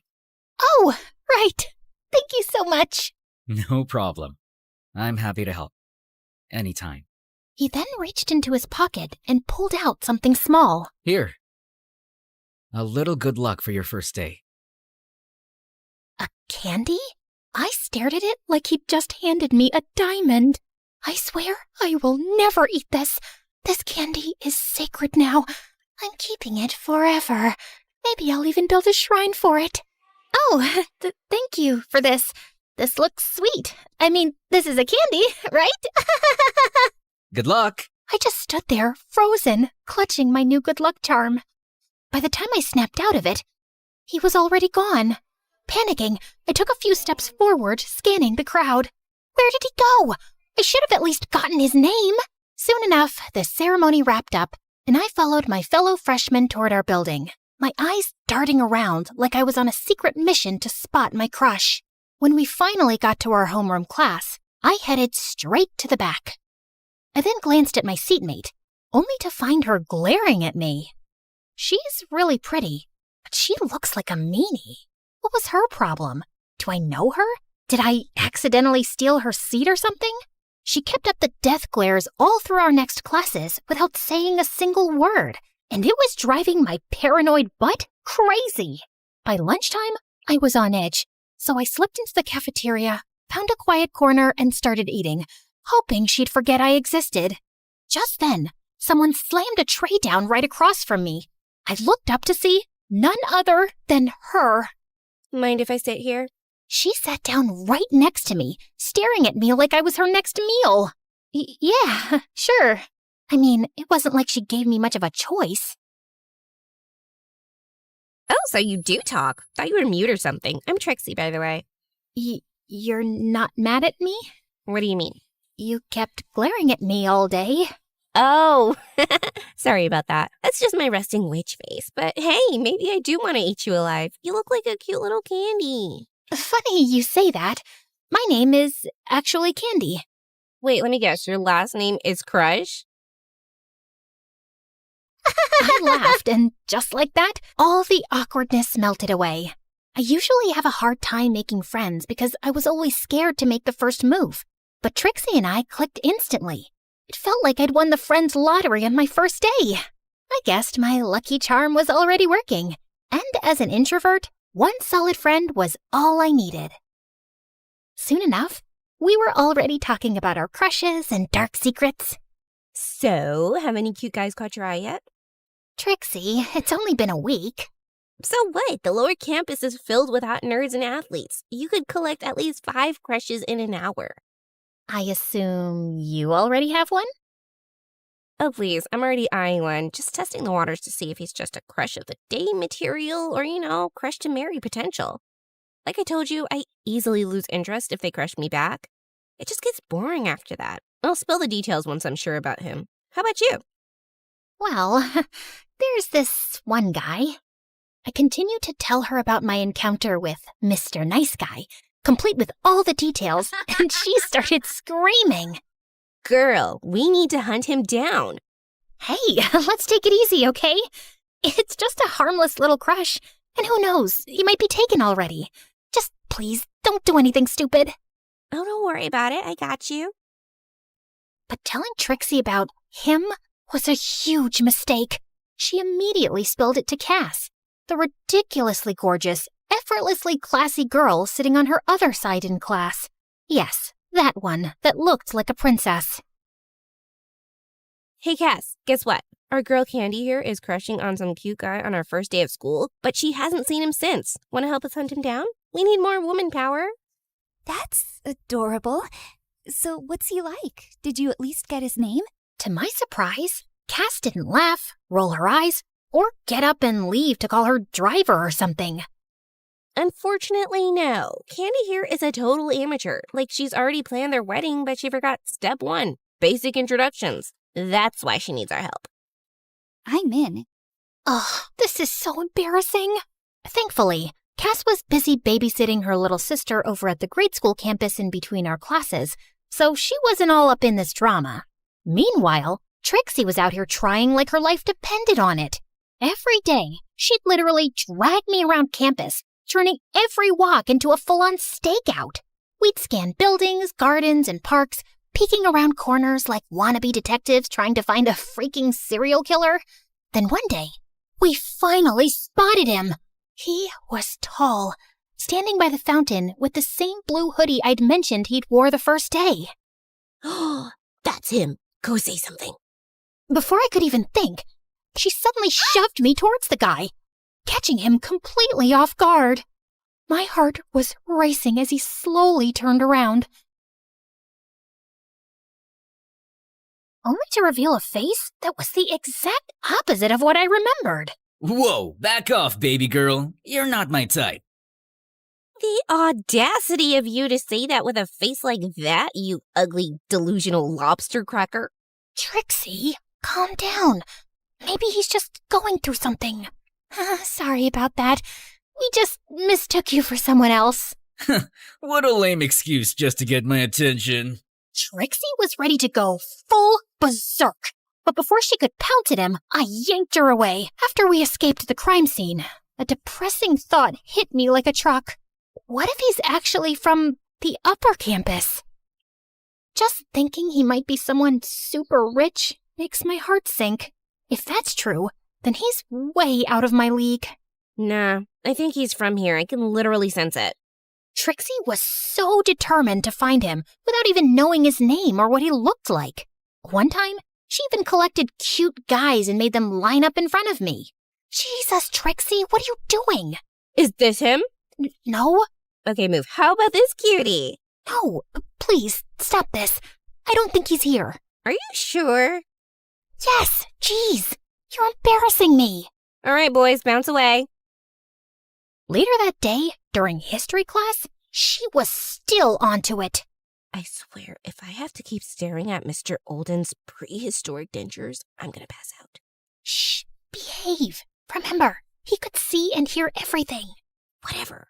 Why don't you sketch your crush for me? At least I would have a clearer picture of who we're looking for. She was actually serious about ditching class just to hunt Mr. Nice Guy down. And knowing her, at this point, she'd really do it. Eventually, I found myself giving in. But unfortunately, art isn't my thing. I showed her my sketch, and she suddenly snorted in laughter. Suddenly, a shadow loomed over us. We both looked up to see Mr. Olden glaring down with his infamous squinty-eyed stare, one hand gripping his ancient cane. He looked older than time itself, but somehow built like a tank. He leaned forward, close enough that I could count the wrinkles on his forehead. So, you two think my class is a comedy show, eh? You know, I've been teaching since the dinosaurs roamed the earth, seen your kind come and go, and none of them made it out unscathed after disrupting my class. I felt like pooping from the nervousness. The whole class had gone dead silent as he suddenly straightened up with a loud crack of his spine, then effortlessly hoisted the nearest desk into the air with one hand. Next time, I might just lift you two for a little history lesson on manners. Sorry, Mr. Olden. Candy here was just showing me ancient drawings for historical purposes. Oh, very well then. Thankfully, he eventually calmed down and continued his lesson.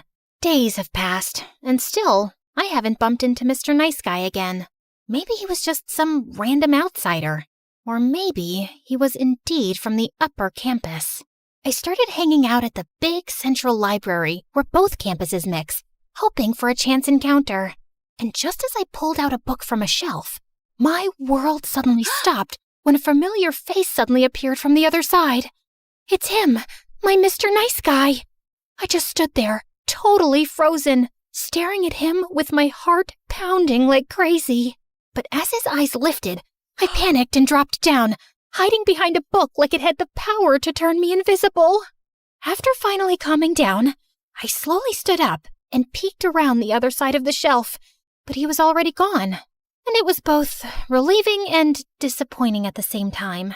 The next morning, as I walked through the school gate, a familiar little flutter filled my chest. I glanced back, and there he was again, just a few steps behind me. Oh my freaking God! My heart practically backflipped out of my chest. I could feel each of his steps getting closer, and soon we ended up side by side. I could barely breathe, trying to act normal, only to end up walking like a limping dog. From the corner of my eye, I could feel just how tall and handsome he was. Every step was pure torture, in the best way possible. I finally managed to breathe normally again when he changed direction and headed into the sophomore building. So, he's a sophomore, huh? Later, I told Trixie all about it, and of course, she was immediately scheming. Let's go check out the sophomore building. Come on, he could still be around. We lurked into the lobby, trying to look casual. A few minutes later, Trixie went to the restroom, and I was left yawning next to my all-nighter study session. Coffee was calling my name, and thank heavens, a cute little vending machine was right there waiting for me. Just as I shuffled over, an unexpected thing happened again. There he was, right next to me. Holy goodness, why does he keep popping up out of nowhere? He could at least give a poor innocent girl some warning. With a trembling hand, I reached for the button, but he beat me to it. You go first. No, it's fine. You go ahead. Please, I insist. My mind was racing. I could ask his name, maybe mention that I still had the candy he'd given me. But my courage totally bailed on me. Come on, Candy, you've got this. I took a deep breath, preparing to say something, anything. But he'd already disappeared down the hall. But what about his coffee? Just in time, Trixie returned, her eyes lighting up. OMG, guess what? I had the cutest moment with my crush in the hallway. Is this the same crush you told me about last time? I wish I'd seen it. I'll point him out to you next time I see him. Okay. Anyway, while you were off having your rom-com moment, I kinda had a cute encounter with my own crush at the vending machine. While I was away? How rude. How did I miss that? Did you at least take a picture of him? No. It's not exactly nice to take photos without permission, you know. Okay, but what if you, took a selfie and just accidentally got him in the background? Trixie's idea came in handy later in the cafeteria during lunch, because the moment she got up to grab more food, I saw Mr. Nice Guy pass by again. I quickly lifted my phone, pretending to take a selfie, and managed to catch him in the background. Trixie, look! I finally caught him! Her eyes went wide, excitement all over her face. But then, strangely, her expression shifted. Oh, good for you. That was weird. For the next few hours, Trixie seemed distant until finally she excused herself to leave early. I watched her go, wondering what exactly ruined her mood. I spent the rest of the evening obsessing over the picture I took. He's so handsome and cute. I was grinning like an idiot, replaying every fantasy in my head while playing with the candy, and eventually falling asleep with my phone clutched in my hand. His face, the last thing I saw before drifting off to dreamland. The next day, Trixie didn't go to school. She'd mentioned she was sick, but her replies to my messages were short. I kept thinking how weird her replies were, and the realization hit me like a freight train. What if we actually have the same crush? They both were in the sophomore lobby that day. The thought made my stomach twist. Trixie still hadn't come to school for a few more days, and I was really worried now. Cass told me she saw her at MSH Hospital. It turned out she was sick enough to be admitted. I decided to skip our last class to check on her. I hopped on the school bus and told the driver to drop me off at the hospital.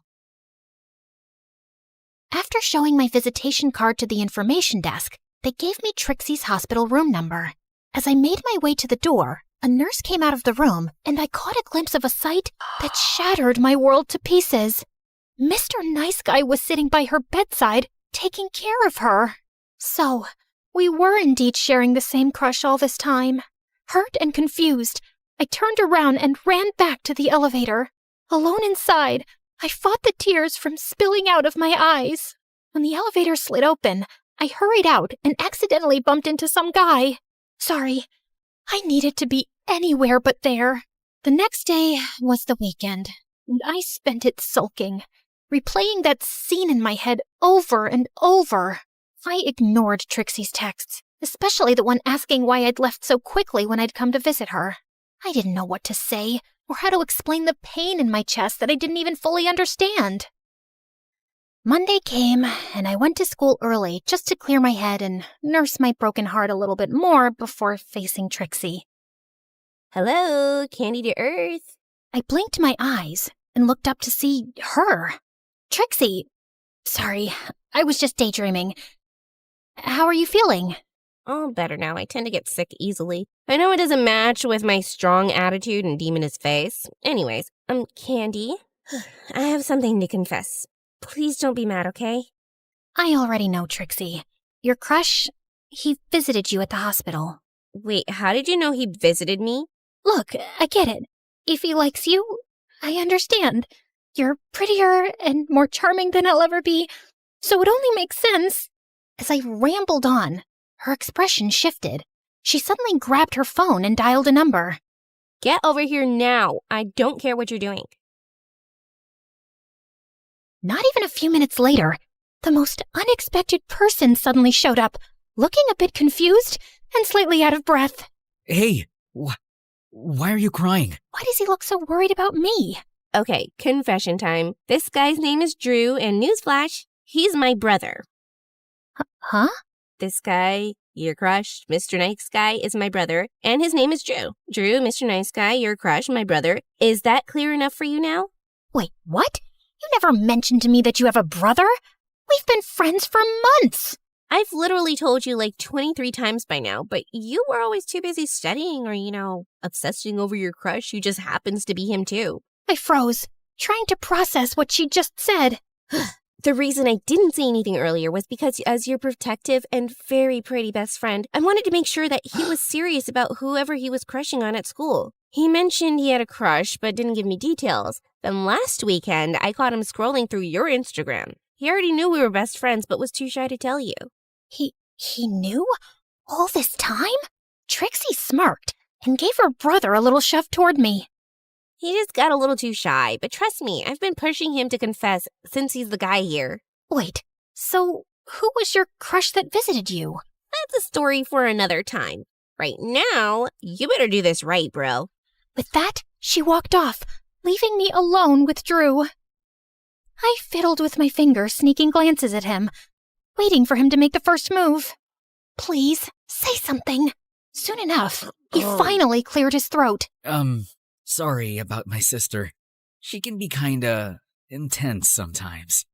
Intense, right. You're right. She's indeed intense. Another stretch of silence fell over us, and I found myself awkwardly staring at the river. After a bit of shuffling, he sat down beside me, but there was a good 2 inches between us, like he was trying not to get too close. I glanced over, catching him looking at me, and he quickly looked away. He took a deep breath, staring down at his hands. I'm sorry. I don't really know how to do this. Do what, exactly? This romance thing. Me too. This is my first time. I actually like you. Since the first time I saw you.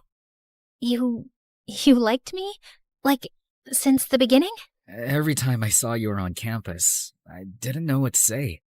I tried to act cool, but I just felt like melting because you're just too cute.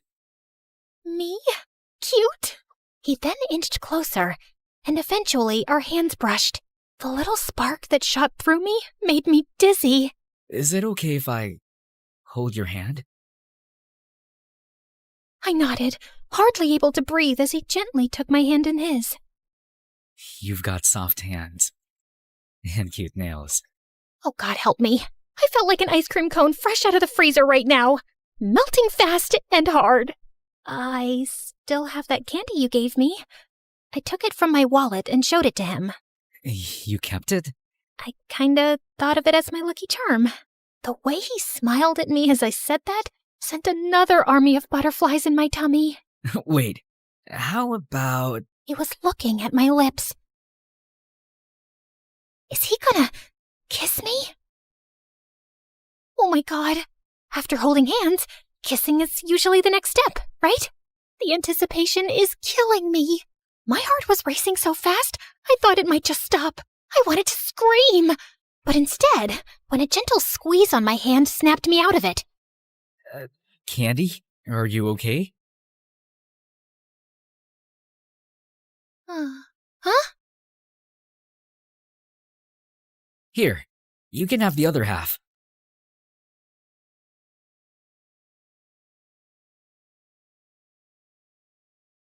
Oh! Thank you! Wow, this is so good. So, you like sweet stuff, huh? Yeah, I like sweets. I know this cafe in town. I mean, I'd like to get to know more about you. Well, would you like to go on a date with me this weekend? Of course. First step to romance, first date. We both laughed, and suddenly, everything didn't feel so tense anymore. I felt his fingers intertwining mine. And I felt the sweetness, sweeter than the candy melting in my heart.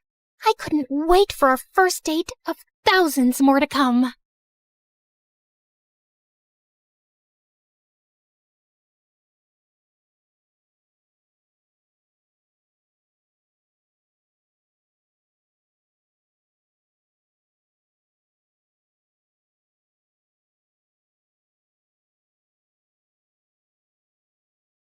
Contestant 9, please state your name. Sierra? Looks like a nightmare, right? Hi, I'm Sierra, and ever since I could talk, I've had a stutter. I didn't think much of it until I moved to a new town when I was 6. Welcome to the neighborhood. I'm Dean. This is my daughter, Kelsey. What's your name, sweetheart? Sierra. Why do you talk like that? It was the first time anyone had asked me that. It wouldn't be the last. My stutter happened frequently, but it got worse when I was nervous. My mom barely noticed or cared that I had a stutter, or that I really existed. She was always working. And my dad? Well, he left the picture a while ago. Most days, Mr. Dean would watch me after school, and Kelsey and I became fast friends. We did everything together. Played at the park, put on fashion shows, grabbed ice cream at Scoopy's. When we went out as a trio, I'd secretly pretend that Mr. Dean was my dad, and Kelsey was my older sister. In those moments, it felt like the family I'd always wanted. But things started to change when Kelsey's mom announced she wanted a divorce and moved out of state. After that, Kelsey started to change. She wasn't just upset. She was furious. She yelled at everyone, and once even smashed the living room furniture in a fit of rage. She lashed out in class and got held back a grade. And if her dad hadn't been the superintendent, she probably would have been expelled. By middle school, we ended up in the same class, and Mr. Dean dropped us off on the first day. Wow, your daughters are so beautiful. Aren't they? I'm a lucky dad. Kelsey looked like she was about to explode.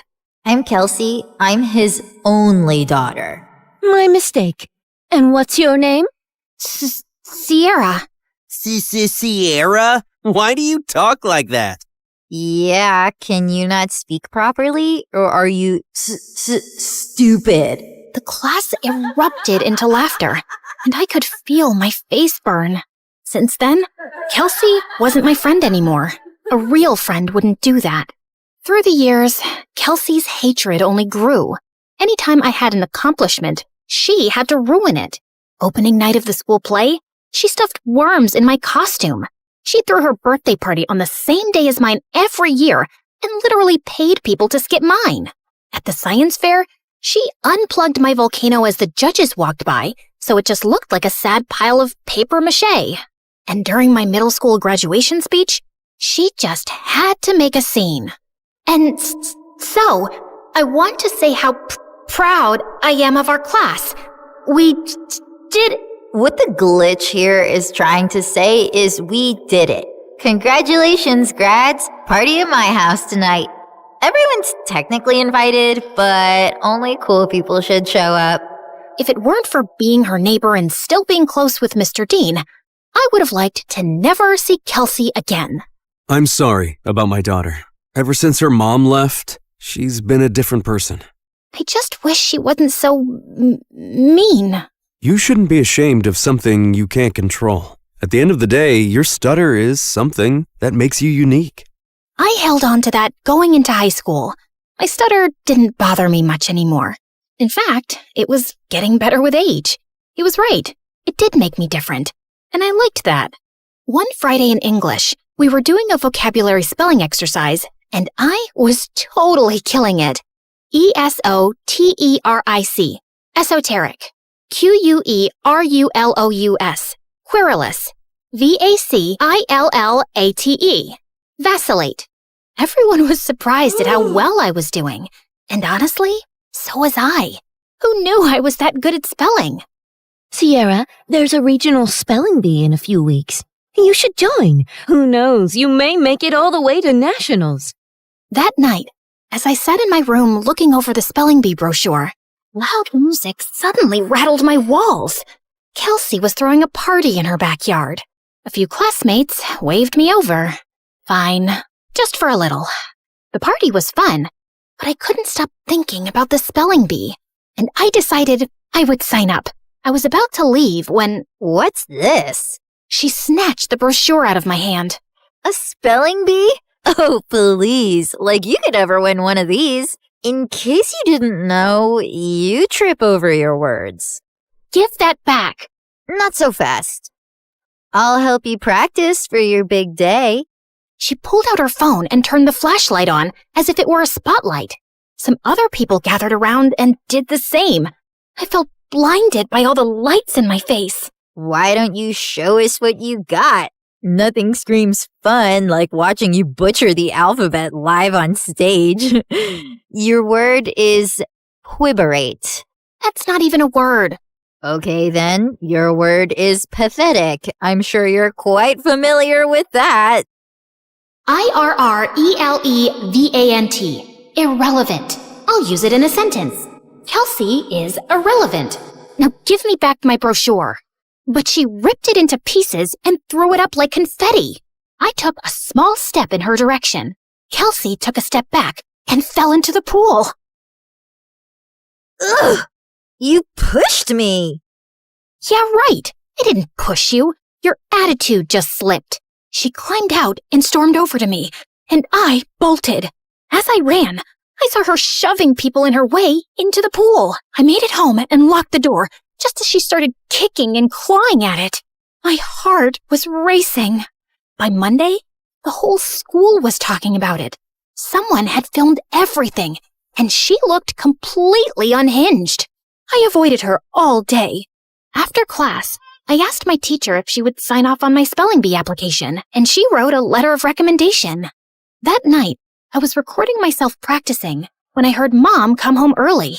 I rushed downstairs to tell her about the bee, but she really wasn't listening, as usual.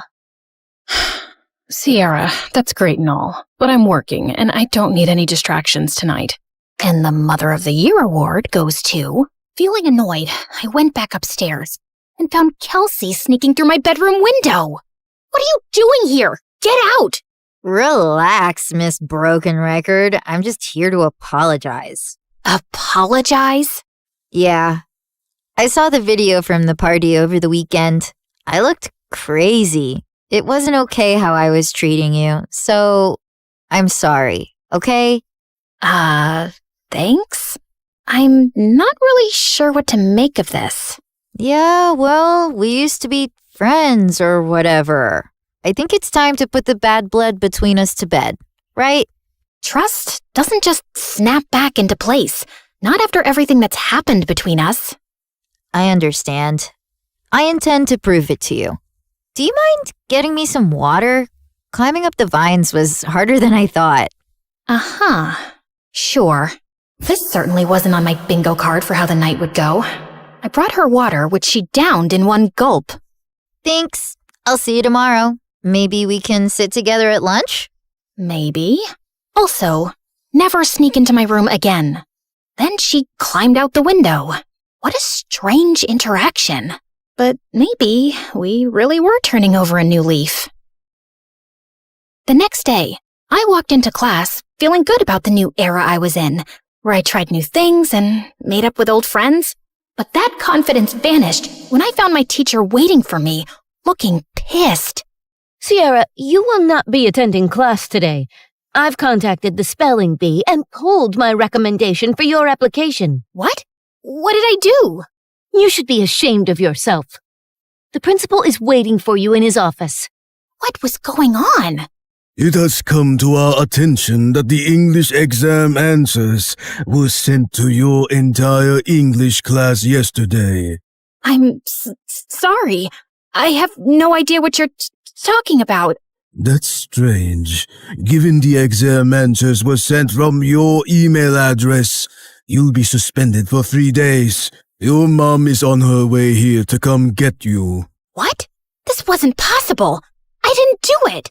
When Mom showed up, the veins in her forehead were practically bursting. I begged her to believe me the whole way home, but she didn't say a thing. When we pulled up to the front of the house, she told me to get out of the car. I can't believe I missed an hour of work for this. You're grounded. Then she just drove off, and I burst into tears. I was wrongly accused, suspended, banned from the spelling bee, and all my mom cared about was missing work. Over the next few days, I stayed home and studied, and I kept practicing spelling words anyway. Failure. Failure. Dismay. Dismay. Okay, maybe I was leaning into the drama a little. When I finally got back to school, everyone basically hated me. A bunch of students had used the answers sent from my email, so the teacher failed the entire class, and now everyone was blaming me. Next few weeks were so lonely. I walked straight out of school one day and went to get an ice cream cone from Scoopy's, and Mr. Dean happened to be passing by. I told him everything that happened. Let's go talk to the principal right now. It was nice to have one person who actually listened and seemed to care. Back in the office, Mr. Dean demanded answers. It was sent from her email account. My hands were tied. Steve, you're talking like you weren't the biggest troublemaker back in school. Honestly, I'm shocked you became a principal. Mr. Dean insisted on seeing the email with the timestamp. It was around the time I was practicing spelling. Wait, I had recorded myself doing that. I pulled out my phone to prove it. We watched me spelling, then leaving when Mom got home. Then Kelsey climbed through my window and went for the laptop, but I walked in. Once she sent me away for water, she sat down and typed out the email. She did this. They called her into the office. Dad, what are you doing here? You framed Sierra for stealing exam answers when she's completely innocent. I did not. He showed her the video. Of course you go to defend her. She's never been completely innocent, Dad. What had I ever done to her? The principal and I had front row seats to their screaming match. Kelsey got suspended for a week, and the principal and teacher apologized to me and reinstated me in the spelling bee. That night, I heard a commotion outside. I looked out my window and saw Kelsey stuffing suitcases into her car. I'm over you, Dad, just like Mom was. She slammed the door, rammed the car into the garage, and peeled out of the driveway. I ran to Mr. Dean, who was covered in food. What happened? We were in a huge fight about what she did to you, and she threw everything in the fridge at me. I kicked her out, and she's gone to live with her mom. As much as I wanted to jump with joy at the thought of never seeing Kelsey again, I didn't want things to be like this. Mr. Dean looked crushed as he walked back inside, and I followed him to help clean up the mess. At school, word got out about what Kelsey did, and people started being nice again. Things weren't just back to normal, they were better. I gave an incredible anti-bullying speech at a school assembly that got a standing ovation. I started a support club where victims of bullying could share their stories. And at every free moment, I was practicing for the spelling bee, often with Mr. Dean's help. He still seemed down about being alone, but when I was around, he cheered up. He drilled practice words with me every day until regionals. And on that day, he was there in the audience. My mom wasn't. I got second place and was qualified for nationals in a month. Afterward, the top contestants did a group photo shoot. I was smiling for the camera when someone put an arm around my shoulder. I looked up. It was the guy who won first. You were a great competitor out there today. Congratulations. His accent, his eyes. Suddenly, I forgot how to breathe. Thanks. Where do you come from? Where do you come from? Sierra, are you kidding me? Is that how you speak, or did I just fluster you? Oh, no. I just have a stutter. It's adorable. I'm Leon, and I'd love to get your number. We should talk more, since we'll be seeing one another for nationals next month. Yes, please. We exchanged numbers, and I practically floated back to Mr. Dean. It felt like the best day of my life. When we got home, Mom was on the porch, arms crossed. She rolled her eyes when she saw us together. And where have you two been? The spelling bee, Mom. Remember? I won second place. She did amazing. You should have seen her. I'm sure, but I was too busy with the logistics of moving. Moving?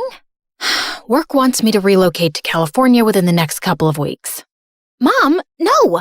I have nationals next month. Well, that's too bad. Work comes first. You know that. Work always comes first for you, Mom. It's never me. Oh, stop being so dramatic. What if she stays with me until the end of the school year? What? I have Kelsey's empty bedroom. She can compete in nationals, finish out the year, and then move out to California. Please, Mom? Fine. Within a week, Mom was gone, and I had moved into Kelsey's old room.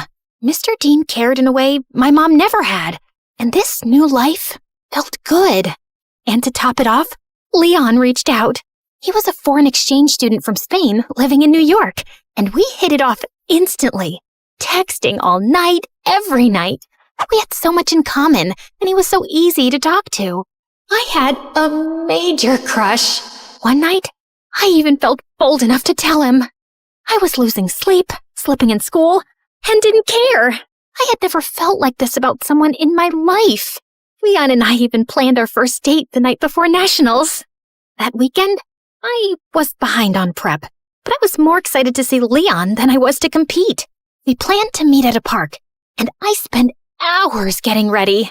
I waited for him at the park. He was 5 minutes late, then 15, then 30. After 2 hours, unanswered calls, and 20 unread texts, I gave up and walked home. I got in bed and cried. Had something happened? Had I been stood up? I barely slept that night. The next morning, I was exhausted. Mr. Dean and I headed to the B. I checked in and looked for Leon. Nothing. When it was time to go on stage, I scanned the crowd. No Leon. But then backstage, I heard whispered voices. I turned and saw Leon talking to someone behind him. No, I can't keep doing this. Leon, come on. It's not that hard. He pulled away, and I gasped. Their heads snapped towards me. Kelsey laughed, while Leon froze like a deer in headlights. Was this all just a setup to mess with me? Sierra, wait! My ears started ringing, and I don't remember anything else that happened until... Contestant 9? Contestant 9, please step forward! A contestant sitting next to me tapped on my shoulder, and I walked up to the mic, trying to steady myself. Sierra? Why do you talk like that?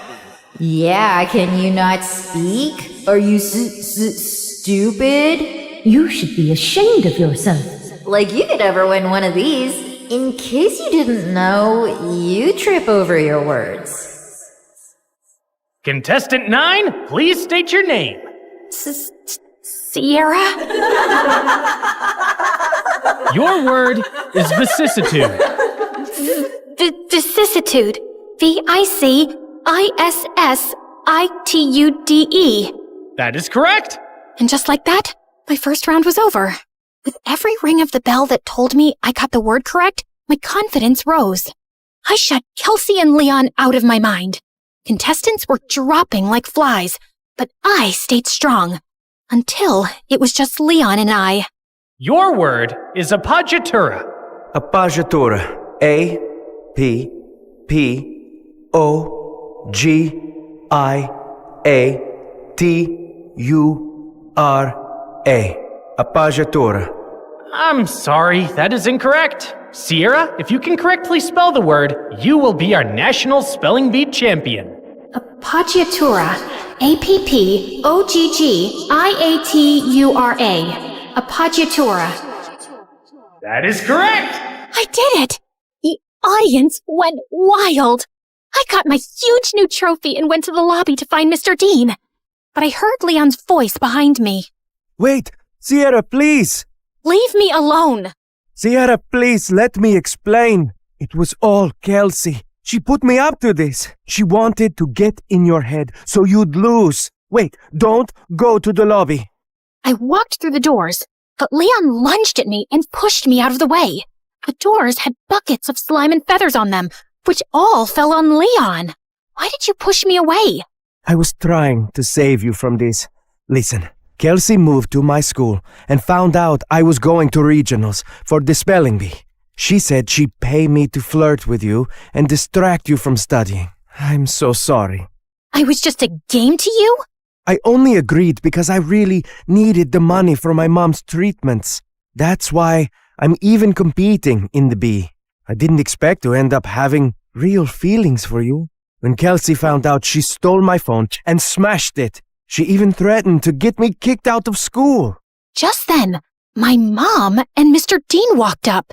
Mom, what are you doing here? Mr. Dean convinced me to attend, and I had no idea you were so talented at this. We're so proud of you, Sierra. And then Kelsey walked in. Of course my dad is here to support perfect little Sierra. And Leon, I see you've betrayed me too. Guess your mom isn't going to get any better. Why are you so evil? What did I ever do to you, Kelsey?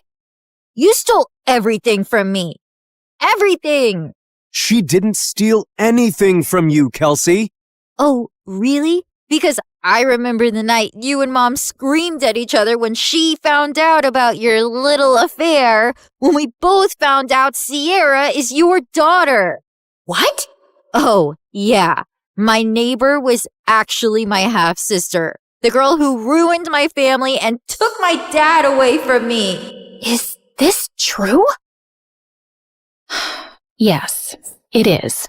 Even though this was the craziest day ever, the news warmed my heart. I'd seen Mr. Dean as my dad since I was a kid. You didn't lose your dad to me, Kelsey. You lost him because of you. You could have told me the truth. You could have been my sister. But you chose to be a liar, a bully, and a sad little lowlife who only feels powerful when someone else is hurting. I may stutter, but I never had to hurt people to be heard. And why didn't you guys tell me sooner? I'm sorry. He didn't know until I told him once we moved in next door.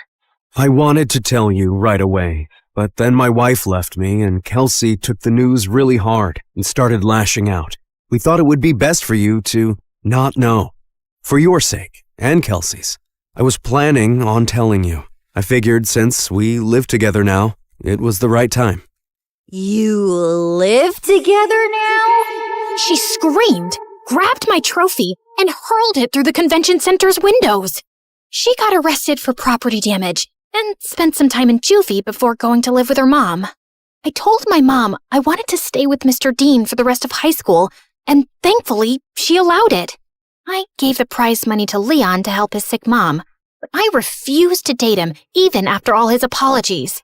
My self-worth wouldn't allow me to be with someone who thought it was okay to play with my feelings for any reason. I'm so proud of you, Sierra. Thanks, Dad.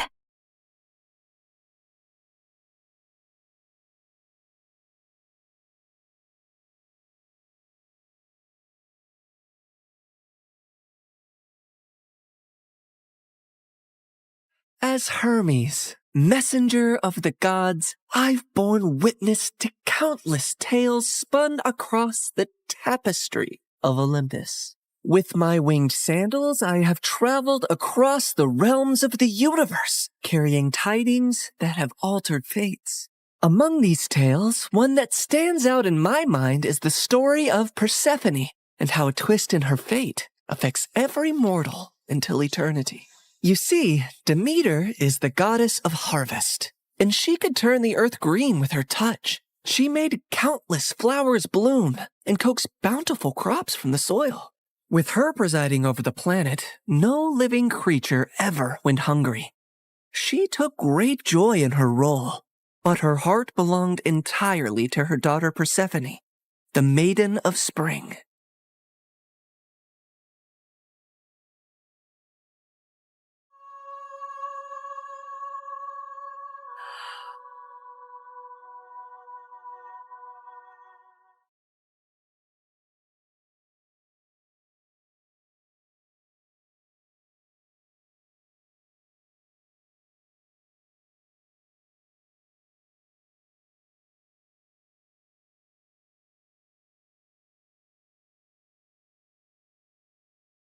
I've never seen anything like you.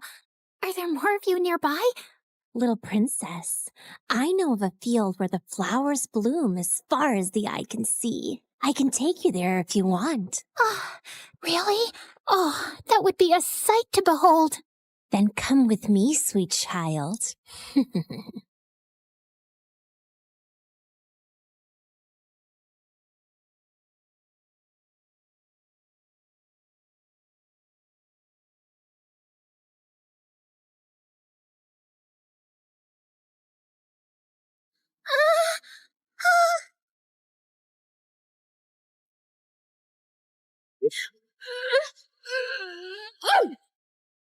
Enough, spirit of mischief! I have given you plenty of chances to change, but it seems all you want to be is a troublemaker. Did you think you could lure my daughter away and I would be unaware? Curse you, Demeter! Why should you and your child receive all praise and adoration when we, the spirits of nature, fade into the background? A heart that is as poisoned with envy as yours cannot be cured. You are banished forevermore from these woods.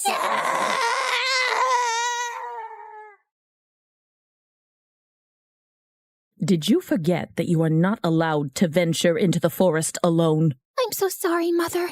I only wished to see the magical flowers.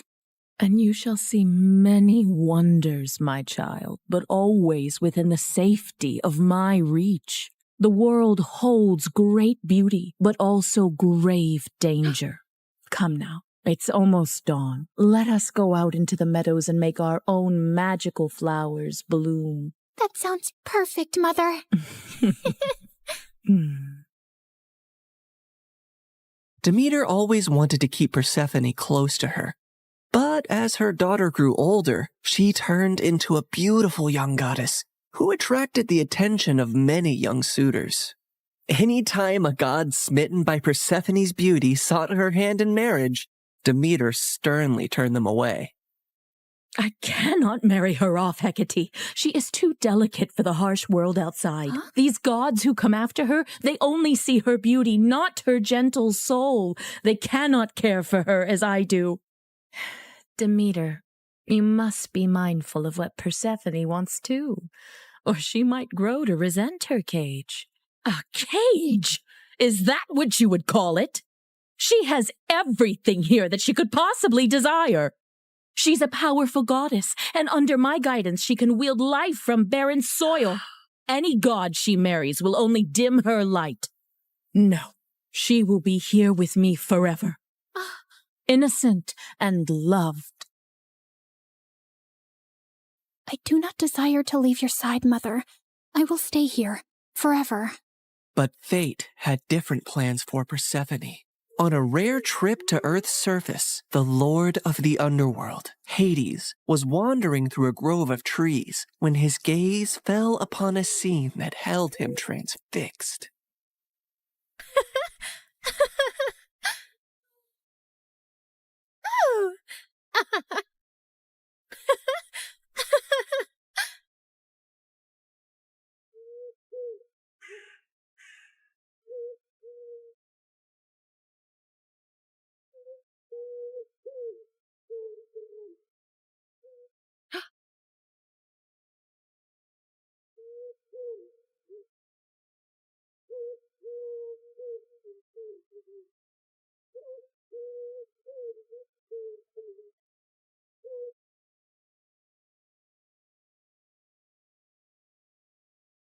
Hades, my lord, you seem to be troubled. What weighs on your soul? As you well know, when my brothers and I overthrew our father, the kingdom was divided among us. Zeus received the sky, Poseidon the sea, and I the underworld. I've never complained about my lonely lot, and do my duties justice. I don't frolic or play like the other gods, and work hard in my solitude. But mortals and gods alike see me as the embodiment of darkness, and their tales paint me as a monster to be shunned. My realm is necessary, but it is hated by all, as am I. But do they not see that I also have a heart, that I am made of the same cosmos as they, even yearn for the light sometimes? What has brought this on, my lord? Persephone, she is the light where there is none. She is life where all is death. Ever since I laid eyes on her, I can think of nothing else. But would she ever see past the darkness that cloaks me? Could she ever gaze upon me and see not a lord of despair, but a soul longing for companionship and warmth? Persephone, Demeter's daughter. Indeed, her radiance rivals the dawn, but she is of the upper world. I must have her as my queen, as my wife. Her presence would bring joy and life to a realm that only echoes with loneliness and sorrow. And I must believe that even in the underworld, love can find a place to blossom. My lord, her mother would never allow it. Perhaps there is a rightful path to this union. I will go to her father Zeus with a proposal of marriage. I only need his permission according to our customs. Get my chariot ready and prepare for my departure.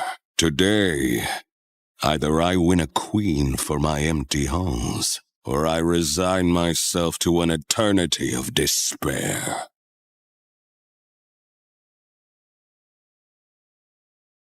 The next day, when Persephone had wandered far from her companions in a field and was kneeling down to admire Narcissus, suddenly the earth beneath her shook.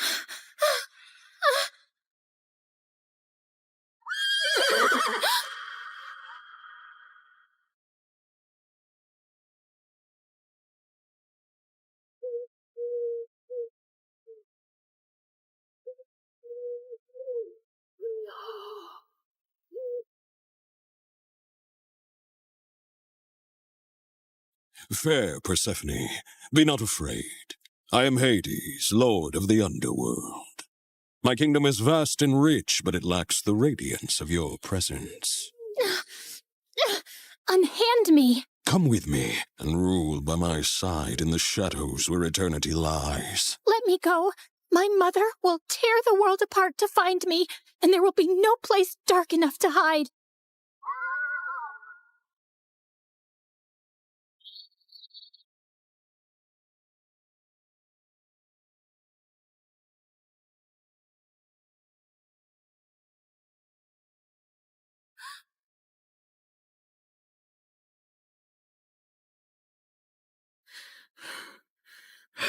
Where is Persephone? Something has happened to her. I can feel it. Leave everything and search for her, now! Demeter's grief upon discovering her daughter's disappearance was immense, and as she roamed the earth searching for Persephone, she had neglected her duties. And so, the crops and trees began to suffer. My daughter! My heart! In her desperation, she sought the counsel of her old friend, Hecate. Hecate, you who see into the shadows, help me find my daughter. You must seek Helios, Demeter. His all-seeing gaze pierces through deceit and darkness. Taking the advice to heart, Demeter ascended to the chariot of the sun, where Helios guided the day. Helios, please, you must tell me where my Persephone has gone. You see everything from your throne. Surely you must know. I can't bear this pain any longer. Helios the sun god had indeed seen everything that fateful day, but had chosen not to interfere. However, he was moved by Demeter's grief. Demeter, your daughter has been taken by Hades to the underworld. He desires her as his queen.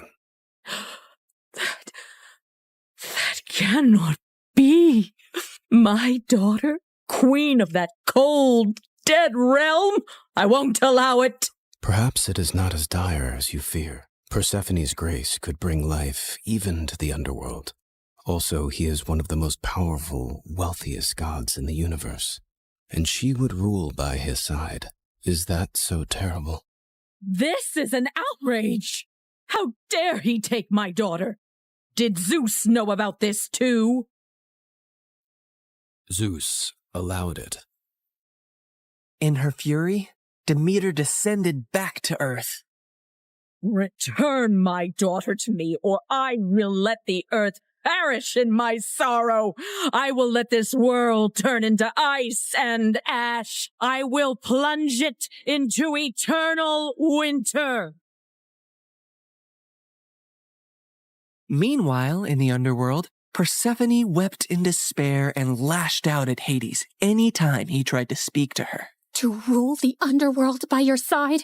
I want nothing to do with you. You've stolen me away from the sun, from my mother. I understand your anger, Persephone. I only hope, with time, you will see me and my world differently. Until then, I will respect your wishes. As enraged and heartbroken as Persephone was, she eventually got tired of her despair and ventured out of her chambers to observe Hades and her new home.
I built this for you, to remind you of the surface and to give you a place of peace. I've never seen something like this. It's so beautiful. As are you, my queen.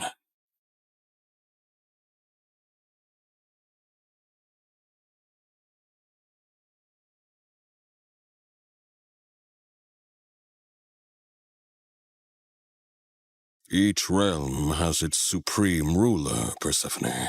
But here, you and I will rule together as equals. You will never be beneath me, but always near me.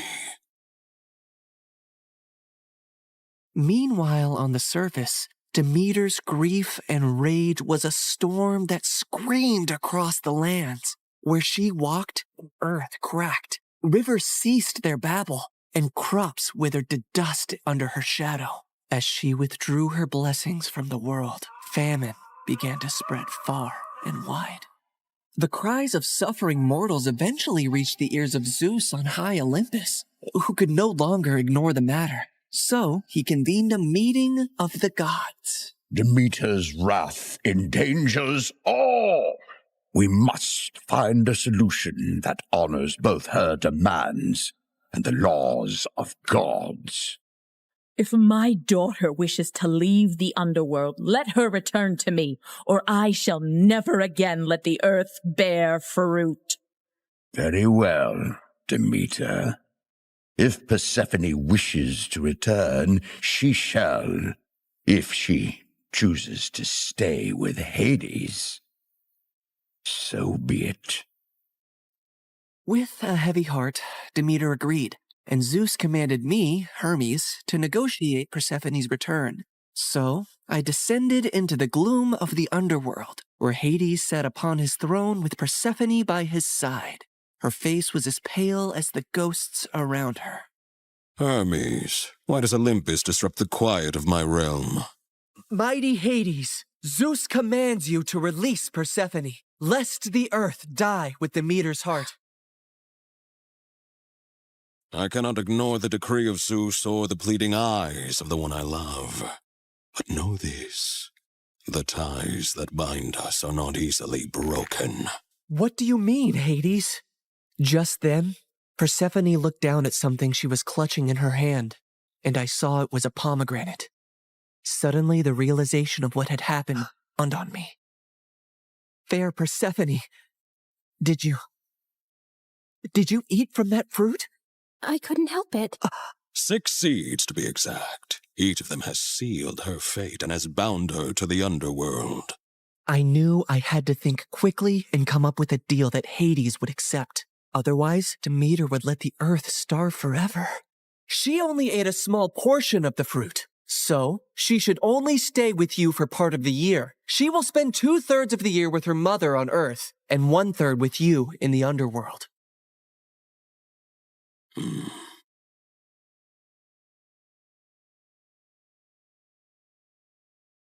Go now to your mother, but feel compassion kindly in your heart towards me, and do not feel sorrow upon your return. For while you are here, you shall rule as my equal, and have the greatest rights and honor among the gods, as well as my undying devotion. Persephone assured him she would return on the agreed time, and he arranged his chariot for her to depart.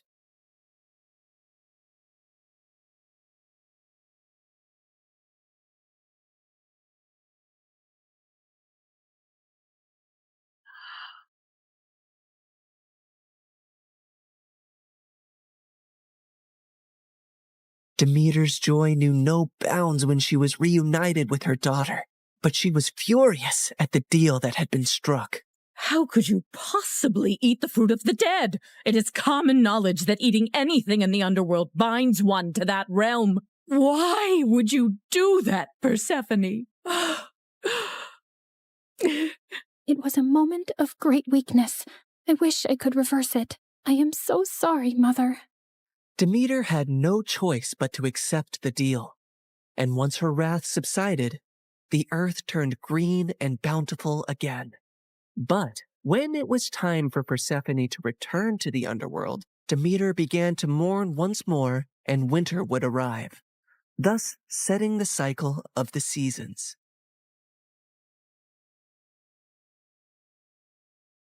My daughter, my soul, your return brings life to this world. Mother, in the darkness, I've learned the secrets of the deep earth, and in your light, I bring forth life. Together, we bind the world in a cycle of death and rebirth. And so, in this tale of compromise, the dance of the seasons has found its rhythm. An enduring love story was also set into motion, for even eons later, Hades and Persephone are often mentioned as Greek mythology's most happily married couple. I can give you all the wealth of the earth, Persephone, but I cannot give you the sun and the breeze. I know you long for them when you are here. You have given me more than I ever expected to experience in my life, Hades. You have given me respect, power, and a love that is genuine and rare. With you, I feel the most like myself. With you, I feel free. So you do not regret your decision to eat the pomegranate seeds? Never, my love.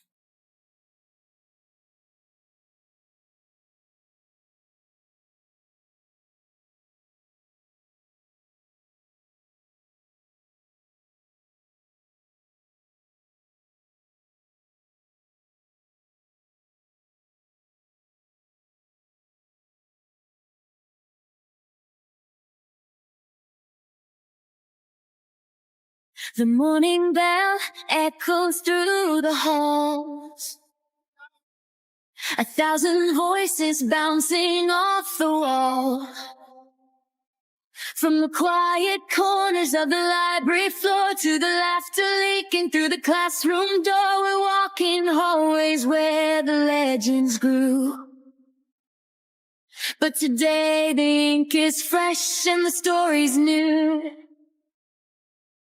A student stares at a blank white screen while an artist paints the things unseen. The scholar's lamp burns through the night. The athlete runs towards the morning light. A teacher sighs, hoping the spark they lit survives. Finding the light when the halls get dark. Oh, welcome to the light that ends you.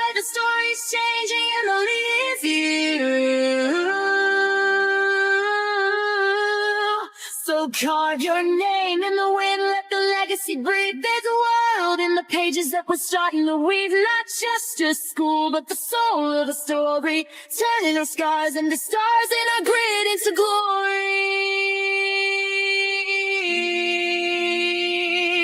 Oh.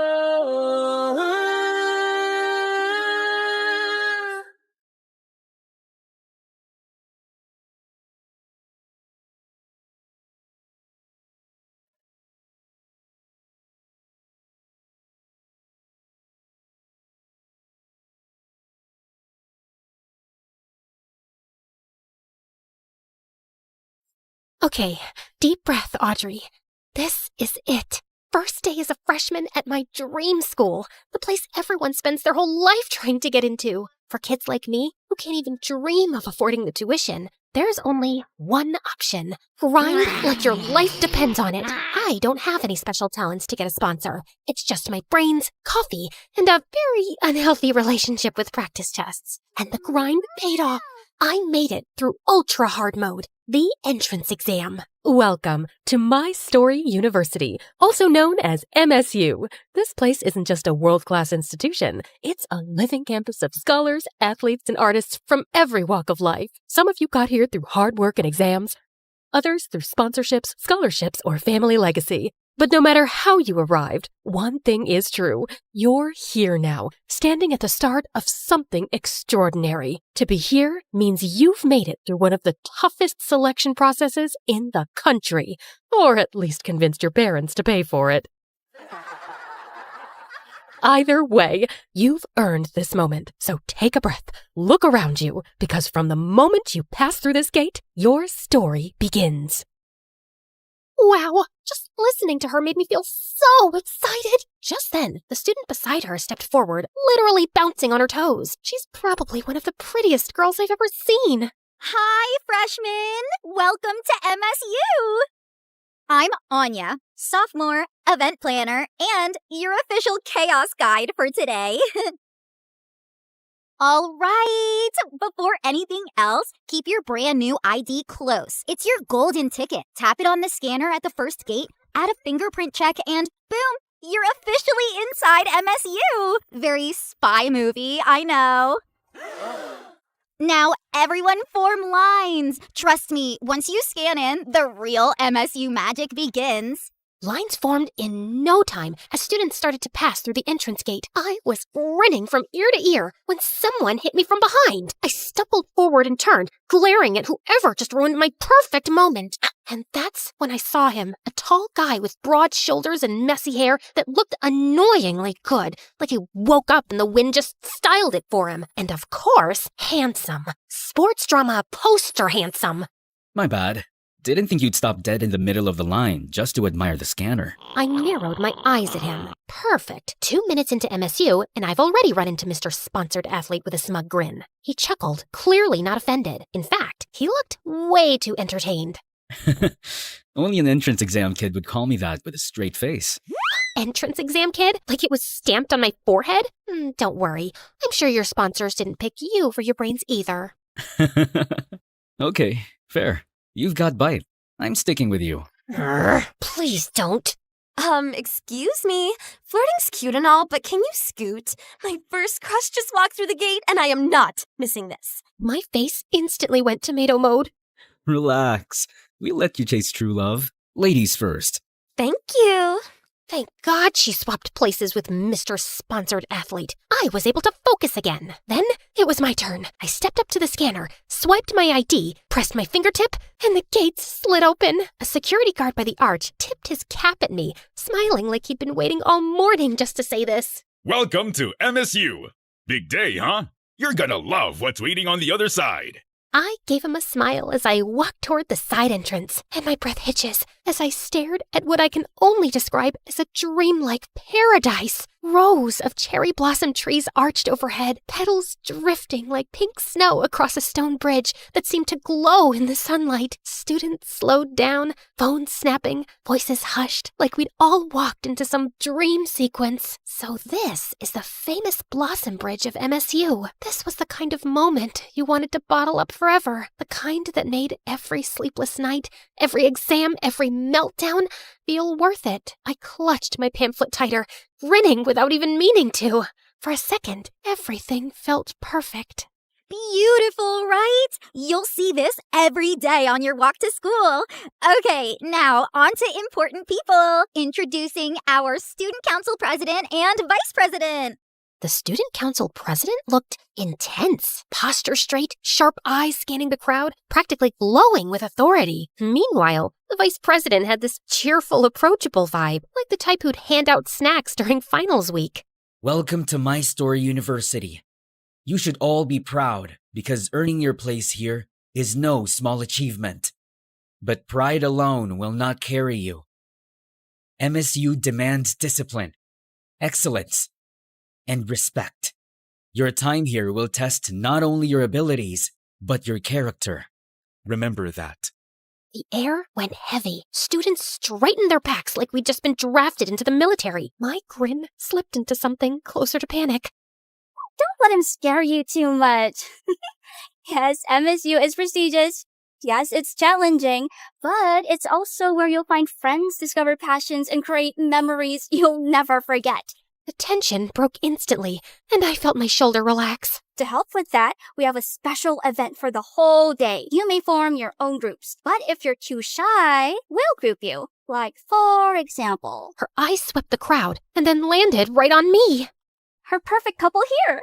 My eyes went wide. Perfect couple? Me? But with who? I glanced sideways and saw Mr. Sponsored Athlete standing way too close to me. He grinned at me.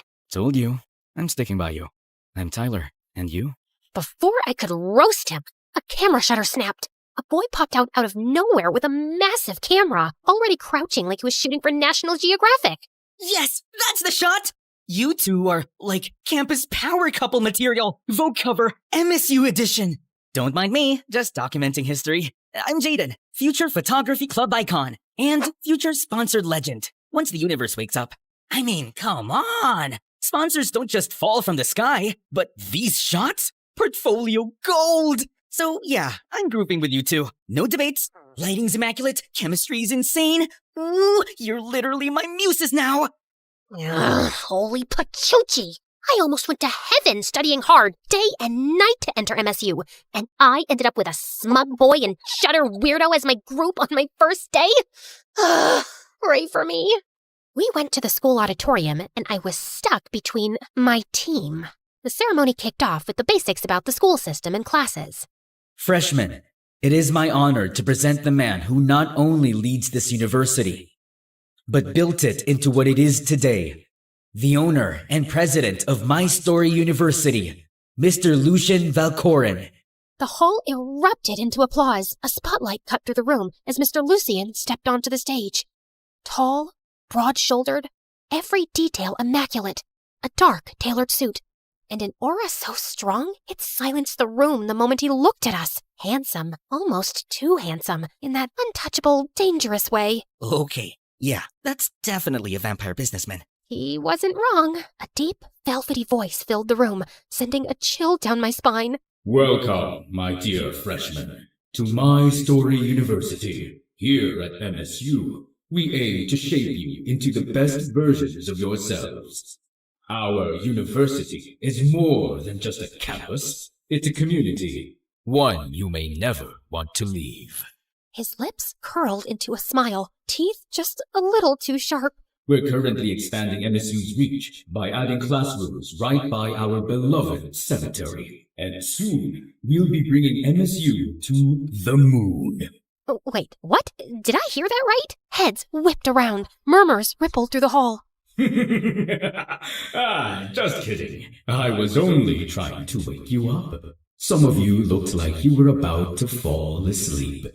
The tension broke into nervous laughter. A few students even clapped in relief. Then his gaze sharpened again, sweeping across the crowd. Now, before your studies begin, there is a tradition every freshman must take part in, the Freshman Quest. For the whole day, you will explore this campus, facing challenges of the mind, body, and spirit. It's not about victory, it's about growth. That is what My Story University stands for. Each choice you make, each lesson you carry, forges a new page in your story. Do not forget, today marks the beginning of your journey toward success. This is where your legacy begins. The hall erupted in genuine applause, excitement buzzing like static in the air. Thank you, President Lucia. Freshmen, your orientation continues with the first phase of your freshman quest. Your initial challenge awaits inside the Grand Library. Grand Library? Totally my thing! Students buzzed with excitement, groups already chattering about strategies. I adjusted my bag and straightened my stuff, ready to dive in. Except, of course, I wasn't alone. Bet you're dying to boss us around already. Boss you around? Why would I? I mean, I saw your notes. You scream perfectionist. I gasped, because I totally was. Wow, rude. I would not call it bossing around. I'm leading our group. Yes, boss. Why, you... Perfect! Tension, drama, I love it! This quest is practically a reality show. Ah!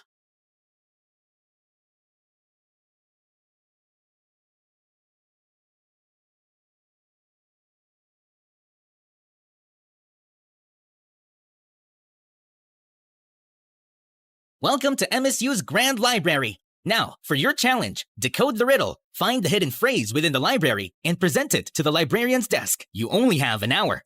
The ones who will solve it by the given time will be rewarded by MSU prestige points.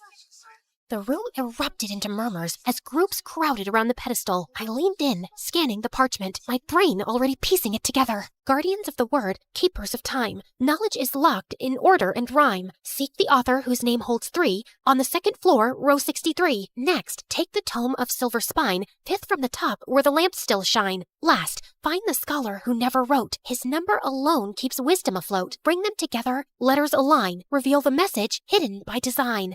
Yeah, that wasn't a riddle. That was a boss fight in poem form. Other groups started discussing right there. Some already arguing over what the poem even meant, and some I knew from one look, our competition. If I wanted to win, I needed to focus. I dragged Smut Boy and Shutter Weirdo to a quiet corner. No way I was letting the entire freshman class eavesdrop on my strategy meeting. Okay, listen, we're not solving this in the middle of the stampede. Everyone's confused, which means we can get ahead if you two actually listen for once.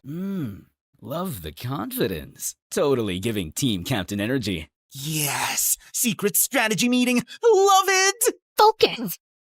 The first clue points to authors with 3-letter last names. Second floor, row 63. Tyler, that's your job. You can climb faster. The second clue is a silver-spined book, 5th from the top, near the lampposts. Jaden, you can handle that. And the last clue, the scholar who never wrote, that's a call number with no listed author. Reference section. That one's mine. Yes, boss. I rolled my eyes. Come on, chop chop! Tyler sprints up the second floor like a man on a mission.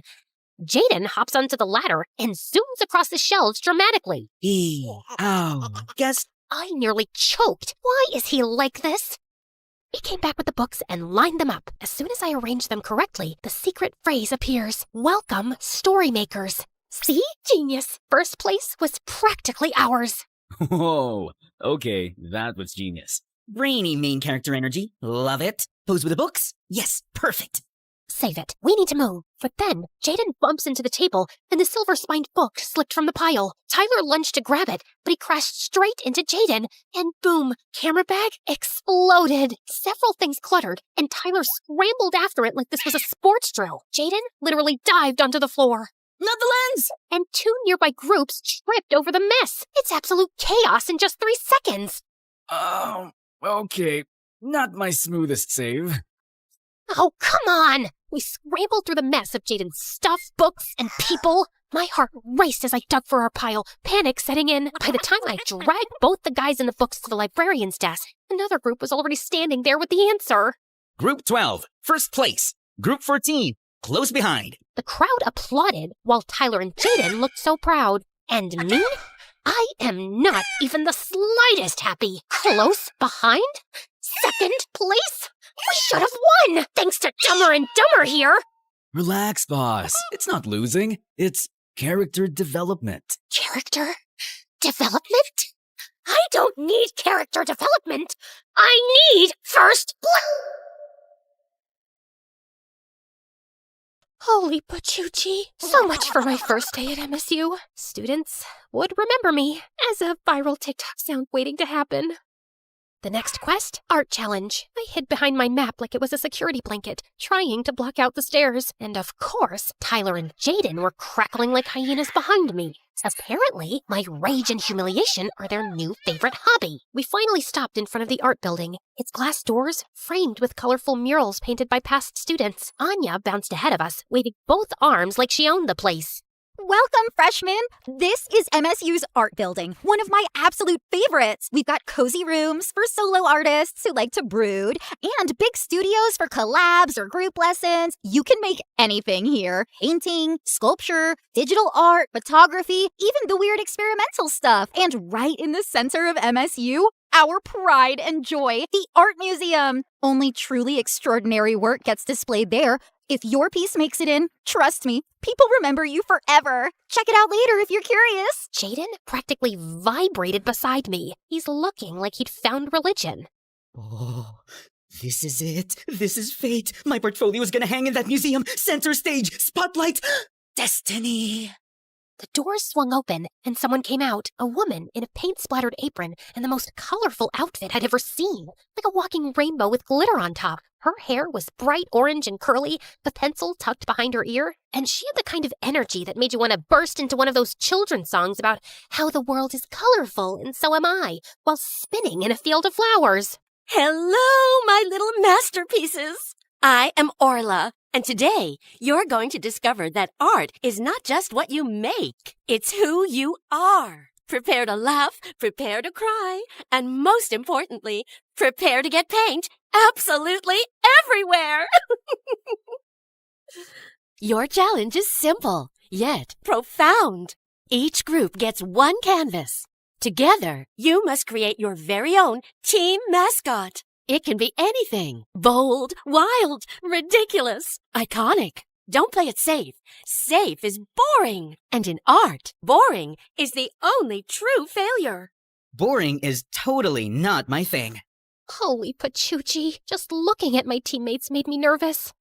The canvases were passed out, brushes clattered onto the tables, and the room instantly filled with chatter and the smell of wet paint. The three of us stared at the big blank canvas in front of us. All right, here's the plan. One canvas, one mascot. I'll sketch something smart and symbolic, then we'll discuss colors later.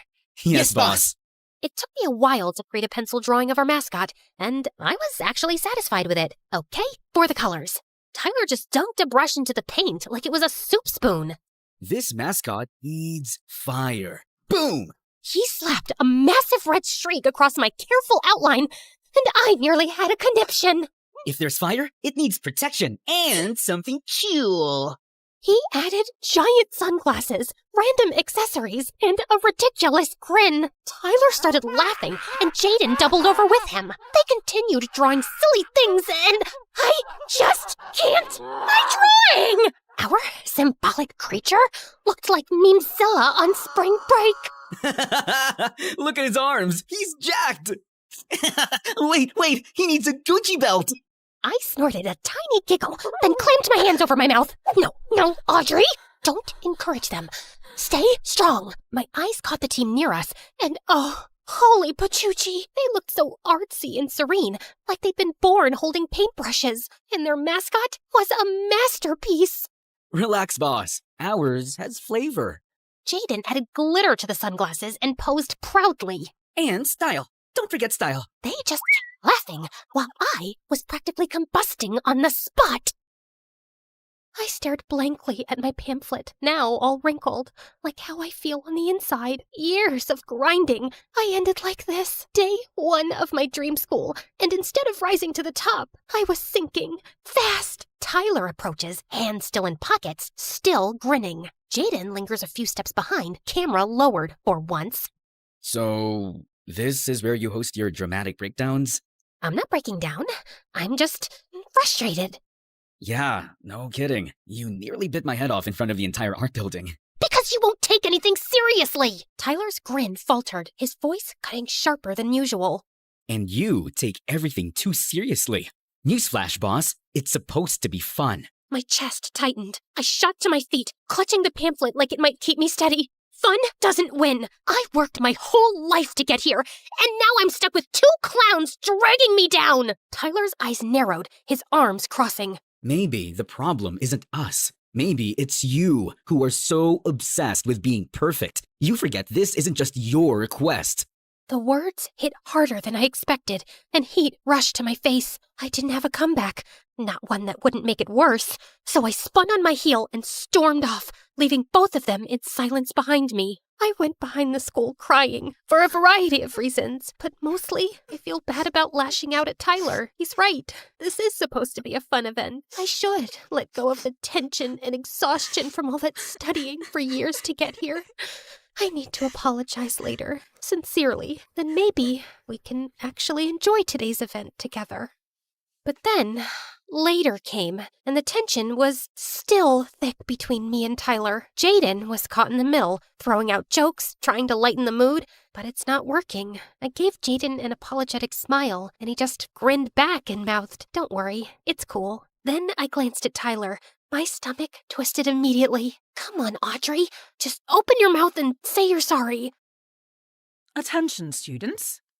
I lost my chance to say something as two teachers walked in. The female teacher looked like she just walked out of a drama poster. Long, straight black hair, sharp eyes that could probably see straight through you. Beautiful, but terrifying. The type who made you sit up straighter without even realizing it. The male teacher was her complete opposite. All smiles, tall, broad-shouldered guy in a tracksuit, whistle hanging from his neck. He had that athletic dad energy. Warm smile, easy laugh, the kind of teacher who'd crack a joke right before making you run 10 laps. Settle down. This is your final challenge. Oh yeah! Time to see if you've got brains and brawn. Don't worry, kids. Only a little pain is involved. Good afternoon, freshmen. I am Ms. Hoshino, your instructor for logic and strategy. I also teach mathematics. This is Coach Ramirez, head of physical education. But you can just call me Coach R. Easier to shout across the field. All right, final challenge. Brain power, muscle power, team power. If you don't work as a team, you're gonna eat dirt. Let's see what you've got. I gulped. Our team isn't exactly working right now. I am so gonna eat dirt. There are 3 rounds. Listen well. Assistant stepped forward, holding sealed envelopes with different colors. Your final challenge will test perception, reasoning, and endurance. Round 1, a visual puzzle. Each group will receive an image cut into fragments. Your task is to reconstruct it correctly. Only then will you move to round 2. Round 2 is a logic puzzle, a riddle requiring critical thinking. Solve it, and you advance to the final round. Round 3 is simple. A long-distance run to the finish line. 1 runner per team. Fastest across wins. The assistants dropped the first envelope on our table. Tyler ripped it open, spilling a dozen oddly shaped scraps of glossy paper across the surface. Ooh, puzzle pieces. My time has come to shine. It's not just a jigsaw. Look, the edges don't even match. Please, I've spent years framing shots and lining up angles. This is basically Photoshop, but in real life. His hands moved fast, rotating pieces, sliding them into place. Tyler and I tried to follow, but he was already halfway there before we could blink. Not gonna lie, he's kinda cracked at this. A few final clicks, and Jaden smoothed the last piece into place. The image formed into the blossom bridge in full bloom, glowing under a spring sky. And that's how you turn chaos into art. Done! Miss Hoshino stepped over, gave a curt nod, and handed us the second envelope. Well done. Proceed to the logic round. Tyler slid the second envelope across the table. My fingers hesitated for half a second before I tore it open. Inside was a folded card with a riddle written in elegant script. I speak without a mouth and hear without ears. I have no body, but I come alive with air. What am I? Tyler frowned, scratching his head. A ghost? No. It's obviously the voice of artistic inspiration. Duh! I roll my eyes. Cute guess, but no, it's an echo. I scribbled the answer quickly onto the card and rang the bell. Miss Hoshino raised her eyebrow, a faint smile on her lips. Correct. You may proceed. Tyler leaned back with a smirk, but there was still an edge to it, not his usual playful grin. Knew you'd have it. Boss Brain saves the day again. My smile faded, and I looked down at my hands, guilt twisting in my stomach. He was trying to make it sound like a joke, but it only reminded me of how harshly I'd snapped at him earlier. I wanted to say something, anything, but my throat closed up. The tension between us was thick enough to choke on. Jaden, desperate to cut it, slung an arm around both our shoulders with a grin. Okay. Logic done. Art King wins again. Now we pass the baton to our athlete, yeah? All runners to the field! This is your last leg. Finish strong! We moved toward the track, but my stomach churned. I felt dizzy, but I managed to hold myself up and forced myself to walk. The teams lined up on the athletics field, the track stretching out in front of us like it went on forever. Tyler bounced on his heels, loosening his shoulders. Jaden adjusted his camera, already trying to get action shots. I stood off to the side, but my vision swam. The skipped lunch, the stress, it all caught up at once. The whistle blew just as my knees buckled. The world tilted and I stumbled forward, but Jaden caught me just in time. Audrey! Tyler was instantly there, crouching down, his usual smirk gone. Hey, what's wrong? I blinked my eyes as I shook my head, feeling embarrassed. I'm fine. Just skipped lunch. Dumb, I know.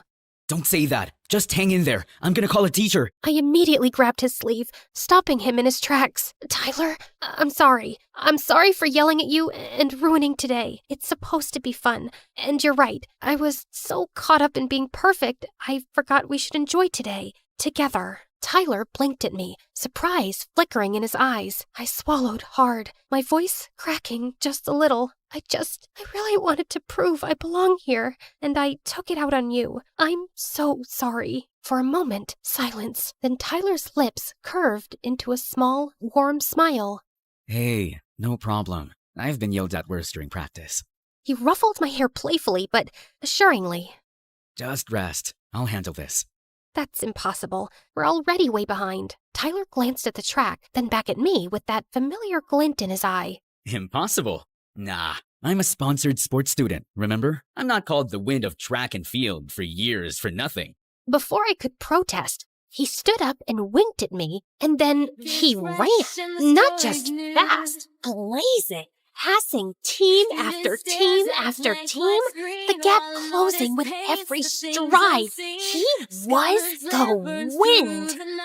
I watched in awe as Jaden and the crowd roared. The whistle blew like a song as Tyler crossed the finish line. First place, chest heaving and a wide grin. My heart skipped, then thudded hard against my chest. Faster than his sprint. I didn't even notice Jaden raise his camera, capturing me in that moment with a quiet, knowing smile. The field erupted with cheers. Everything happened so fast, but also it felt like the world slowed down. Tyler jogged back to us with his wide grin. How about that, boss? Did I make you proud? I laughed. Are you kidding? That was freaking A! Jaden snapped away like we just made history.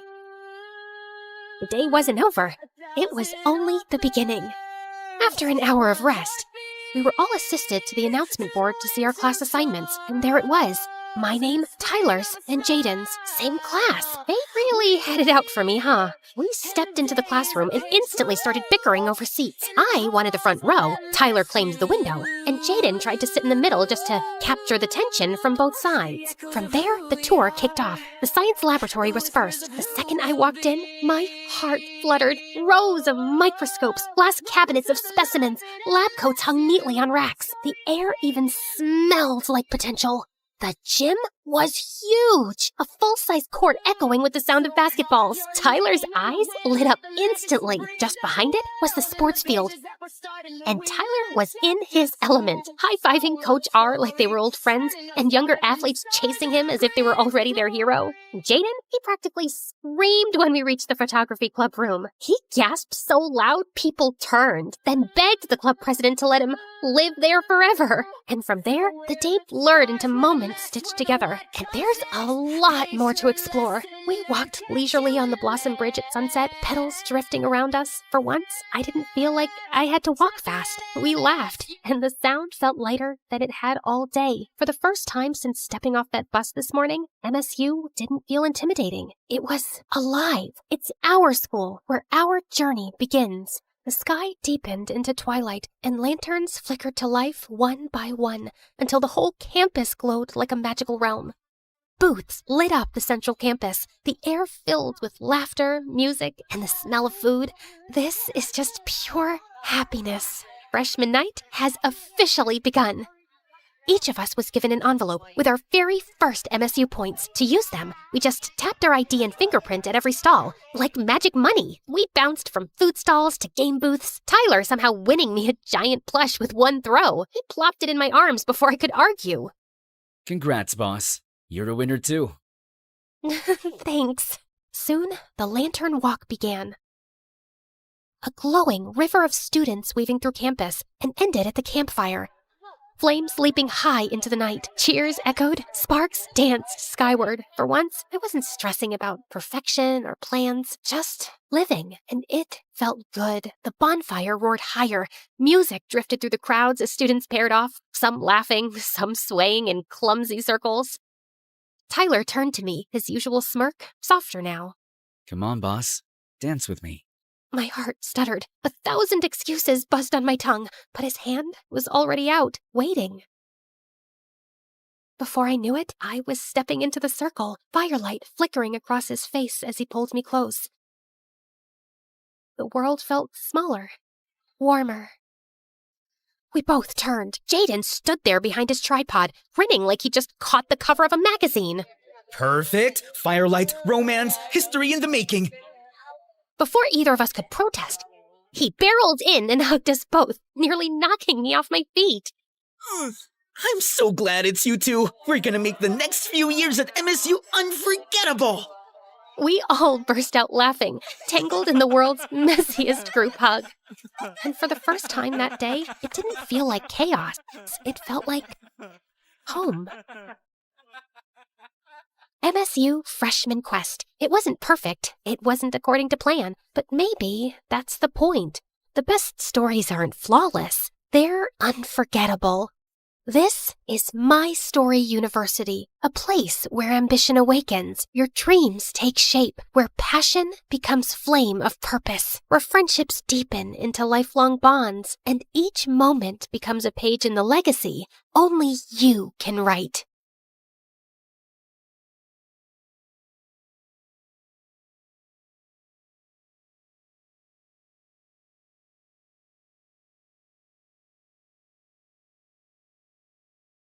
Hi, I'm Emma from Chile. Please like and subscribe to MSA. Show your love for MSA with their awesome bottles and notebooks. Peek at the collection in the description and pick your favorites. My childhood was tough. My parents were always fighting. But when I grew up, I met Clara, and my life started to become better. We met on the first day of high school, and I remember it like it was yesterday. Hi, is this seat taken? No? Great. I saw you sitting alone and thought you needed some company. Is that a choco chip muffin? I love them. You get the best muffins at this coffee house nearby, but if you eat too many, you might get gas or a sugar rush.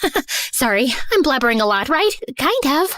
You'll get used to it. I'm Emma, by the way. Do you want to be my friend? Trust me, we both need friends if we want to survive high school. Oh, okay. I'd like that. I'm Clara. Since that day, we were like gum. Clara was a pretty and shy girl, and me, well, I was the weird girl with a tiny obsession for Sherlock Holmes. You better not be asking who Sherlock Holmes is. Wow, that's an interesting outfit. It's my Sherlock Holmes uniform, Clara. I already told you like 1 trillion times. Yes, of course. How can I forget? The world's greatest detective, right? The best, the biggest, the most... Wait, are you teasing me? Wow, you figured it out. Guess you are good at detecting things. It's elementary, dear Watson. What? Oh, never mind. But despite my weirdy personality, Clara always stuck by my side. until one day, everything started to break. I was coming back from school and saw Mom going crazy in rage. She was screaming at Dad, throwing his stuff outside, while Dad just looked like a deer in the headlights trying to stop her. Let go of my hand. That's it. I can't live with someone who scams others. We're done. Get out of my house. Please, not in front of Emma. Why? She should know what kind of father she has. Tell her how you scammed people into investing money in your little Ponzi schemes. Tell her that you're a liar and a crook. Go on. A mouse got your tongue? Mom kept screaming at Dad, and I just couldn't take it, so I ran away to my room and locked my door. Mom followed me and was still screaming, but I just lay on my bed, trying not to cry. And later that night, she came into my room. I know you feel horrible, darling, but it's for the best. Your father was a good guy, but now he prefers money over his own family. But what happened? I don't know, dear, but I do know that you and I are going to be just fine. We're a team. Remember that, okay? The next day, I went to school feeling worse than ever, but I saw Clara and I got a little happy. Hey,